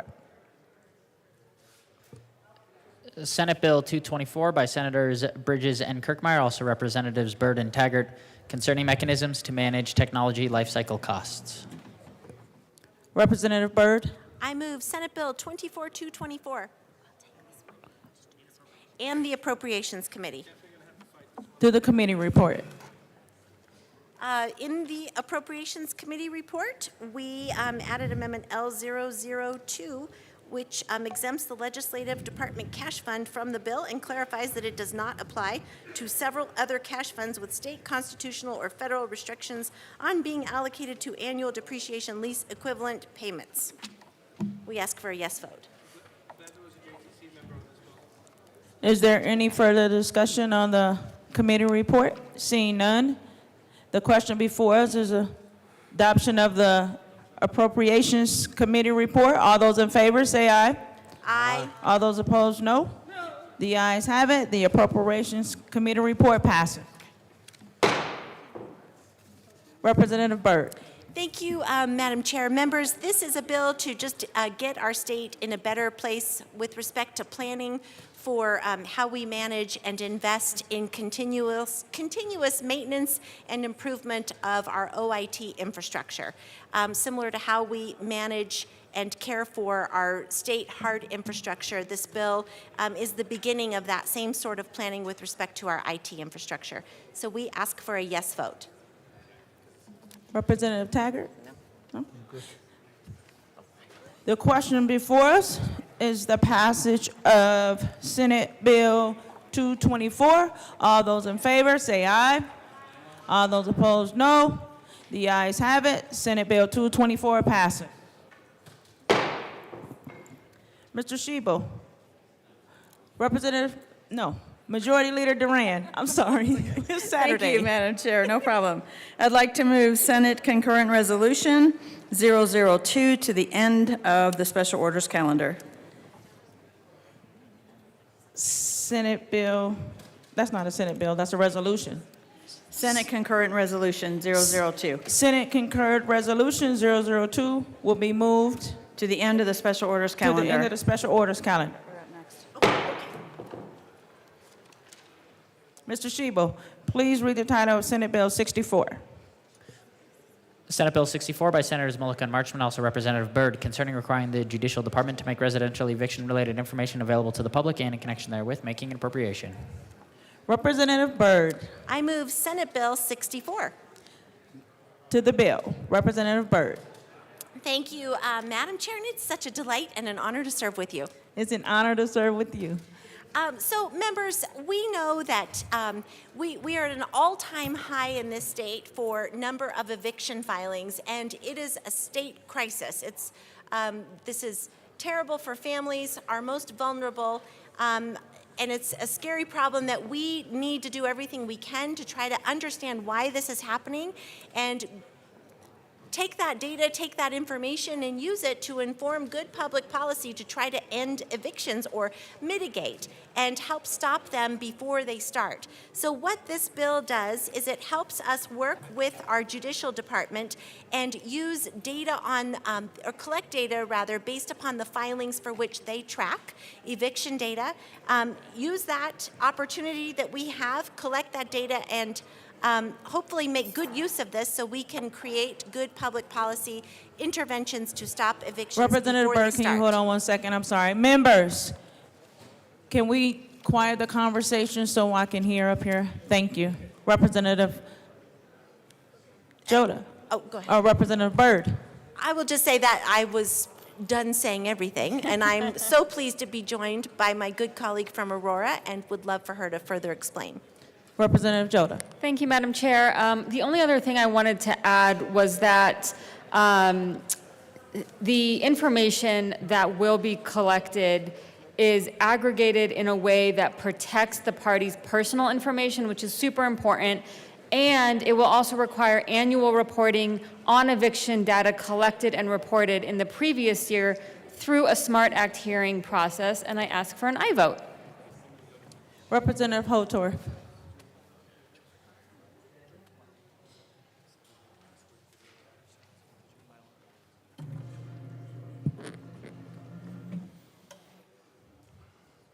Pull up your saddle and tighten up your cinch. The reason you get evicted is because you don't pay the rent. I don't know how many apartments I've lived in my life all over the world, serving in the military, working up here for 5 years, staying in some crappy little apartment on Capitol Hill. But somehow I figure out how to pay the rent, and I don't get evicted. It's real simple. Pay the rent. You don't get kicked out. Now, I know there's all kinds of socioeconomic factors that involve that. I understand that. But here's the problem I have. You're going to do this study,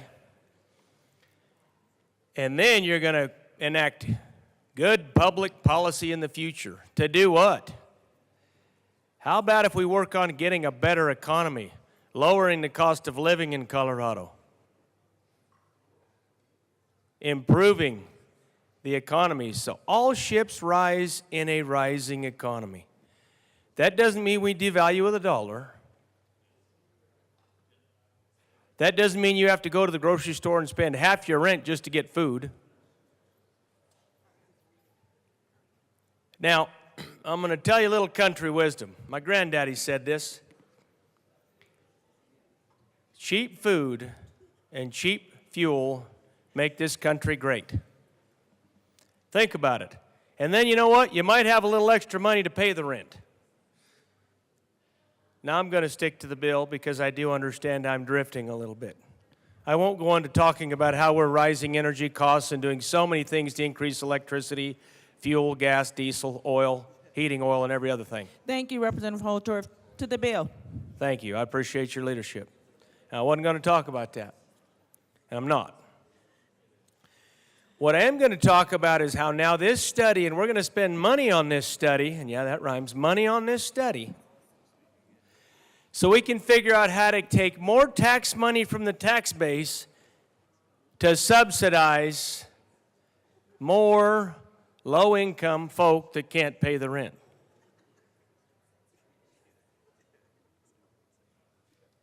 This is not solving the problem. This is just covering the problem up with more money. And yes, it's other people's money. Some people love to spend other people's money. I won't mention which party, but it's not mine.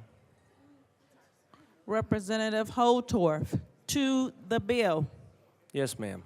Thank you. So, I'm going to end this quickly.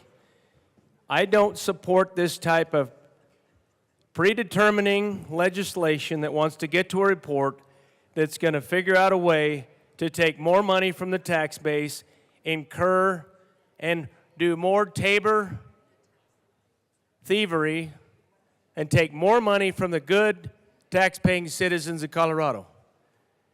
Because the next bumper sticker I have to see driving in from eastern Colorado to Denver isn't going to be keep your job and work hard because you got 5 people on welfare. It's going to be 10.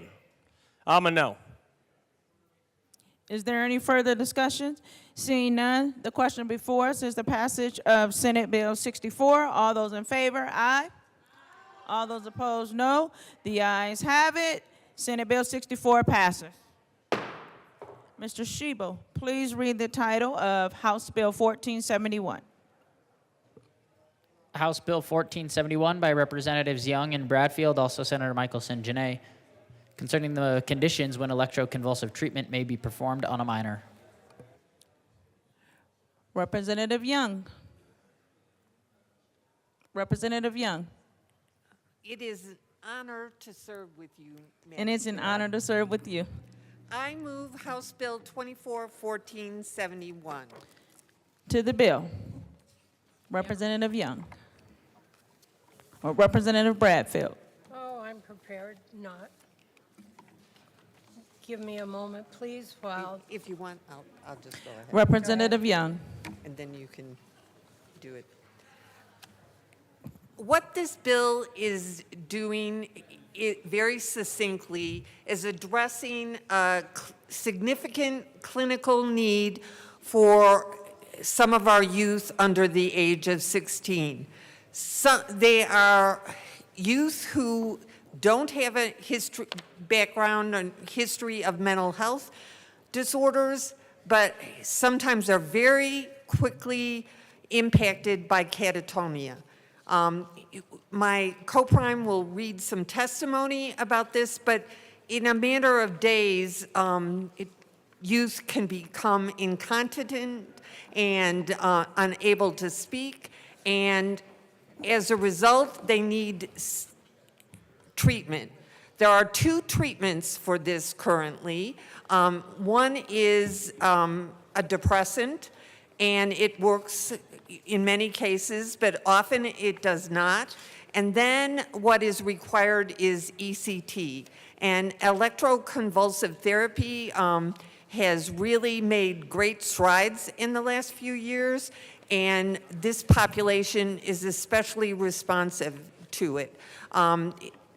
Currently, if you are 16 or older, you can access that care with your parents' consent to psychiatrists affirming it, and the procedure being done by a physician who is trained in this issue.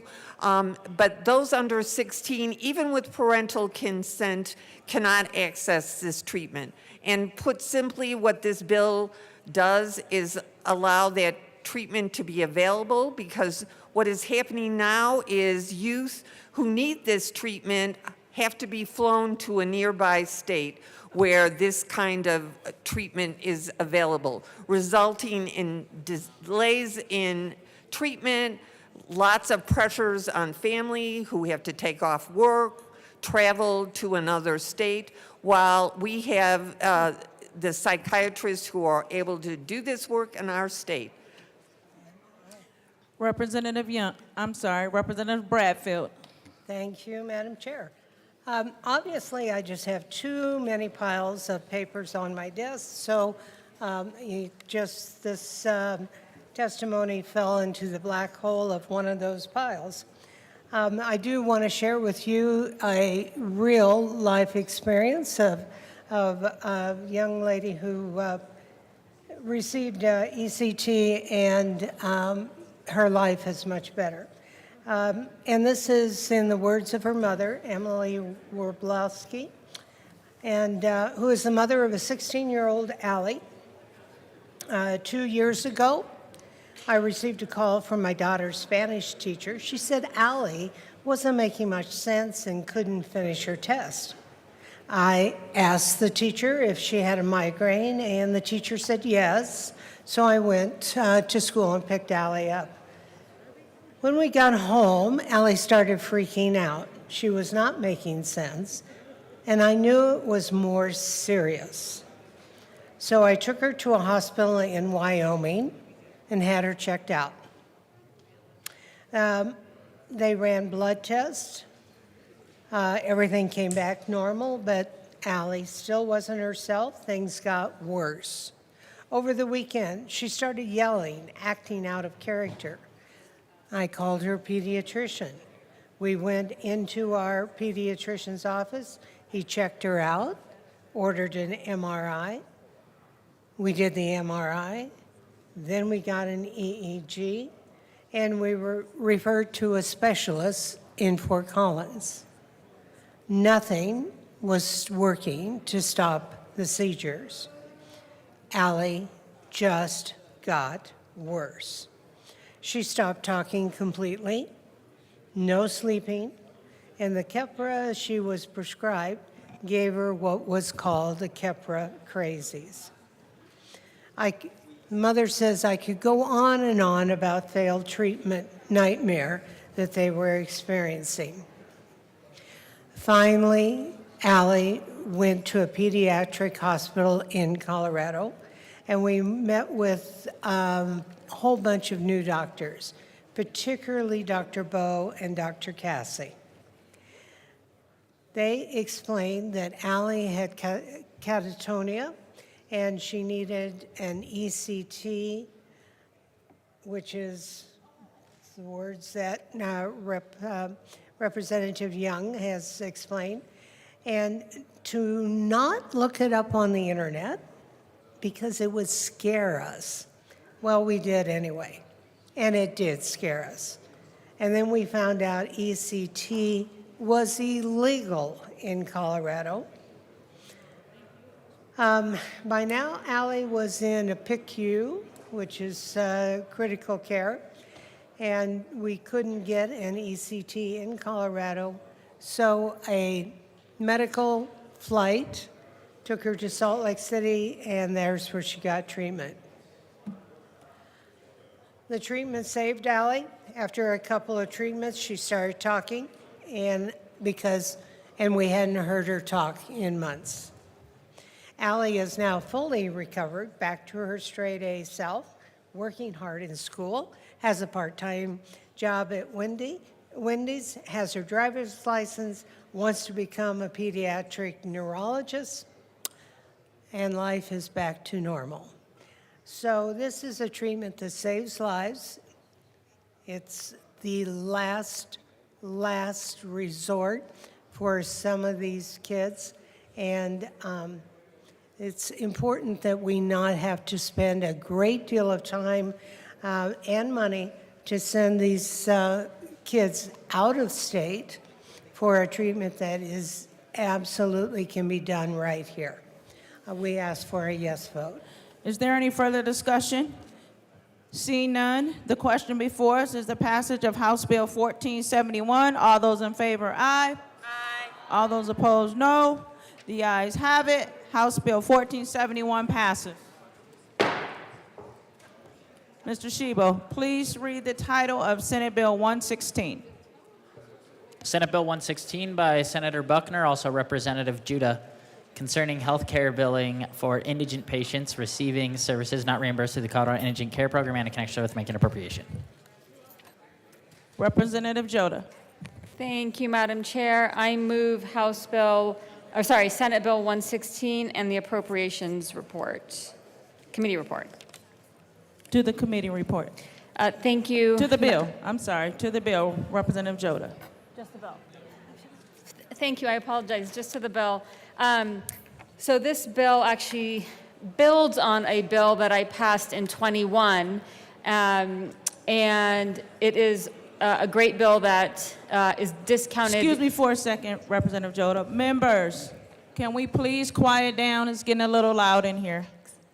Thank you, Representative Joda. Thank you, Madam Chair. So the bill in 21, it was a discounted care for indigent patients. So this bill was the result of a collaborative discussion between the Colorado Hospital Association consumer groups, CCHI and CCLP, Colorado Rural Health Center, and the Department of Healthcare Policy and Financing, among many others. And it essentially improves efficiency and consistency while maintaining benefits for patients. It creates an alternative pathway for rural health clinics to offer discounted care that better reflects their internal billing and financial systems. It clarifies terminology and processes for both healthcare facilities and the Colorado Department of Healthcare Policy and Financing. It facilitates faster enrollment into Medicaid for patients who meet eligibility requirements, and hospitals that have all-inclusive charges like Denver Health can set up payment plans where people can pay up to 6% of their income per month towards a hospital bill rather than the usual 4%. This is a great bill, and again, builds on an already great bill from 21, and I ask for an aye vote. Is there any further discussion? Seeing none, the question before us is the passage of Senate Bill 116. All those in favor, aye. All those opposed, no. The ayes have it. Senate Bill 116 passes. Mr. Shebo, please read the title of Senate Bill 209. Senate Bill 209 by Senators Rodriguez and Smallwood, also Representatives Lindsay and Byrd, concerning changes to the Pharmacy Practice Act relating to the dispensing of prescription drugs. Representative Lindsay. Thank you, Madam Chair. I move Senate Bill 209 and the Health and Human Services Committee report. To the committee report. Representative Lindsay. Thank you. In Health and Human Services, we ran an amendment to just clarify language regarding technology referenced in the bill, and we ask for an aye vote.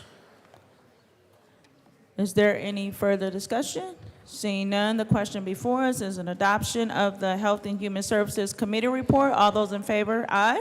Aye. All those opposed, no. The ayes have it. The Health and Human Services Committee report is adopted.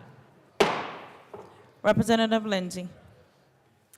Thank you. This is a simple bill. It allows community pharmacies to meet increasing and evolving patient demand so that our pharmacies and pharmacists can offer the best pharmacy care to Coloradans.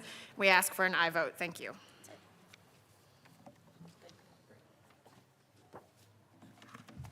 Is there any further discussion on Senate Bill 209? Seeing none, the question before us is the passage of Senate Bill 209. All those in favor, say aye. All those opposed, no.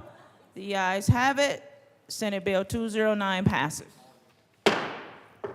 Majority Leader Duran. Thank you, Madam Chair. I'd like to move Senate Bill 129 to the end of the special orders calendar. Senate Bill 129 is moved to the end of special orders calendar. Majority Leader Duran. Madam Chair, I'd like to proceed out of order for the consideration of Senate Bill 143. Mr. Shebo, please read the title of Senate Bill 143. Senate Bill 143 by Senators Coleman and Zenzinger, also Representatives Harrod and Hamrick, concerning credential assessment tools and in connection therewith, integrating frameworks for non-degree credential evaluation and classification into state education and workforce systems, aligning stackable credential pathways and apprenticeship programs with international classification standards, and making an appropriation. Thank you, Madam Chair. I move Senate Bill 143. Thank you. I'm sorry, the committee reports and to the bill. Thank you, Madam Chair. Senate Bill 143 concerns the evaluation and classification framework regarding non-degree credentials, certificates and credentials to create more equitable, transparent, and efficient education and workforce development system here in the state. There are two main components of this bill. It works to codify the framework already created in Senate Bill 22-192, and it builds on those policies. Additionally, the recommendations from the report resulting from 192 push for an implementation of this framework. We ask for an aye vote. Rep. Hamrick. Members, by standardizing how non-degree credentials are evaluated and classified, Senate Bill 24-143 will significantly enhance their value and utility in our state's workforce. It will provide clearer pathways for career advancement, aid employers in making informed hiring decisions, and align our educational offerings with global standards. This bill represented a forward-thinking, strategic approach to workforce development that will benefit individuals, businesses, and the entire state. Let us work together to ensure that Colorado remains a leader in educational excellence and workforce readiness. I urge an aye vote on Senate Bill 24-143. Is there any further discussion on Senate Bill 143? Seeing none, the question before us is the passage of Senate Bill 143. All those in favor say aye. Aye. All those opposed say no. The bill passes. Mr. Shebo, please read the title to Senate Bill 124. Senate Bill 124 by Senators Michelson, Janae, and Rich, also Representatives Hartsook and Duran, concerning requiring health care coverage for biomarker testing. AML Duran. Thank you, Madam Chair. I move. AML Duran, sorry. Thank you, Madam Chair. I move Senate Bill 124 in the Health and Human Services report. To the bill, or to the committee reports. In Health and Human Services, we ran an amendment to strike all reference of Medicaid, and I ask for a yes vote. Is there any further discussion on the committee report? Seeing none, the question before us is the passage of the committee report. All those in favor say aye. Aye. All those opposed say no. The committee report is passed. Are you doing appropriation? Oh. Nope, go ahead. Representative Hartsook. Thanks, Madam Chair. I move the appropriations report. To the committee report. Oh, to the bill. I think the committee report's already passed. No. To the bill. I move Senate Bill 124. To the bill. Well, then what are we doing? Giving a description of the bill. Representative Hartsook. All right, Madam Chair, we're back on track here. Things are moving fast and furious. So on this bill, this is a bill that I started here in the House last session. We turned it into a study that came back. And the short of it, for those of you that were in committee heard this, but for everybody, biomarkers, this is the advance in technology. Biomarkers have arrived at the point to where once you are diagnosed with cancer, you can have a biomarker test and it pinpoints the exact location of the cancer, where it's metastasized to, and how they can treat it with pinpoint accuracy. We are eliminating the chances of using different treatments, which would include radiation, chemo, or surgery, and that may or may not work. I mean, my first brush with cancer was I came out of my second tour in Iraq, and I had skin cancer. It's the proverbial, you go in, the doc says, I need to talk to you, and you're like, well, that can't be good. And so then they had a cut underneath my eye, and their concern was where the cancer was at, it might spread to my optic nerve, and I'd be blind. Obviously, the surgery was very successful, and I had this really cool stitch going under my eye and coming down my nose, and that was worth a few drinks. But my point to the story is I was very lucky. Others are not so lucky.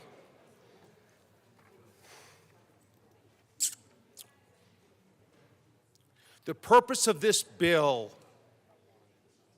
is the people that aren't so lucky, that don't come out the way I did and get lucky, can have that opportunity to have a pinpoint accuracy, get treatment, and get back out in the workforce faster and back on the road to good health. We urge an aye vote. Thank you. Is there any further discussion on Senate Bill 124? Seeing none, the question before us is the passage of Senate Bill 124. All those in favor say aye. All those opposed say no. The bill passes. Mr. Shebo, please read the title of SB 41.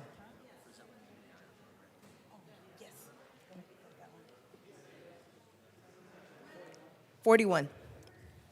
Senate Bill 41 by Senators Rodriguez and Lundin, also Representatives Frizzell and Mabry, concerning adding data protections for a minor's online activity. Okay, we're waiting for our bill sponsors. Here comes Rep. Mabry and Rep. Frizzell.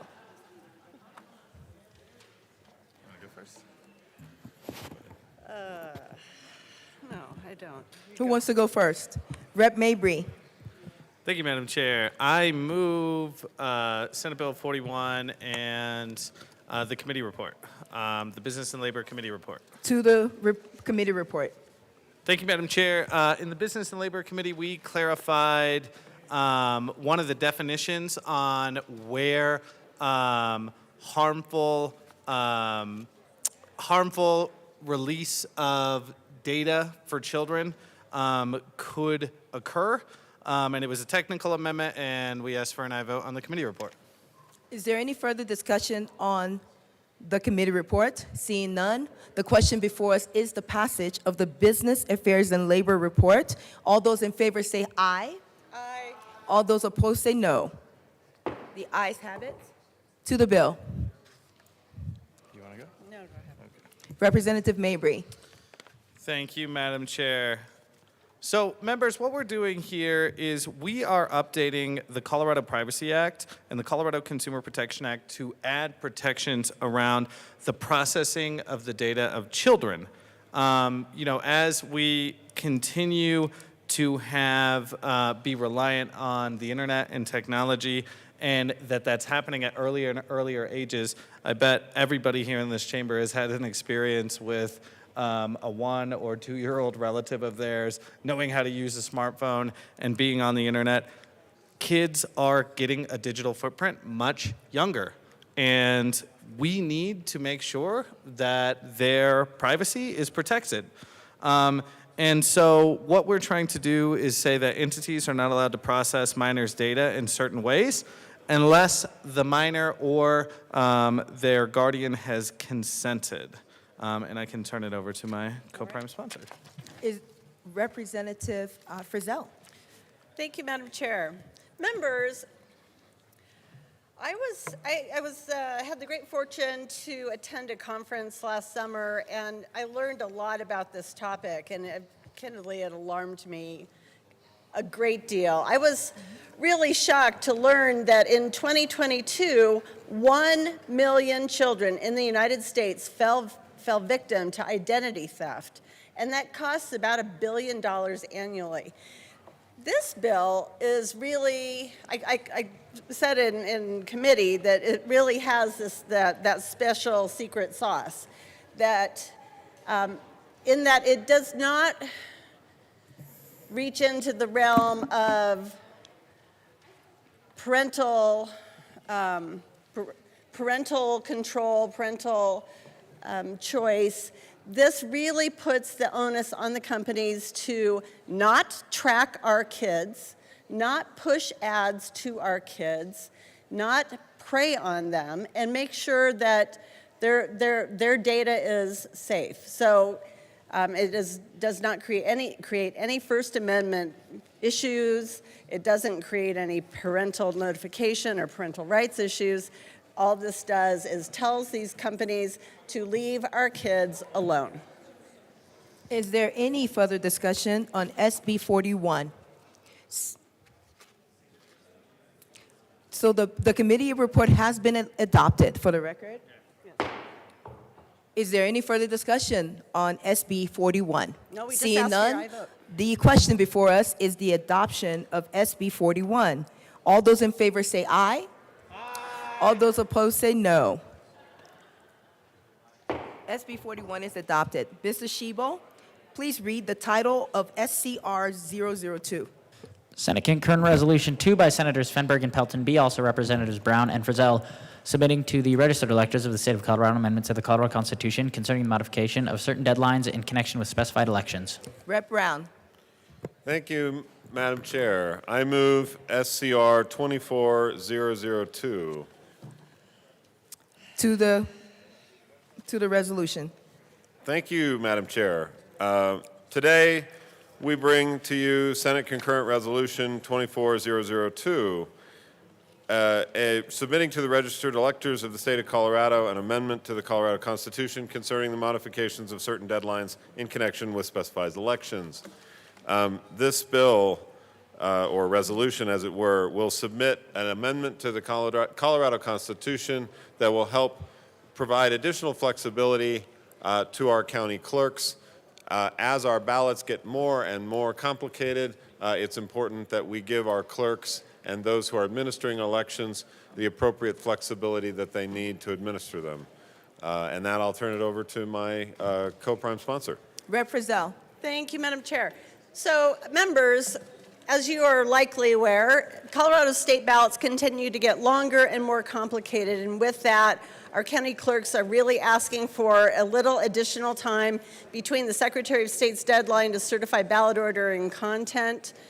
And so, for example, the most important thing that this bill does, or this ballot question does, is it asks to change the date by which initiative petitions must be filed with the Secretary of State from at least 3 months before the general election to 3 months and 1 week before that election. It changes the date by which referendum petitions must be filed with the Secretary of State. It changes the date by which the nonpartisan research staff of the General Assembly shall publish the text and title of every measure from at least 15 days prior to the final date of voter registration for the election to 45 days before the election. And it changes the period during which a justice of the Supreme Court or a judge of any other court must file with the Secretary of State. So, with that, members, we would be very grateful for your support. Is there any further discussion on SCR 002? Seeing none, the question before us is the adoption of SCR 002. All those in favor say aye. Aye. All those opposed say no. The ayes have it. Mr. Shebo, please read the And SCR 2 is adopted. Mr. Shebo, please read the title to SB 129. Senate Bill 129 by Senators Pelton B. and Colker, also Representatives Degree, Kennedy, and Frizzell, concerning protecting the privacy of persons associated with nonprofit entities and in connection therewith, prohibiting public agencies from taking certain actions relating to the collection and disclosure of data that may identify such persons. Rep. Frizzell. Thank you, Madam Chair. I move Senate Bill 24-129 and ask, Do you have an Yeah. amendment? I move Senate Bill 24-129. Okay, the bill has been moved. Who wants to discuss it? ahead. Representative DeGray, Kennedy. Degree Kennedy. Close enough. Thank you, Madam Chair. Members, this is a pretty common sense bill that's been pretty heavily stakeholder. This is a bill about protecting the privacy of people who are involved with a nonprofit institution such that no government body has access to those records. We ask for your support. Any further discussion, Rep. Frizzell, or no? Okay, so the question before us is the adoption of SB 129. Is there?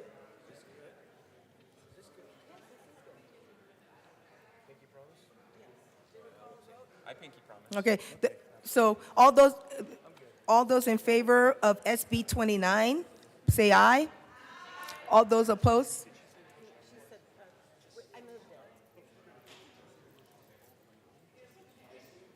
The motion before us is the adoption of SB 129. All those in favor say aye. All those opposed say no. The ayes have it. SB 129 is adopted. Majority Leader Duran. Thank you, Madam Chair. I move the committee rise and report. The committee will rise and report.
The House will come back to order. Mr. Shebel, please read the report of the Committee of the Whole. Madam Speaker, your Committee of the Whole begs leave to report is under consideration the following attached bills, being the second reading thereof and making the following recommendations thereon. House Bills 1470 and 1471 passed on second reading, order engrossed and placed on the calendar for third reading and final passage. Senate Bills 34 is amended, 41 is amended, 64, 65 is amended, 110 is amended, 116, 124 is amended, 129, 143, 149, 195 is amended, 203, 206 is amended, 209 is amended, 224 is amended, and Senate Concurrent Resolution 2 passed on second reading, order revised and placed on the calendar for third reading and final passage. Senate Bill 150 laid over until tomorrow. Representative Ricks.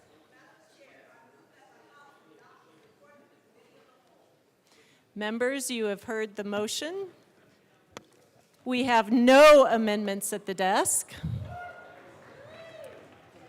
The motion before us is the adoption of the report of the Committee of the Whole. Mr. Shebel, please open the machine and members proceed to vote. Representative Wilford, how do you vote? Yes. Representative Wilford votes yes. Representative Froelich, how do you vote? Yes. Representative Froelich votes yes.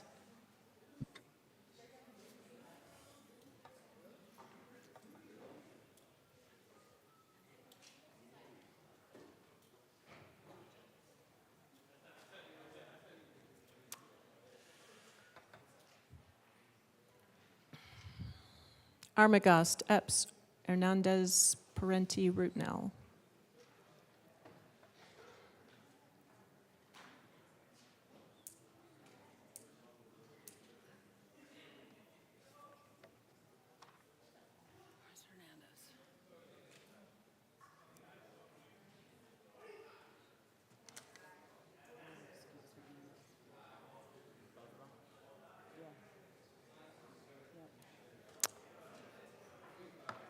Armagost and Hernandez excused, $5 fines. Please close the machine. With 45 aye, 15 no, and 5 excused, the report of the Committee of the Whole is adopted. Madam Majority Leader. Madam Speaker, I move to proceed out of order for consideration of Senate amendments. Seeing no objection, we will proceed out of order for consideration of Senate amendments. Mr. Shebel, please read the title to House Bill 1380. House Bill 1380 by Representative Mabry, also Senators Cutter and Hawkes Lewis, concerning measures to increase consumer protections in transactions with debt-related services. Representative Mabry. Thank you, Madam Speaker. Members, I really want to ask you to adhere to what we did here in the House. But unfortunately, I will be asking for concurrence with Senate amendments. Please so restate that. I move that the House concur with Senate amendments to House Bill 1380. Very good. Anything else to add? Yes, thank you, Mr. Speaker Pro Tem. So the Senate took away some of the best consumer protections in this bill. One thing that they took away that I was particularly excited about was there were protections in this legislation that required, if you were being sued in a debt collection action, that all of the people or organizations who were going after you were involved in the same transaction and occurrence. In the Senate, they stripped that out. And so now, once again, as it currently is allowed under the law, your cable company, your phone company, your electric company, they can have their debts that you owe them tied into a medical debt that you owe. In the Senate, they build this as being good for consumers. That is not good for consumers because typically those other small debts aren't big enough so that you would even go to court. I am incredibly frustrated. That the lobby is able to convince our colleagues that things are good for consumers that are clearly not good for consumers. There were no consumer groups that said that this helped consumers. We had people in committee in both chambers telling their stories about how they were taken advantage of. This legislation was watered down to protect the corporate debt collector lobby, and I am incredibly disappointed in that. And I vow to keep working on this issue. We need to protect consumers in this state. And I continue to be disappointed in the power of the lobby to influence our colleagues, but unfortunately, because of politics and the vote count, I will be encouraging a concurrence. Seeing no further discussion, the question before us is to concur with Senate amendments on House Bill 24-1380. Mr. Schiebel, please open the machine, and members, please proceed to vote. Members participating remotely, Representative Wilford, how do you vote? Yes. Representative Wilford votes yes. Representative Froelich? Yes. Representative Froelich votes yes.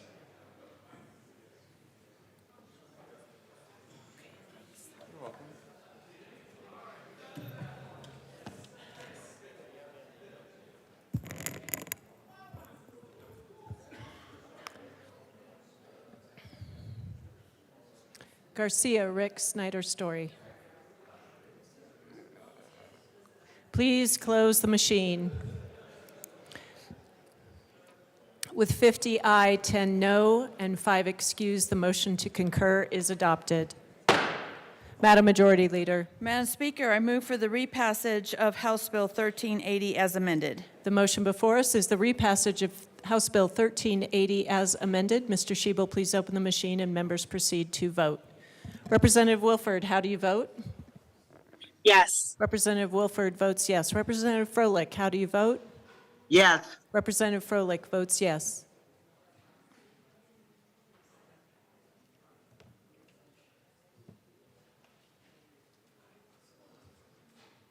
Please close the machine. With 43 ayes, 17 no, and 5 excused, House Bill 1380 as amended is repassed. Co-sponsors.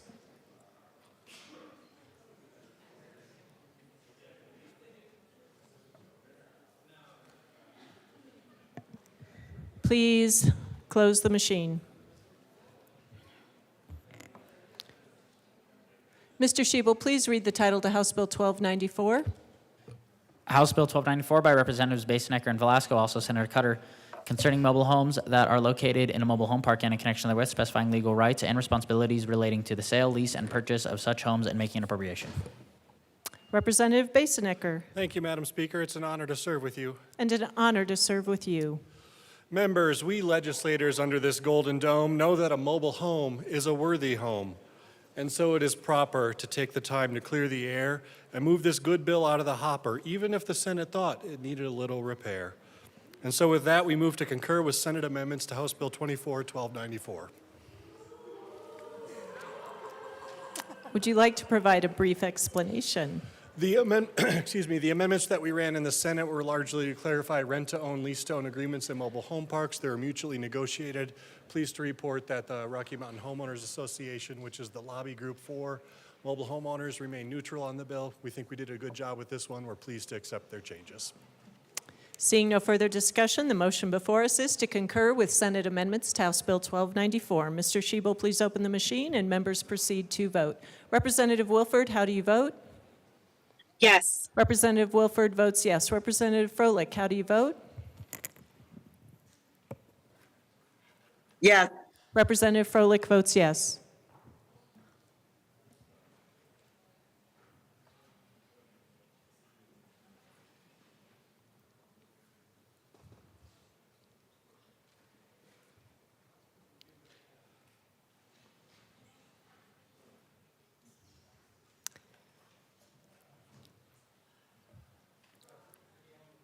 Please close the machine.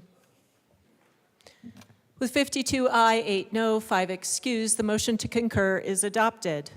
Madam Majority Leader. Madam Speaker, I move for the repassage of House Bill 1294 as amended. The motion before us is the repassage of House Bill 1294 as amended. Mr. Schiebel, please open the machine and members proceed to vote. Representative Wilford, how do you vote? Yes. Representative Wilford votes yes. Representative Froelich, how do you vote? Yes. Representative Froelich votes yes.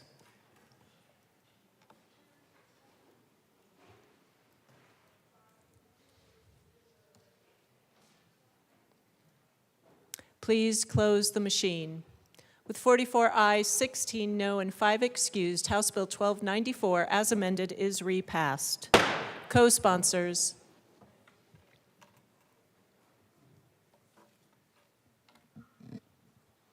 Please close the machine.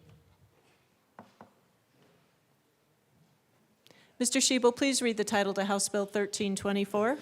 House Bill 1324 by Representative Clifford, also Senators Liston and Hendrickson, concerning the Attorney General's oversight of restrictive employment agreements. Representative Clifford. Thank you, Madam Speaker. In the halls of power where laws are spun comes House Bill 1324, its journey not done. The Senate's eyes with cautious gleams seek to amend this legislative stream. Concerns arise with shadows cast about powers granted, how long they'll last. The Attorney General, with eyes to see, could wield these powers with no decree. Let us heed their skittish call to limit scope to not enthrall. Fear many actors in this grand design only pursue those who cross this particular line. So let us accept with little grace the Senate's amendment in this crucial place. In the compromise, we forge ahead with justice serve where fears once tread. Madam Speaker, I move to concur with Senate amendments to House Bill 1324. Thank you for the poem. Please explain. I didn't hear what you said. Sorry. Thank you for the poem, Rep. Please explain the concurrence. I still can't understand. Say it again, Madam Speaker. Sorry. Representative Clifford, the poem was great. Please explain a bit more about your amendments. I'm sorry, I just couldn't hear you. The amendment took one line out to make sure that the Attorney General's power was specifically limited to this specific type of employment agreement and nothing else. I didn't have ChatGPT for that one.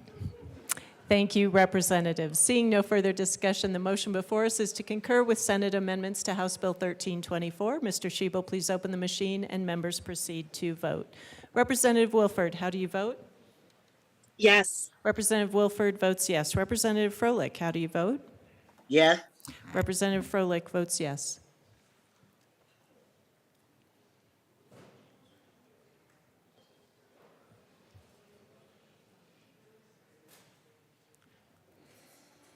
Brown and Epps. Please close the machine. With 55 aye, 5 no, 5 excused, the motion to concur is adopted. Madam Majority Leader. Madam Speaker, I move for the repassage of House Bill 1324 as amended. The motion before us is the repassage of House Bill 1324 as amended. Mr. Shebel, please open the machine and members proceed to vote. Representative Wilford, how do you vote?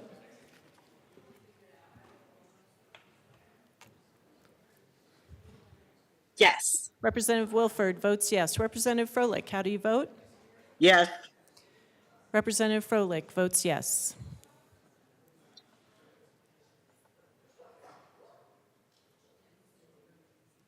Leader Ortiz. Please close the machine. With 45 aye, 15 no, and 5 excused, House Bill 1324, as amended, is repassed. Co-sponsors.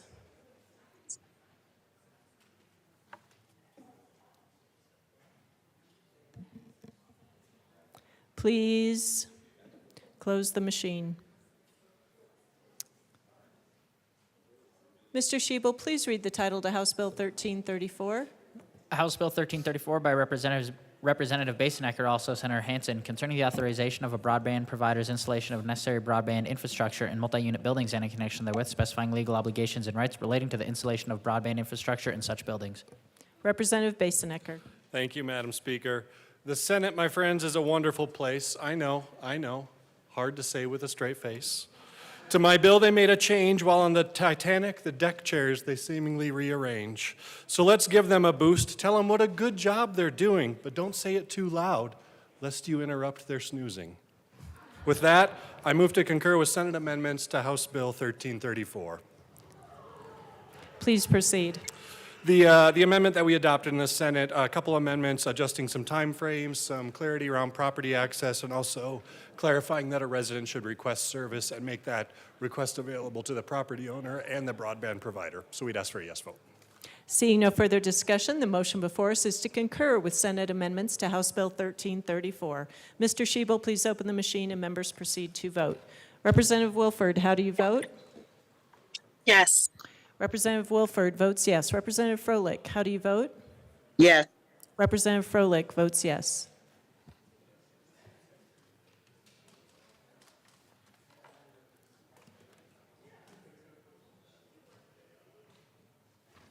Please close the machine. With 57 aye, 3 no, 5 excused, the motion to concur is adopted. Madam Majority Leader. Madam Speaker, I move for the repassage of House Bill 1334 as amended. The motion before us is the repassage of House Bill 1334 as amended. Mr. Shebel, please open the machine and members proceed to vote. Representative Wilford, how do you vote?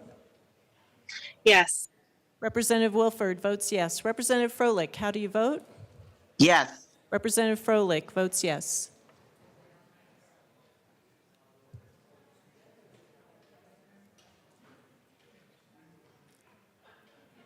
Please close the machine.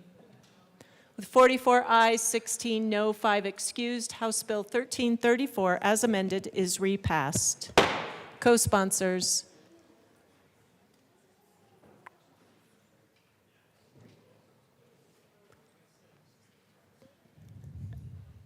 Please close the machine. Mr. Shebel, please read the title to House Bill 1346. House Bill 1346 by Representatives Totona McCormick, also Senators Hansen and Priola, concerning energy and carbon management regulation in Colorado and in connection therewith, broadening the Energy and Carbon Management Commission's regulatory authority to include regulation of geologic storage operations. Representative Titone. Thank you, Madam Speaker. I move that the House concur with House Bill 1346 to Senate amendments. Thank you. Representative McCormick. Thank you, Madam Speaker. In the Senate, they added some language to harmonize the statute related to the power of local governments to respect tribal, I can't even say that word. Anyway, to respect the tribes and also exclude the tribes from pore space ownership provisions because complex land ownership pattern of reservations needs to be considered. And we urge an aye vote. Seeing no further discussion, motion before us is to concur with Senate amendments to House Bill 1346. Mr. Shebel, please open the machine and members proceed to vote. Representative Wilford, how do you vote? Yes. Representative Wilford votes yes. Representative Froelich, how do you vote? Yes. Representative Froelich votes yes.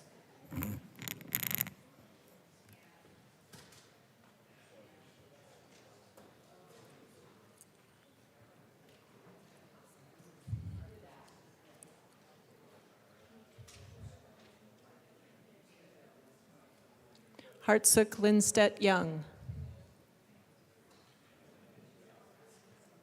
Please close the machine.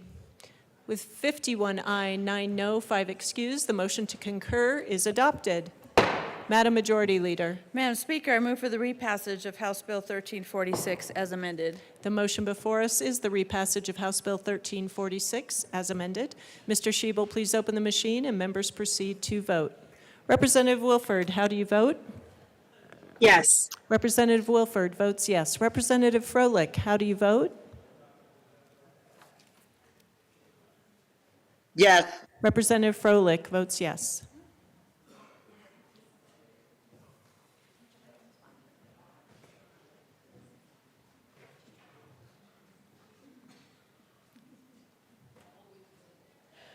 Evans. Please close the machine. With 44 ayes, 16 no, and 5 excused, House Bill 1346 as amended is repassed. Co-sponsors.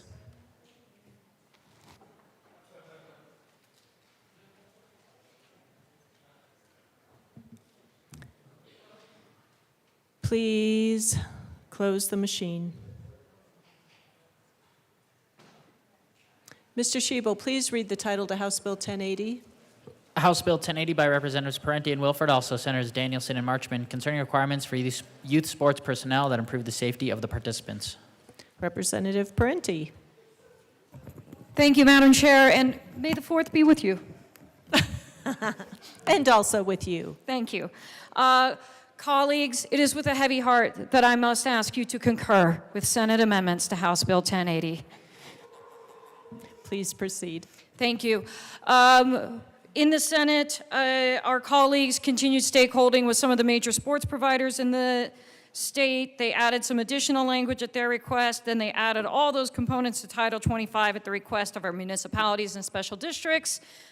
We got it to a good place, and we urge you to vote yes. Representative Parenti, could I have you make that motion? Yeah. So with that, I move to concur with Senate amendments to House Bill 1080. Seeing no further discussion, the motion before us is to concur with Senate amendments to House Bill 1080. Mr. Shebel, please open the machine and members proceed to vote. Representative Wilford, how do you vote? Yes. Representative Wilford votes yes. Representative Froelich, how do you vote? Yes. Representative Froelich votes yes.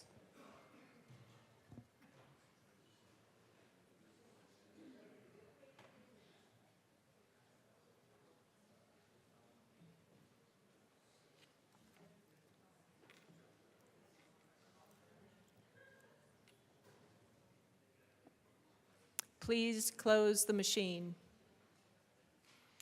With 48 aye, 12 no, 5 excused, the motion to concur is adopted. Madam Majority Leader. Madam Speaker, I move for the repassage of House Bill 1080 as amended. The motion before us is the repassage of House Bill 1080 as amended. Mr. Shebel, please open the machine and members proceed to vote. Representative Wilford, how do you vote? Yes. Representative Wilford votes yes. Representative Froelich, how do you vote? Yes. Representative Froelich votes yes.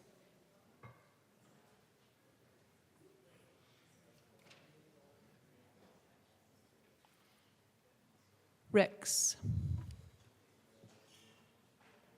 Please close the machine. With 45 aye, 15 no, and 5 excused, the motion to repass House Bill 1080 as amended is adopted. Co-sponsors.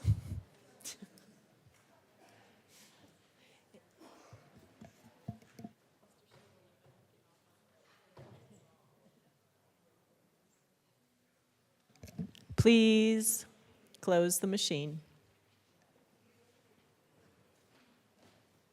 Mr. Shebel, please read the title to House Bill 1129.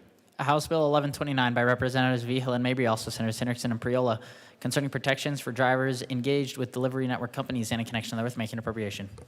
Representative Vigil. Thank you, Madam Speaker. Colleagues, I present a concurrence haiku. In striking a deal, choose your battles carefully. We'll take it for now. Representative Mabry. Thank you. Thank you, Madam Speaker. Members, the Senate brought a few amendments to build on the work that we had done. They pushed out the effective date of most of the provisions of the bill except for the part that allows DoorDash drivers to have a 60-second wait period. We clarified what tax documents companies are supposed to provide to workers. Did we make our motion? Okay, we move that the House concur with Senate amendments to House Bill 1129. There we go. Seeing no further discussion, the motion before us is to concur with Senate amendments to House Bill 1129. Mr. Shebel, please open the machine and members proceed to vote. Representative Wilford, how do you vote? Yes. Representative Wilford votes yes. Representative Froelich, how do you vote? Yes. Representative Froelich votes yes.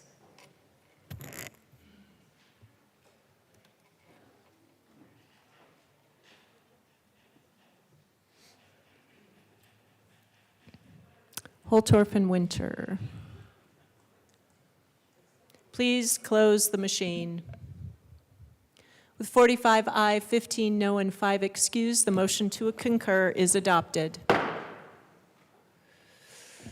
Madam Majority Leader. Madam Speaker, I move House Bill 1129 on, let me start again. Madam Speaker, I move for the repassage of House Bill 1129 as amended. The motion before us is the repassage of House Bill 1129 as amended. Mr. Shebel, please open the machine and members proceed to vote. Representative Froelich, how do you vote? Yes. Representative Froelich votes yes.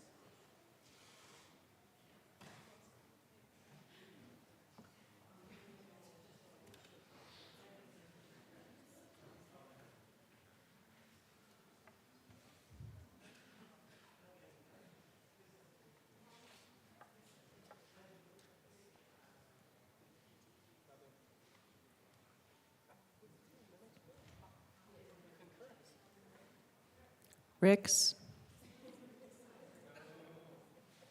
Please close the machine. With 44 ayes, 16 no, and 5 excused, House Bill 1129 as amended is repassed. Co-sponsors.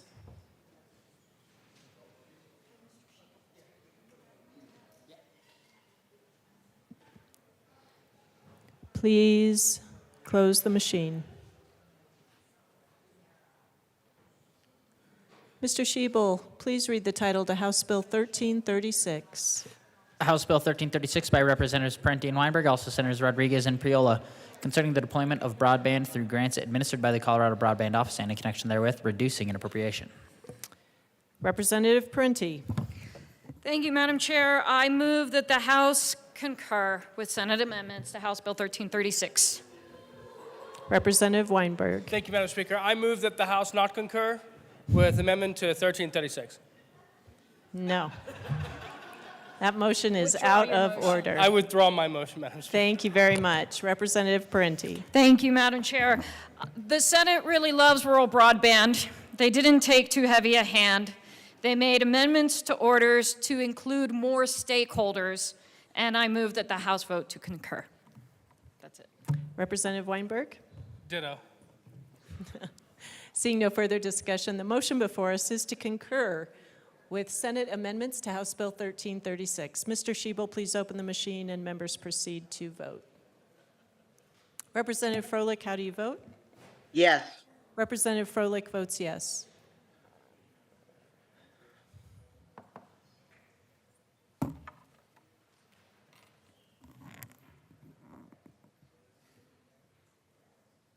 Please close the machine. With 58 aye to no, 5 excused, the motion to concur is adopted. Madam Majority Leader. Madam Speaker, I move for the repassage of House Bill 1336 as amended. The motion before us is the repassage of House Bill 1336 as amended. Mr. Shebel, please open the machine and members proceed to vote. Representative Froelich, how do you vote? Yes.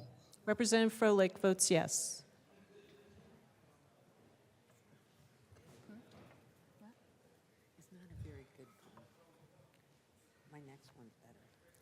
Oh, she has to move it first, right? Yeah. English, Holtorf v. Hill.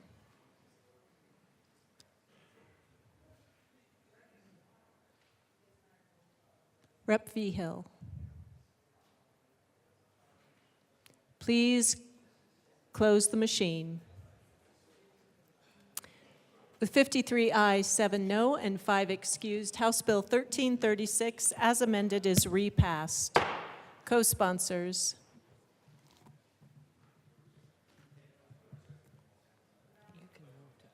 Please close the machine.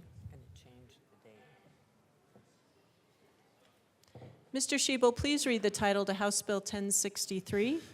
House Bill 1063 by Representatives Young and Garcia, also Senators Colker and Kirkmeyer, concerning addressing the effect of abbreviated school days on children with disabilities in public schools and in connection therewith, making appropriation. Representative Young. Madam Speaker, the Senate will have their way. They wanted to change a date. It is our fate. No detour. We will concur. Wah, wah. Would somebody like to make the motion? Representative Garcia.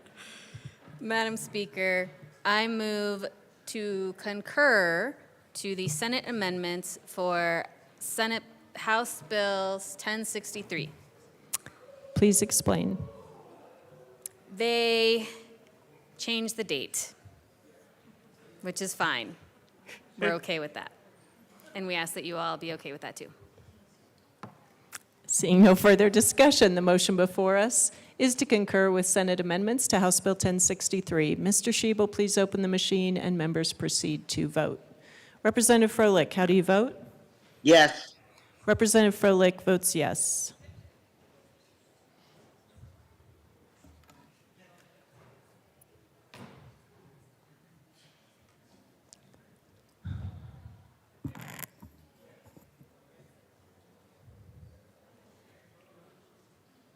Soper.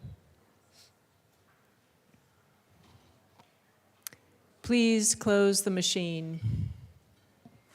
With 51 aye, 9 no, and 5 excused, the motion to concur is adopted.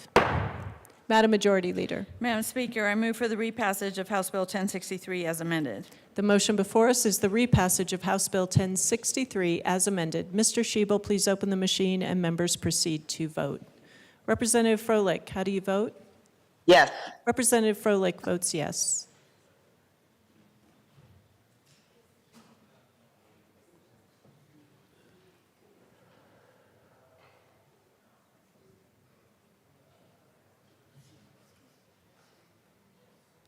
Please close the machine. With 46 aye, 14 no, and 5 excused, House Bill 1063 as amended is repassed. Co-sponsors.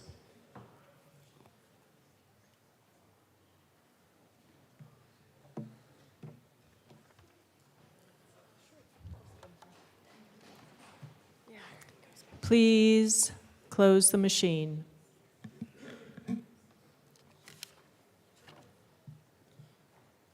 Mr. Shebel, please read the title to House Bill 1286. House Bill 1286 by Representatives Joseph and Lindsay, also Senators Roberts and Priola, concerning measures to increase access to the courts for indigent persons. Representative Lindsay. Thank you, Madam Speaker. May the 4th be with you. May the 4th be with you too. Members, do not be afraid. A solution we have made for indigent defense, counsel available hence. 4th, we shall forge hand in hand an agreement no one shall disband, a courtroom that is fair and just. We ask an aye vote because this is a must. Representative Joseph. Thank you, Madam Speaker. The Senate cleaned up the bill, made some technical amendments. Additionally, we had an amendment that we added to the bill that created a large fiscal note, and the Senate struck that prior amendment, and we asked for an aye vote to concur with Senate Amendment to House Bill 24-1286. Seeing no further discussion, the motion, they didn't make a motion. Members, might one of you, Representative Joseph. Thank you, Madam Speaker. I move to concur with Senate Amendment to House Bill 1286. There we go. The motion before us is to concur with Senate amendments to House Bill 1286. Mr. Shebel, please open the machine and members proceed to vote.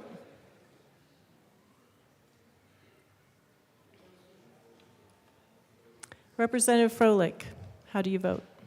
Yes. Representative Froelich votes yes.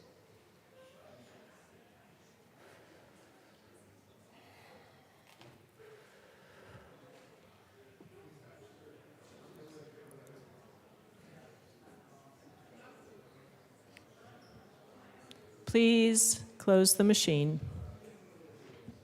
With 50 aye, 10 no, 5 excused, the motion to concur is adopted.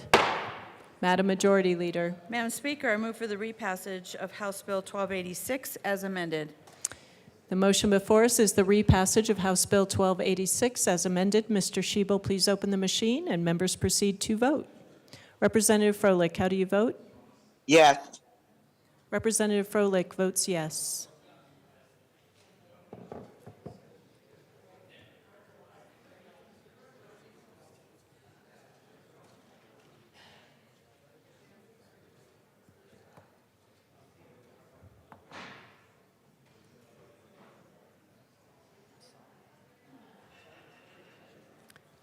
Duran and Epps.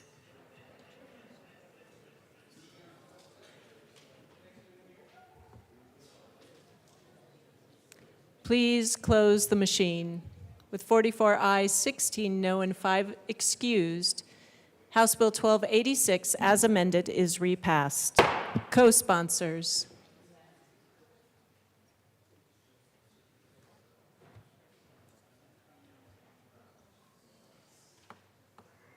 Please close the machine.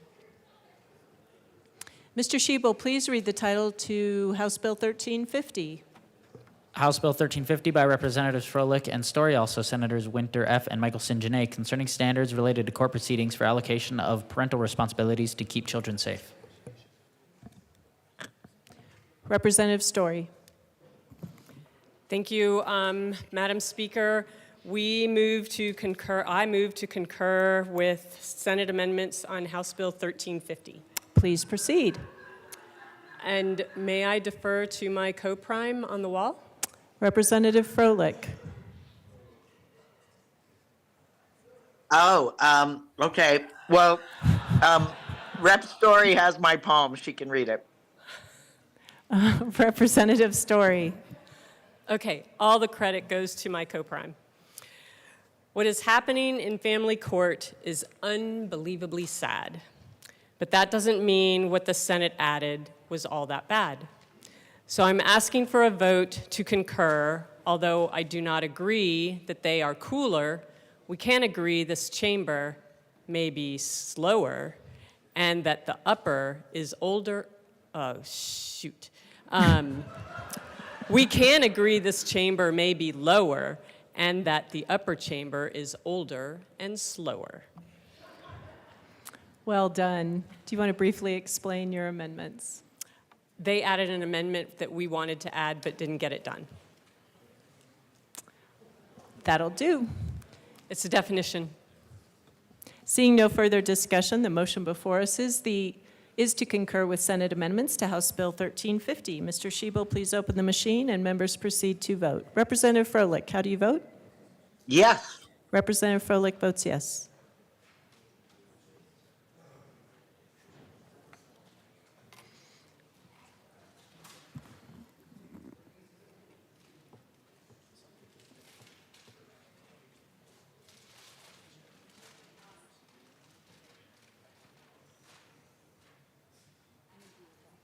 Snyder.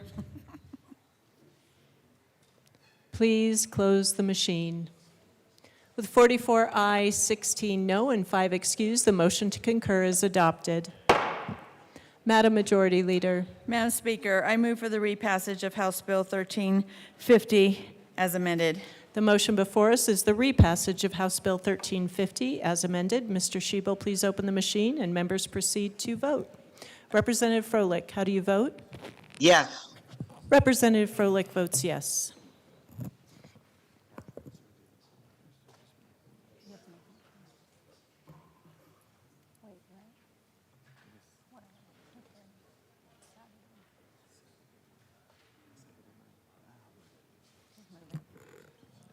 Wilford. Please close the machine.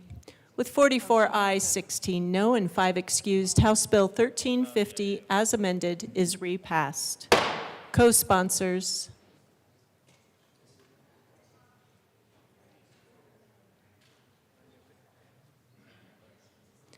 Please close the machine. This is my fourth year. Mr. Shebel, please read the title to House Bill 1348. House Bill 1438 by Representatives Mabry and Judah, also Senator Roberts, concerning the implementation of certain affordable prescription drug programs and in connection therewith making appropriation. Representative Mabry. Thank you, Madam Speaker. I move that the House concur with Senate amendments to House Bill 1438. Please proceed. In Colorado's House, a bill took flight, House Bill 1438 in sight. Epinephrine's care with insulin's might, ensuring healthcare access shining bright for Coloradans, a beacon of right. Representative Judah. Thank you, Madam Speaker. In the Senate, a fix was made, they say, to ensure the bill's right path would stay. With a technical tweak, let's ensure progress we seek, concur for a healthier, brighter Colorado day, because this is the way. Oh, dude, I'm May the 4th. For those that got that. Any further discussion? Seeing none. The motion before us is to concur with Senate amendments to House Bill 1438. Yes. Mr. Shebel, please open the machine and members proceed to vote. Representative Froelich, how do you vote? Yes. Representative Froelich votes yes.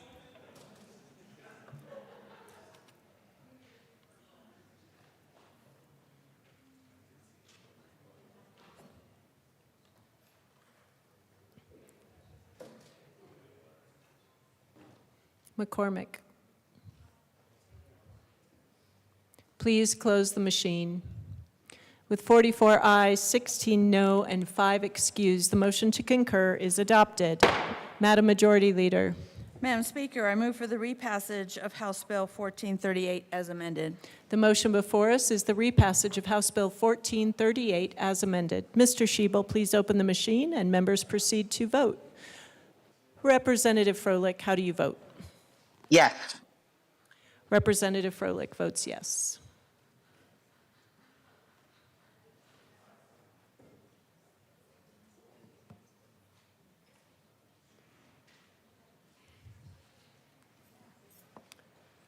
Holtorf, Ricks, Weinberg, Winter.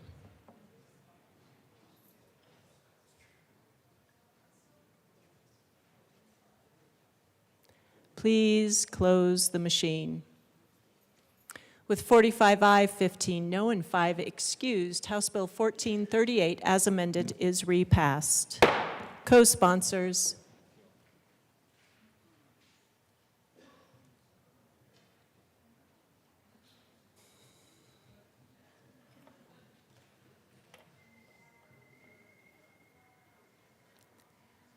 Please close the machine.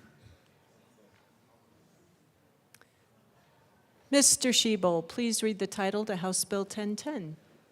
House Bill 1010 by Representatives Judah and Soper, also Senators Michelson, Janae, and Will, concerning limitations on drugs covered under an individual's health insurance policy that are administered by a provider in a setting other than a hospital and in connection with making appropriation.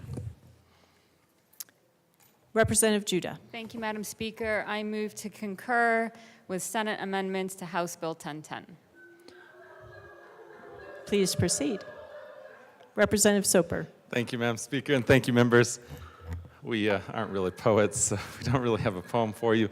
But what the Senate did is they narrowed the bill to cancer-related drugs and to life-threatening illnesses that are at the highest end.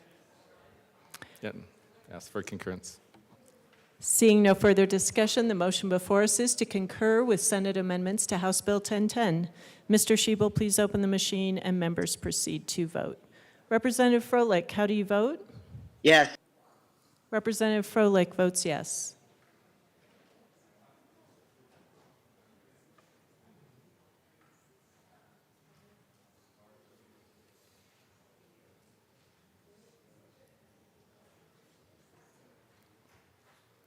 Please close the machine. With 60 ayes, 0 no, 5 excused, the motion to concur is adopted. Madam Majority Leader. Madam Speaker, I move for the repassage of House Bill 1010 as amended. The motion before us is the repassage of House Bill 1010 as amended. Mr. Shebel, please open the machine and members proceed to vote. Representative Froelich, how do you vote? Yes. Representative Yes. Froelich votes an enthusiastic yes.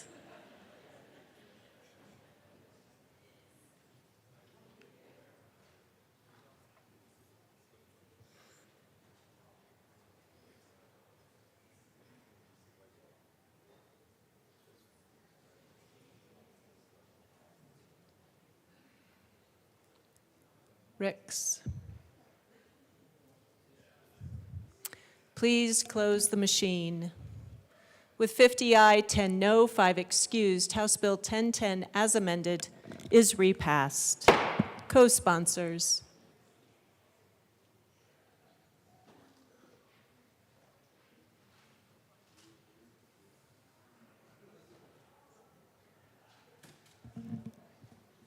Please close the machine.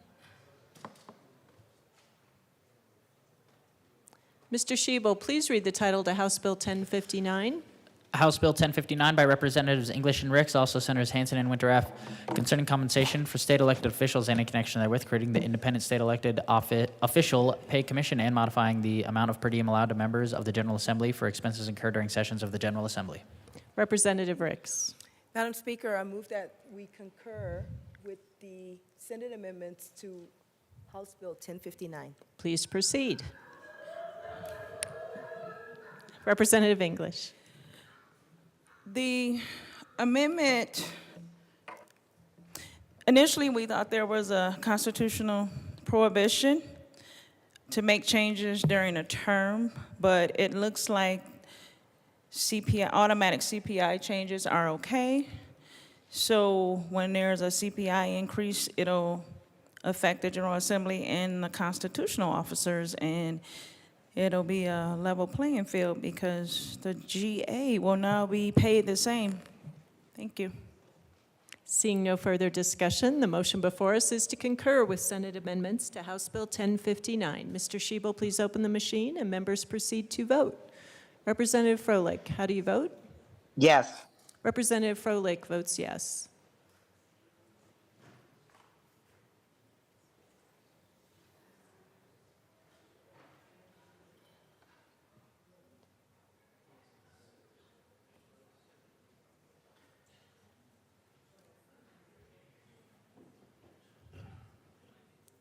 Please close the machine.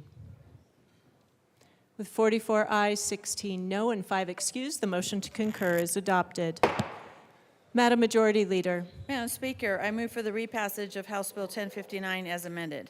The motion before us is the repassage of House Bill 1059 as amended. Mr. Shebel, please open the machine and members proceed to vote. Representative Froelich, how do you vote? Yes. Representative Froelich votes yes.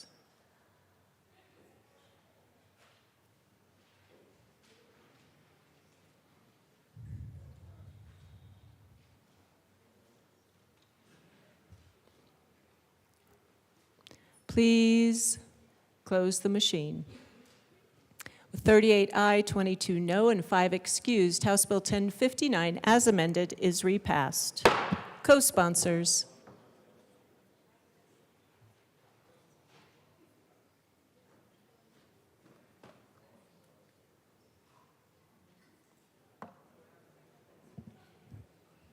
Please close the machine. Mr. Shebel, please read the title to House Bill 1115. House Bill 1115 by Representatives Young and Joseph, also Senator Fenberg, concerning access to prescription drug label information and in connection with make an appropriation. Representative Young. Thank you, Madam Speaker. At first, we thought the Senate was being funny because they said they would give us more money. For the community of blind and vision impaired, it is their due, as they have waited 30 years for this part of ADA to become true. Representative Joseph. Thank you, Madam Speaker. I move to concur with Senate amendments to House Bill 1115. Please proceed. In the Senate, they have adjusted the appropriation by $6,000 and also added that any money not expended by July 1st, 2025 for the program will be returned to CDPHE. And we ask for yes to concur. Yes vote. Thank you. Seeing no further discussion, the motion before us is to concur with Senate amendments to House Bill 1115. Mr. Shebel, please open the machine and members proceed to vote. Representative Froelich, how do you vote? Yes. Representative Froelich votes yes.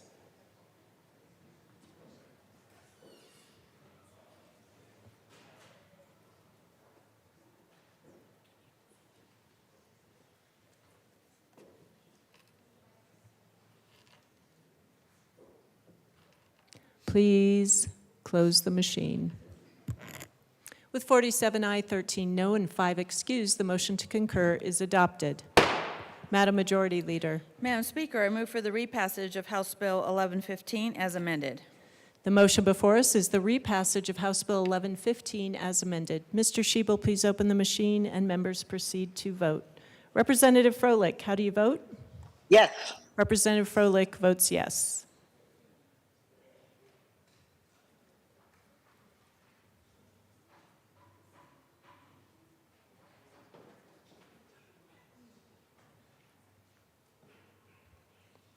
Clifford Winter.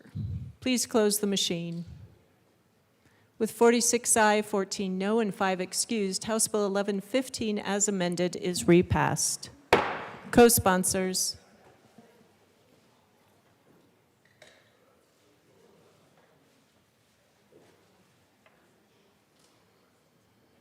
Please close the machine.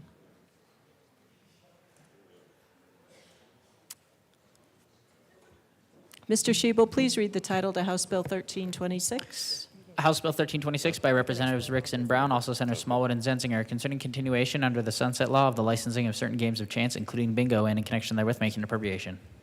Representative Ricks. Thank you, Madam Speaker. I move that we concur with the Senate amendments to HB 241326.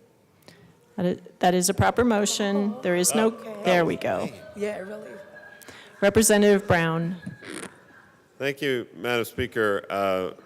This was a small amendment to make sure that charitable games that are approved are consistent with that which is allowed in the Constitution. This bill has a name, and Bingo was its name-o. We don't have a poem, we have a song. You can sing it to yourself. We ask for an aye vote. Seeing no further discussion. Seeing no further discussion, the motion before us is to concur with Senate amendments to House Bill 1326. Mr. Shebel, please open the machine. Members proceed to vote. Representative Froelich, how do you vote? Yes. Representative Froelich votes yes.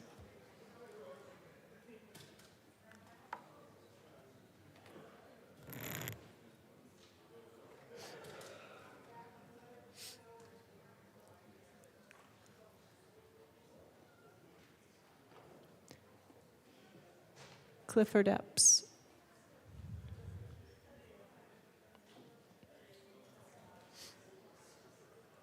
Please close the machine. With 52 aye, 8 no, 5 excused, the motion to concur is adopted. Madam Majority Leader. Madam Speaker, I move for the repassage of House Bill 1326 as amended. The motion before us is the repassage of House Bill 1326 as amended. Mr. Shebel, please open the machine and members proceed to vote. Representative Froelich, how do you vote? Yes. Representative Froelich votes yes.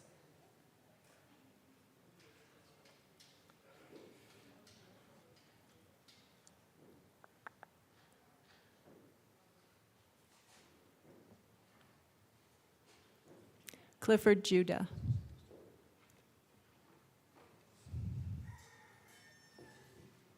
Please close the machine. With 54 aye, 5 no, 6 excused, House Bill 1326, as amended, is repassed. Co-sponsors.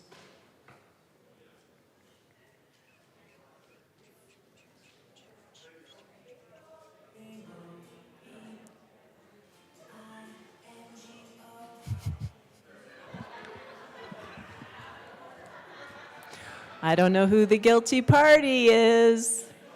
I think that's another $25 fine.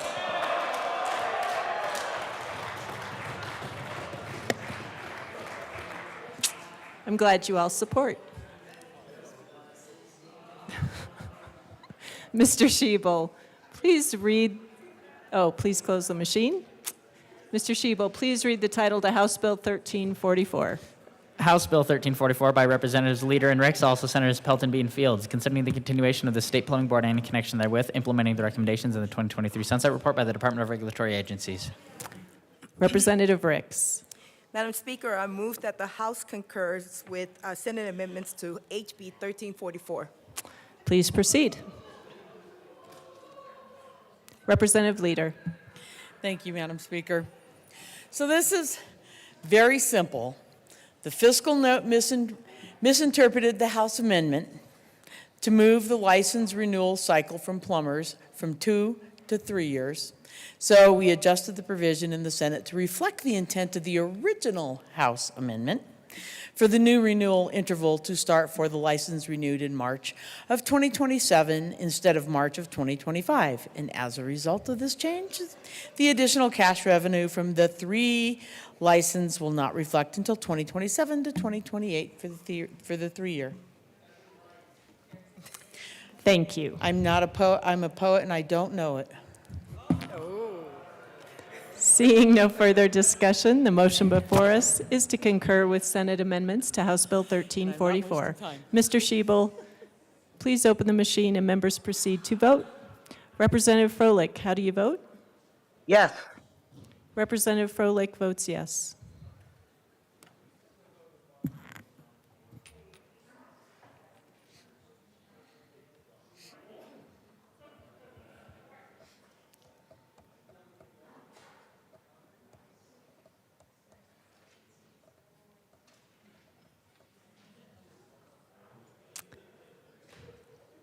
Please close the machine.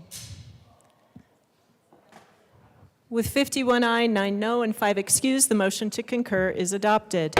Madam Majority Leader. Madam Speaker, I move for the repassage of House Bill 1344 as amended. The motion before us is the repassage of House Bill 1344 as amended. Mr. Shebel, please open the machine, and members proceed to vote. Representative Froelich, how do you vote? Yes. Representative Froelich votes yes.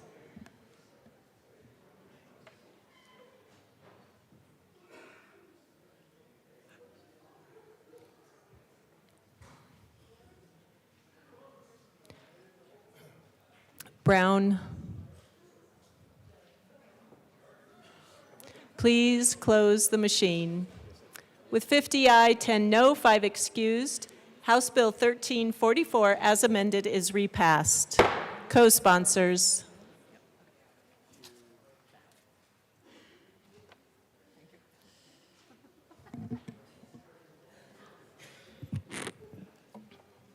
Please close the machine.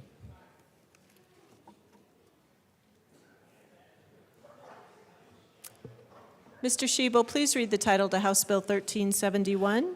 House Bill 1371 by Representatives Hartsook and Lukens, also Senators Fields and Gardner, concerning regulation of massage facilities by local governments in accordance with statewide requirements and in connection therewith, requiring the local government to establish a process that requires periodic criminal background checks for massage facility operators, owners, and employees. Representative Lukens. Thank you, Madam Speaker. I move to concur with Senate amendments for House Bill 1371. Please proceed. Representative Hartsook.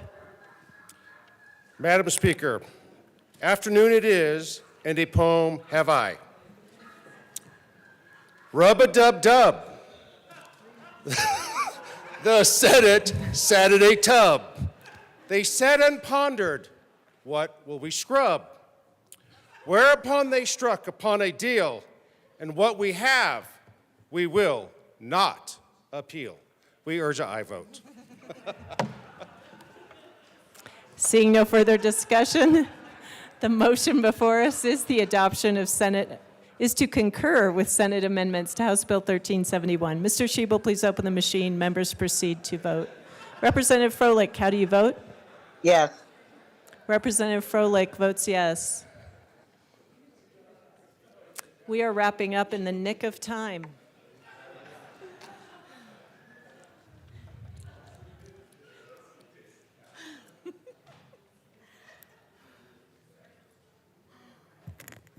Epson Ricks. Please close the machine. With 59 aye, 1 no, 5 excused, motion to concur is adopted. Madam Majority Leader. Madam Speaker, I move for the repassage of House Bill 1371 as amended. The motion before us is the repassage of House Bill 1371 as amended. Mr. Shebel, please open the machine, and members proceed to vote. Representative Froelich, how do you vote? Yes. Representative Froelich votes yes.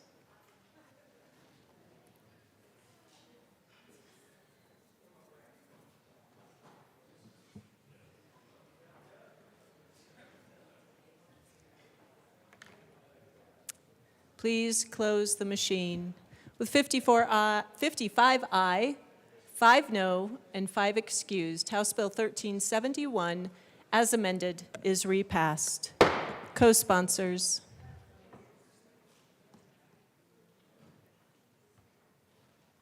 Please close the machine. Mr. Shebel, please read the title to House Bill 1465. House Bill 1465 by Representatives Byrd and Sirota, also Senators Zenzinger and Kirkmeyer, concerning changes related to programs funded with money the state received from the Federal Coronavirus State Fiscal Recovery Fund and in connection therewith changing appropriations.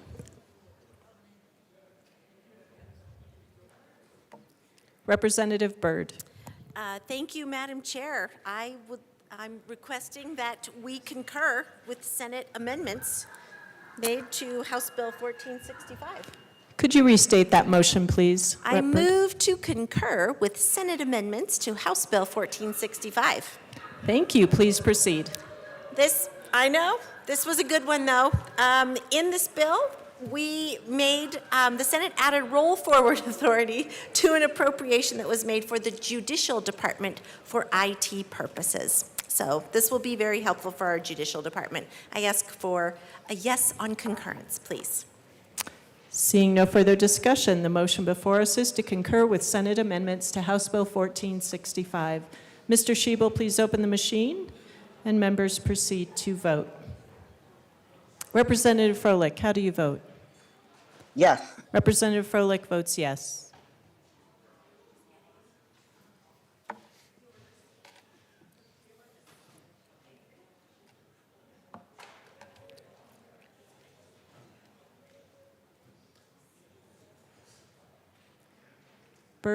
Byrd.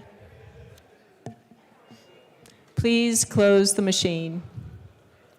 With 58 aye, 2 no, and 5 excused, the motion to concur is adopted. Madam Majority Leader. Madam Speaker, I move for the repassage of House Bill 1465 as amended. The motion before us is the repassage of House Bill 1465 as amended.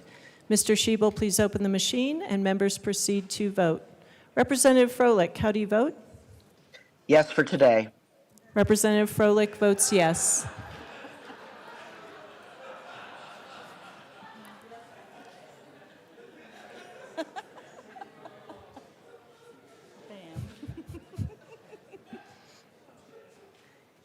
Read between the lines.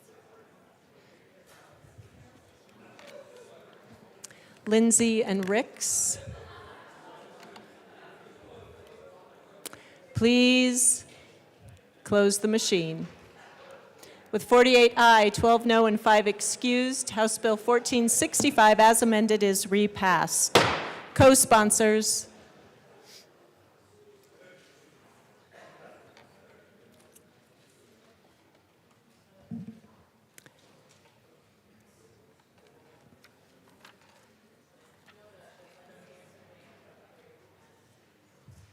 Please close the machine.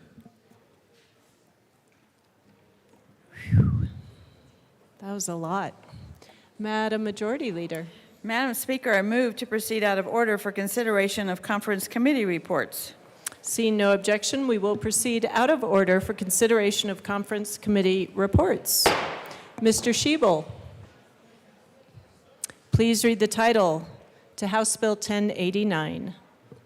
House Bill 1089 by Representatives Hamrick and Frizzell, also Senators Zenzinger and Pelton R., concerning the use of electronic notifications for vehicle transactions and in connection with making appropriation. Representative Hamrick. Thank you, Madam Speaker. We'd like to thank Representative Byrd and Senator Bridges for joining Senator Rod Pelton, Senator Zenzinger, Representative Frizzell, and me on our conference committee, where we changed may to shall and changed some dates to streamline the process. Representative Frizzell. Thank you, Madam Speaker. I move for the adoption of the first report of the first conference committee on House Bill 24-1089. Seeing no further discussion, the motion before us is the adoption of the first report of the first conference committee on House Bill 1089. Mr. Shebel, please open the machine, and members proceed to vote. Representative Froelich, how do you vote? Yes. Representative Froelich votes yes.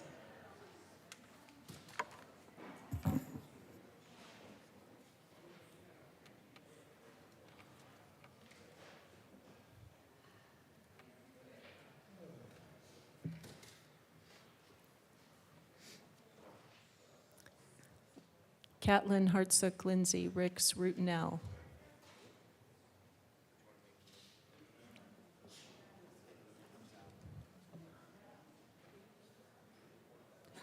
Representative Catlin is excused. Please close the machine. With 59 ayes, 0 no, and 6 excused, the motion is adopted. Madam Majority Leader. Madam Speaker, I move for the repassage of House Bill 1089 as amended by the Conference Committee report. The motion before us is the repassage of House Bill 1089 as amended by the first Conference Committee report. Mr. Shebel, please open the machine and members proceed to vote. Representative Froelich, how do you vote? Yes. Representative Froelich votes yes.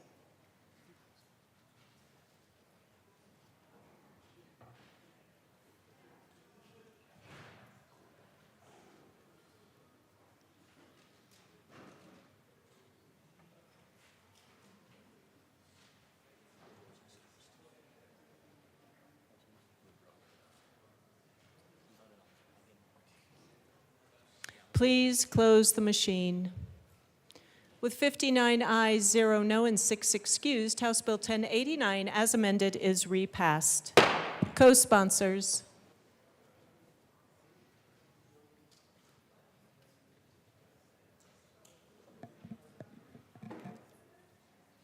Please close the machine.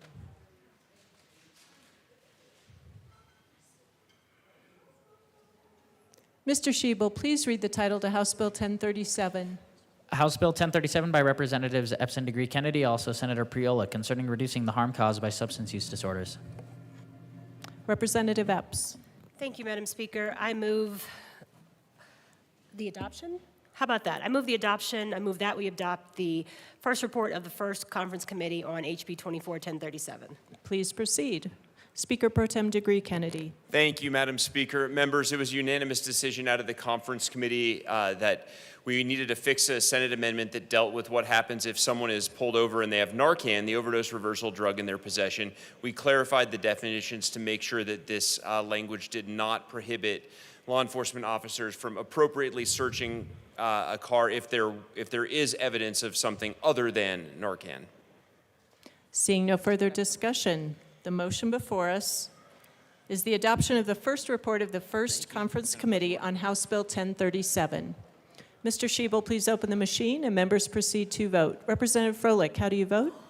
Yes. Representative Froelich votes yes.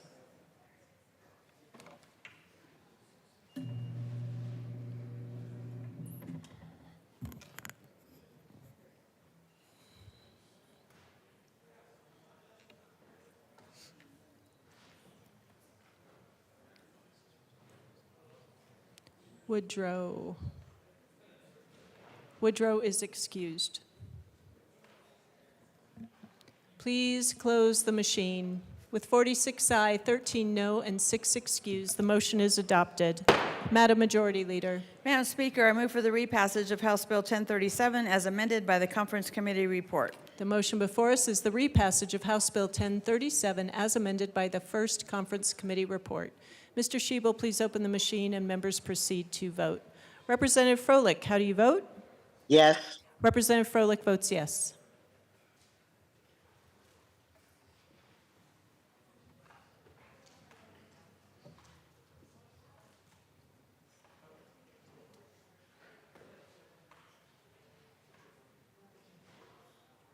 Please close the machine. With 45 aye, 14 no, and 6 excused, House Bill 1037 as amended is repassed. Co-sponsors.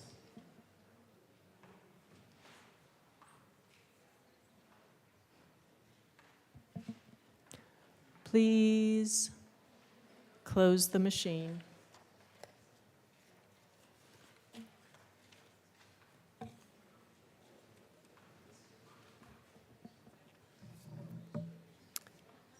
Mr. Shebel, please read the title to House Bill 1348. House Bill 1348 by Representatives Velasco and Garcia, also Senators Hawkins, Lewis, and Fields, concerning a requirement to securely store a firearm in a vehicle. Representative Garcia. Thank you, Madam Speaker. Members, on the single subject of safe storage, we come to you once more to try again to find common ground we can explore. The first conference was a mere stepping stone. Now we gather again with minds newly honed. In this next conference committee, we aim to unite, to bring forth solutions, to shed more light. Though the road may be winding, the journey long, we march together, a chorus of song. So let us embrace this opportunity anew, to craft a vision that is robust and true. Second time's the charm, they never say. In this conference committee, we will pave the way. Representative Velasco. Thank you so much, Madam Speaker. I move the first report of the first conference committee for House Bill 1348 be rejected, and the first conference committee be dissolved, and a second conference committee be appointed, and the second conference committee be given permission to go beyond the scope of the differences between the chambers. That was a big motion. Would you like to provide any additional information? Representative Garcia. Members, while we were able to get our conference committee successfully, our report out of conference committee successful, there was still some unease in the Senate, so we thought, well, let's just give it another shot. That sounds great. The motion before us is to reject the first report of the first conference committee for House Bill 1348, dissolve the first conference committee, form a second conference committee, and give the second conference committee permission to go beyond the scope of the difference between the chambers. Mr. Schiebel, please open the machine, and members proceed to vote. Representative Froelich, how do you vote? Yes. Representative Froelich votes yes.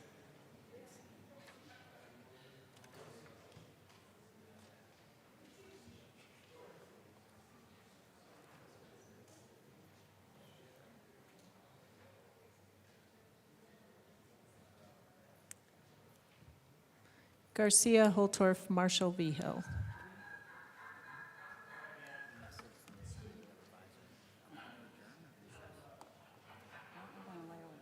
Please close the machine. With 35 aye, 24 no, and 6 excused, the motion is adopted.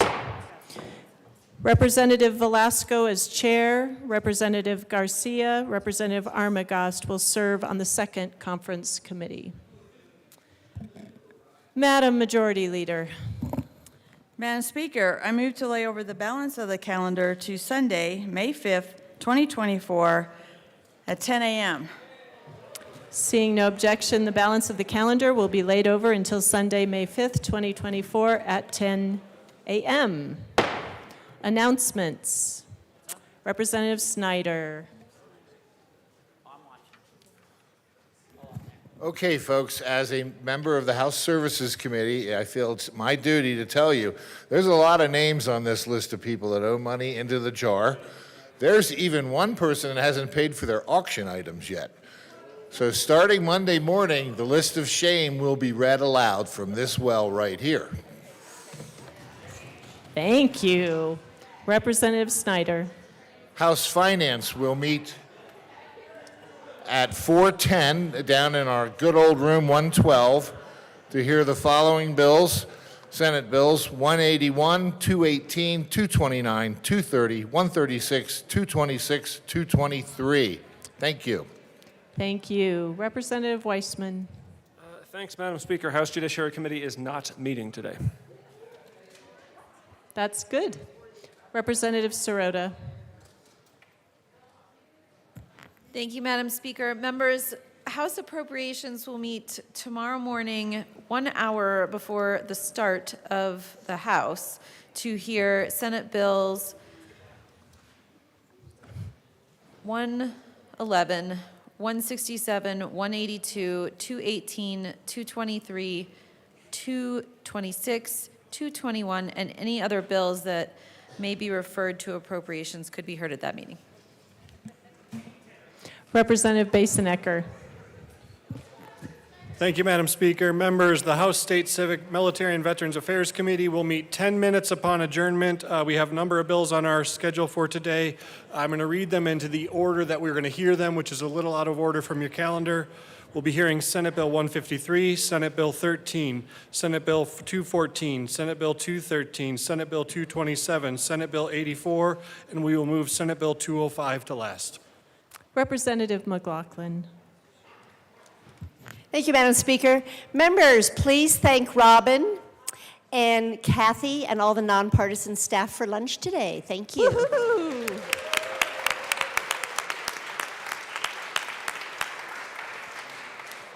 Representative Basenecker.